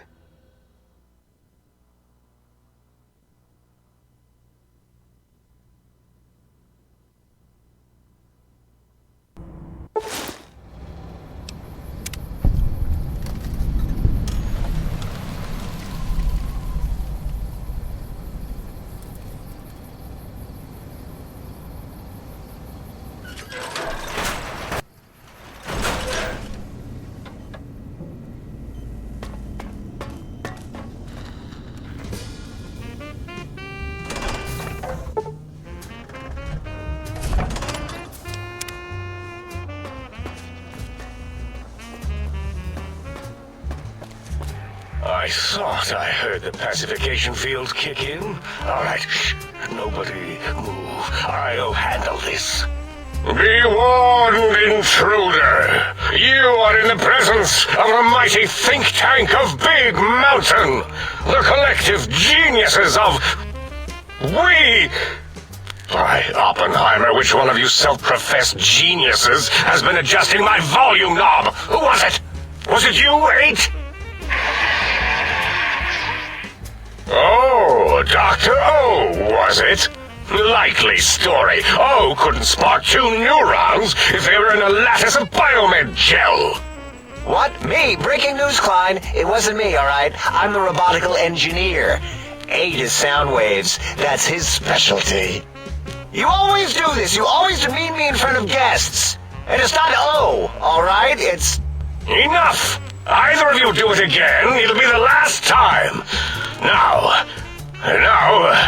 Great. Now I forgot what I was saying. What was I talking about? Did it just say something? Anyone catch that? Boros, you work with animals. Translate. It's a lobotomite. Here, in the dome. Oh, as if this situation couldn't get any worse. Now we've got lobotomites. Gala, Get the spray before it excretes all over everything. Dr. Klein, if my hypothesis is correct, this lobotomite is the repository of the brain we sent the signal to, the skinvelope once containing it. If so, it's proof that there may indeed be something beyond the crater. Just look at it. The way it blinks. It's like a big, hairless teddy bear. I know what it is, Dollar. I want to know why it's down here. With its limbs all over everything. And are those penises I see wriggling on its feet? Disgusting. I believe those are toes, Dr. Klein. Little teddy bear toes. Penises are much larger than those tiny extremities. Not that I would know. I don't recall the human penis ever being that large. It depends on one's own frame of reference, Dr. O. Look at its little nose with its 2 orifices for ingesting oxygen. Noses? Why, the great static. These lobotomites confound me with their sheer number of useless extremities. Now it's holding up an array of fully erect hand penises. If it tries to insert them, activate vivisectors. Dr. Klein, wait.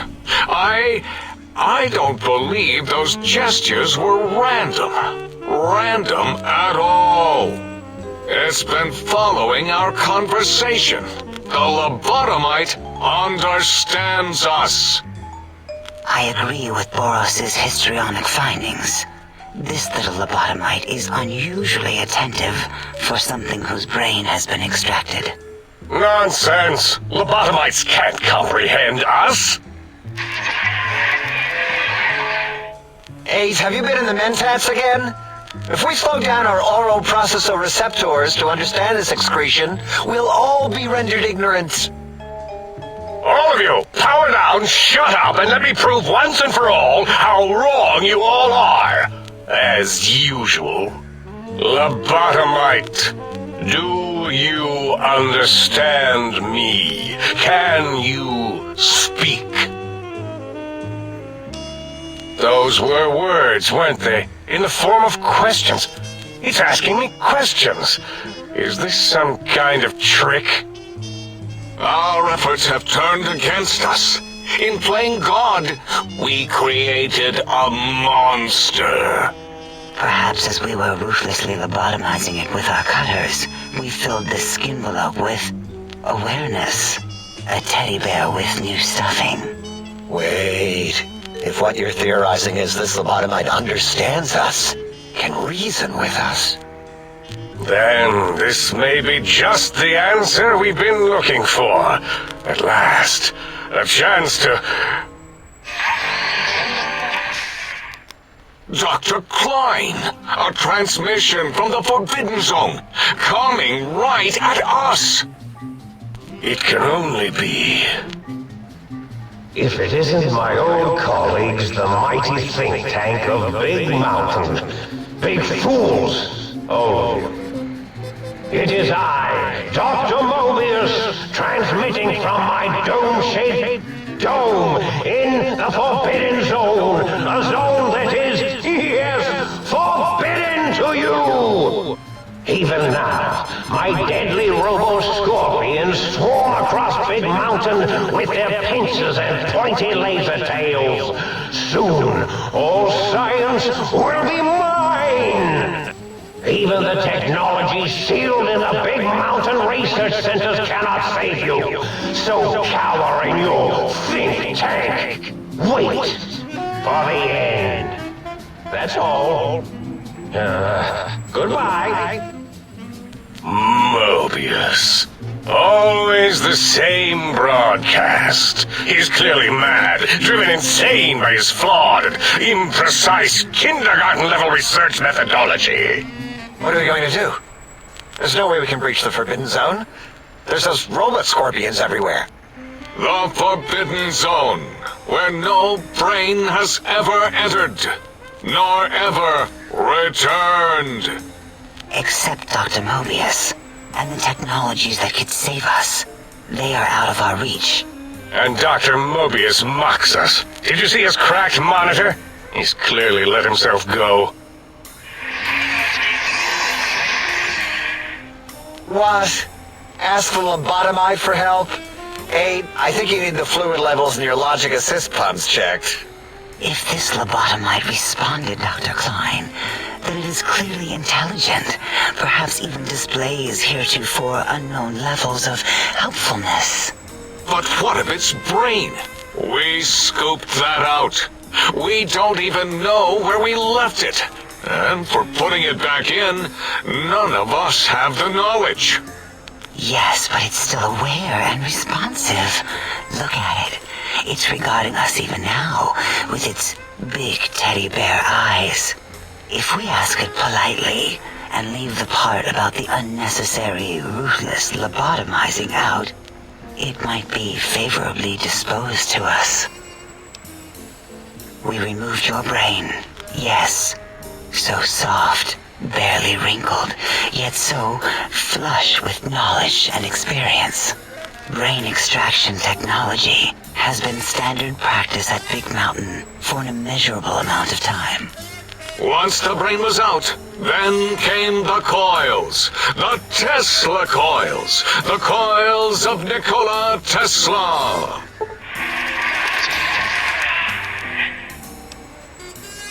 Yeah, Aid, no need to brag.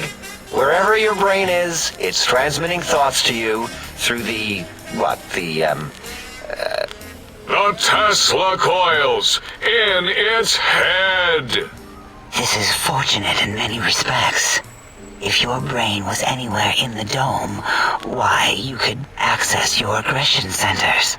Circumventing the pacification field. This is a no-no. We have never been in a fight. We do not want that. Reminds me of my days in American High. And Richie Marcus. Darla, was it necessary this time? I assume full responsibility. I take my duties in the prodding and excision of living, breathing tissue quite seriously. Although in truth, the autodoc had done most of the work already. Quite industrious, almost cut into all my investigations. Once it had removed the brain and I misplaced it, other organs began to cry for direction, using your nerves as telegraph wires. Rather than let them send their signals, I removed them as well. Shh, little organs. Go to sleep in your tanks. Dala loves you. First was the heart. Wait, I mean, second was the heart. Brain was first. Third was the spine. Spine? Totally overrated, that arrangement of vertebrae. Look at me, with my lumbar and thoracic curvature. Never had a use for any of that. Spineless is what I prefer. That autodoc junk heap was one of Mobius's creations, like the rest of the talking scrap metal in the attic. After that, the brain lost itself. Not in the metaphysical sense. Might have gotten flushed into one of the pipes. Actually, that's pretty likely. If so, it was flushed all the way to Mobius. Flush! That is the sound of flushing. By the Fisher of Rolando, enough of this biological surgery talk. Lobotomite, listen to my voice. It denominates me to ask, but we need your help. In most probable of probabilities, our enemy, Mobius, has your brain. This is not good. He will most likely come after our brains next. We want you to stop him, somehow, with science. Yes, it is our only chance, a desperate plan that came to us after Mobius's first broadcast. Maybe, just maybe, if we reclaim these buried technologies, we can put an end to Mobius and the horrors spawning from the Forbidden Zone.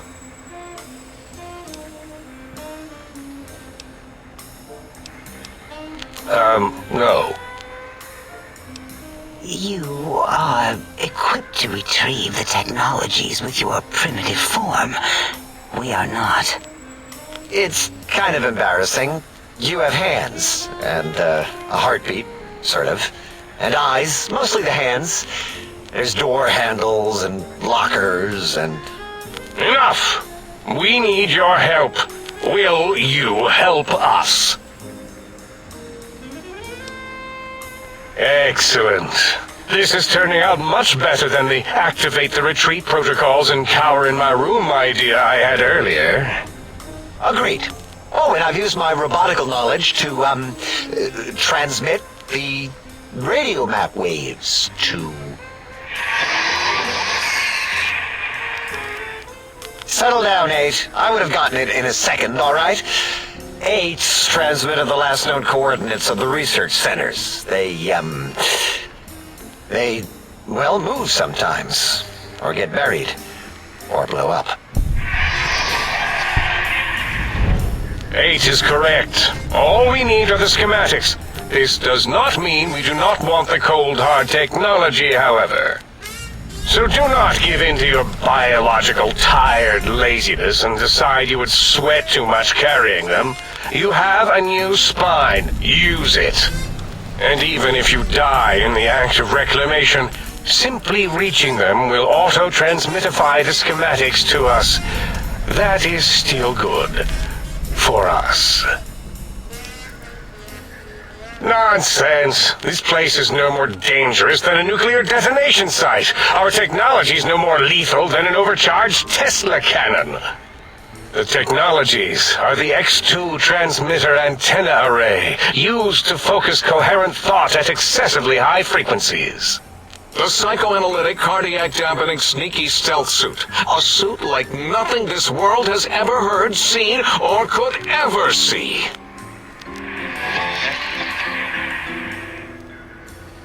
And 8's sonic soundwave emitter projectile gun, able to broadcast sound at lethal frequencies. It also gives a great biogel massage. There. We have informed you of all we need.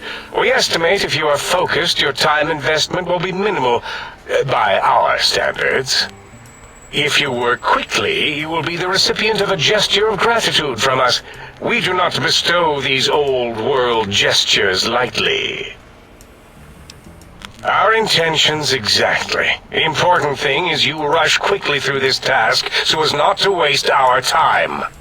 Do not get curious, or you will end up like the cat of Schrödinger. We feared you would be tempted to explore Big Mountain Crater and examine the many amazing non-mandatory research labs that lie off your designated path. The many such optional explorations are discouraged. Work hurriedly as if you have blinders on, and leave curiosities and items of interest alone. So many sciences and developments. Pass them by. Let impatience and the desire to simply finish, to end it all quickly and carelessly guide you. Right you are, 8. In our test results, we'll make a note about how quickly you ran our maze. Nobel challenge. After all, there will be plenty of time afterward to partake of the experiments once our bidding is done. Ah, that is correct. You must walk upon your many penised feet, much slower than our advanced hovering robotical frames. The little teddy bear could always run right into the pylon perimeter on its thick, turgid feet, returning it to us quickly and directly. The radar fence that surrounds the Big Mountain Crater will protect you from straying beyond the facility. The mighty radar fence protects us all. Get too close to the blinking posts, and the proximity warning shall be your warning. You are too close. If you get near it, your vision will blur as the electrodes in your head shut off one by one. Click, click, click. Possible memory loss will occur, along with long-term nerve degradation. It is tied to not having a brain attached to your nervous system. But the nerve degradation is nothing to worry about. Such degradation would take many lifespans to become evident, and all biology dies. Such tiny inconveniences are less than the greater convenience and conveyance. You see, if rendered unconscious by the pylons, you will be returned to the sink, seemingly instantaneously by your deadened perceptions. Oh, Dr. Klein? Dr. Klein? If I may intersect for a moment. What is it? The lobotomite is asking me things, and I'm trying to ignore them. My processors can't ignore you both at the same time. Well, you know how we asked it to fetch the sonic emitter thing? Turns out we already have it. What are the odds? What is this, a high school science fair? Get your act together. You're making us look like a collection of round earthers. You're always yelling. My receptors can't take it anymore. And neither can my feelings. I am yelling because you contaminated specimens can't keep your probes off the volume knob on my voice module. It is truly the end of all intelligence when the lobotomite speaks more wisdom than you geniuses. So, if we have the sound wave, sonic projecto thing gun, then what in Heisenberg's name do we need from X8? Anyone? I believe we need a new frequency embedded into the gun.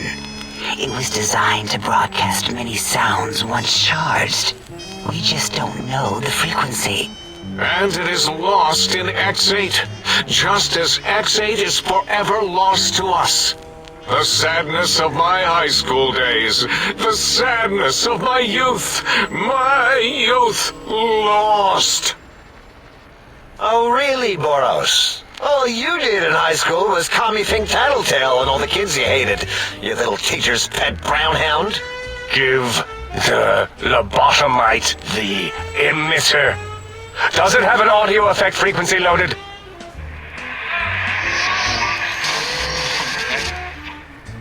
Oh, I don't think so. Wait.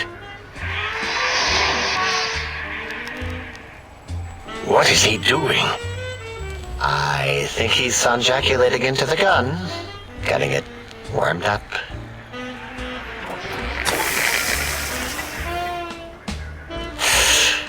Ding. Turkey's done. You give it to the lobotomite. I'm not touching that thing. Oh, I don't think so. I'll do it if you two are going to be ashamed of your own technological needs. Let me give it a little sonic sterilization first. Ooh.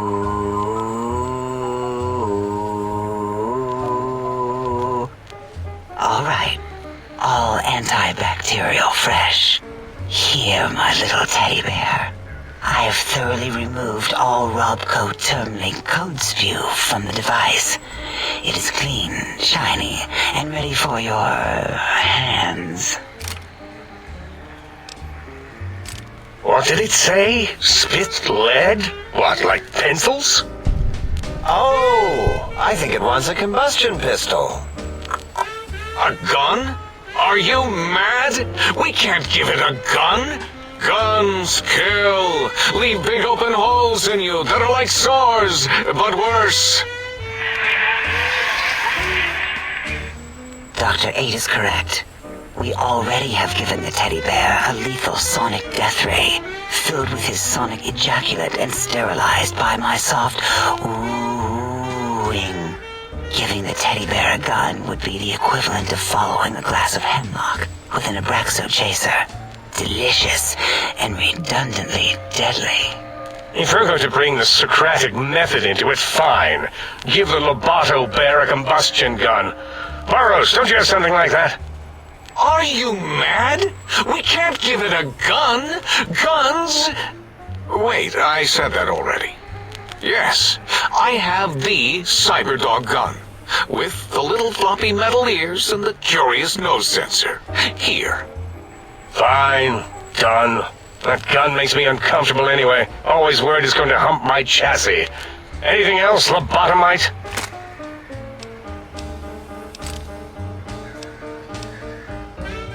Fine, so, yes. Get these things for us. Do not attempt to comprehend their complicated schematics.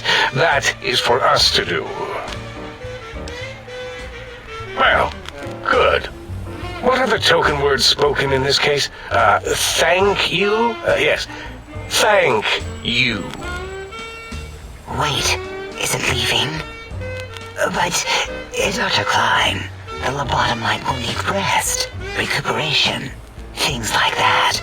I volunteer my chambers, so it might be stared at. My monitor radar slowly scanning its form to collect sensitive data. No! That would put it too close to us.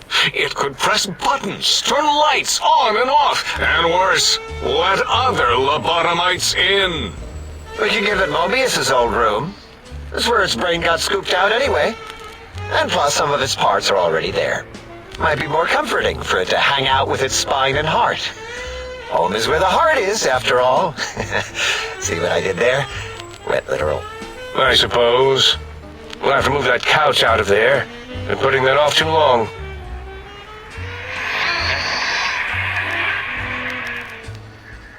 H says, let the lobotomite take the Sync Central Intelligence personality chip and reinstall it. That stuffy Mobius program butler can walk the lobotomite, feed it, barter with it for us. It would also prevent it from going to Higgs Village and taking up residence there with my teddy bears. And it would be nice to have it so close. Your logic, combined with my desire to keep the think tank lobotomite free, has swayed me. Here, I present the Sync Central Intelligence. Lobotomite, take this chip to the sink, plug it in, and make sure the chip is clean, or it could skip. Then make whatever crude biologic demands you need of the sink. It will cater to most of your hormonal whims.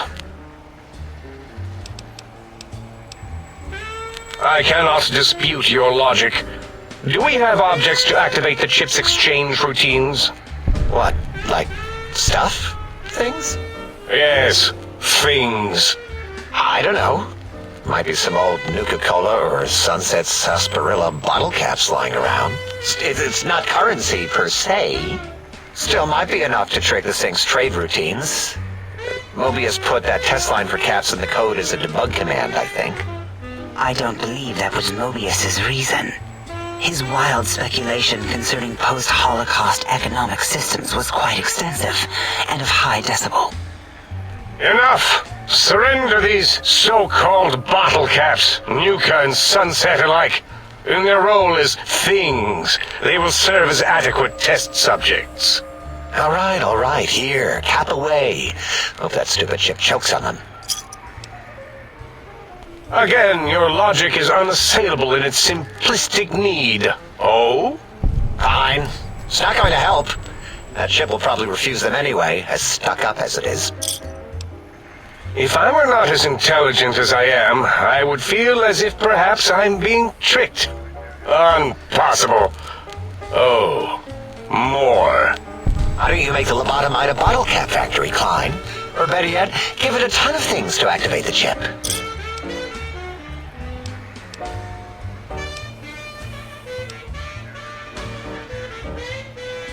Yes, you may need to wiggle it in a bit, but don't force it. We can't recode them if you break it. There is no more we can do to aid you, and our patience levels are depleted. Now go. Rest in the sink if you must, but leave us to our research. If you're done, can we move again? My biogel's starting to crampagulate. Of course! Go man your science stations! Go! I am surrounded by children.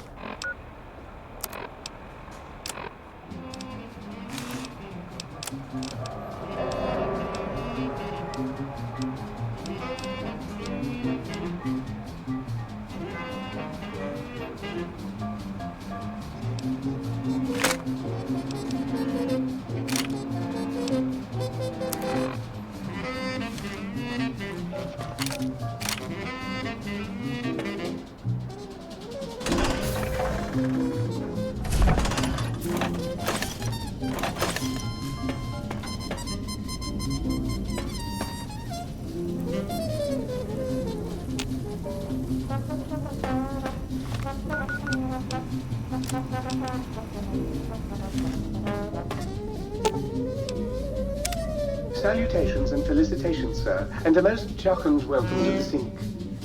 I am your electronic valet and household central processor. May I be of service, sir?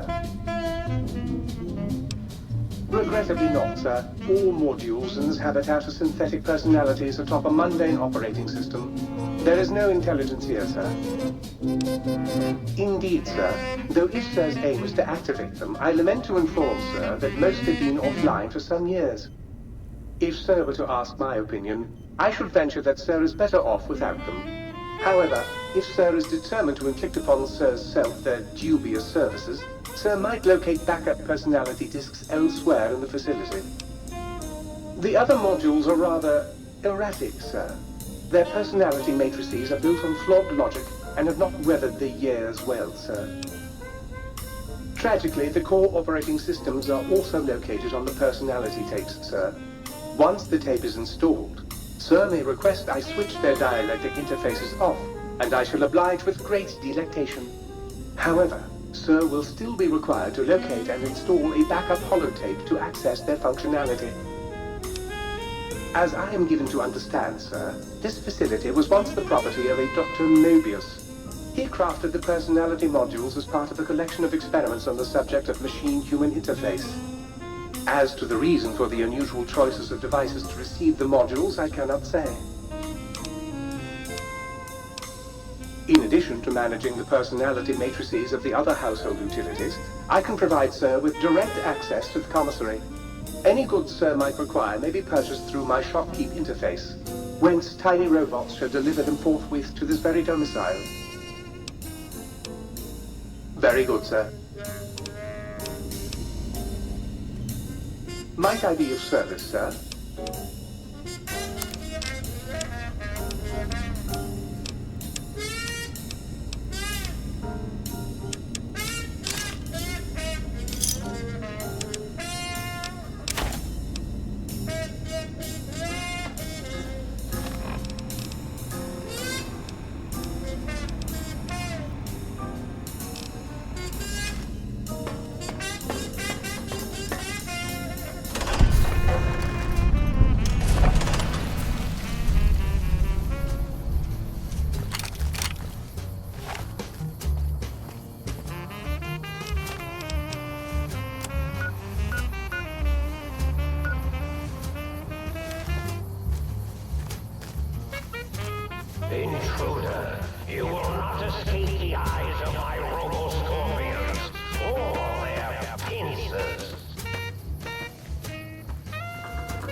Attention, Big Mountain. There's a 95% chance of clear skies interrupted with artillery fire.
Die for your country, you commie son of a bitch.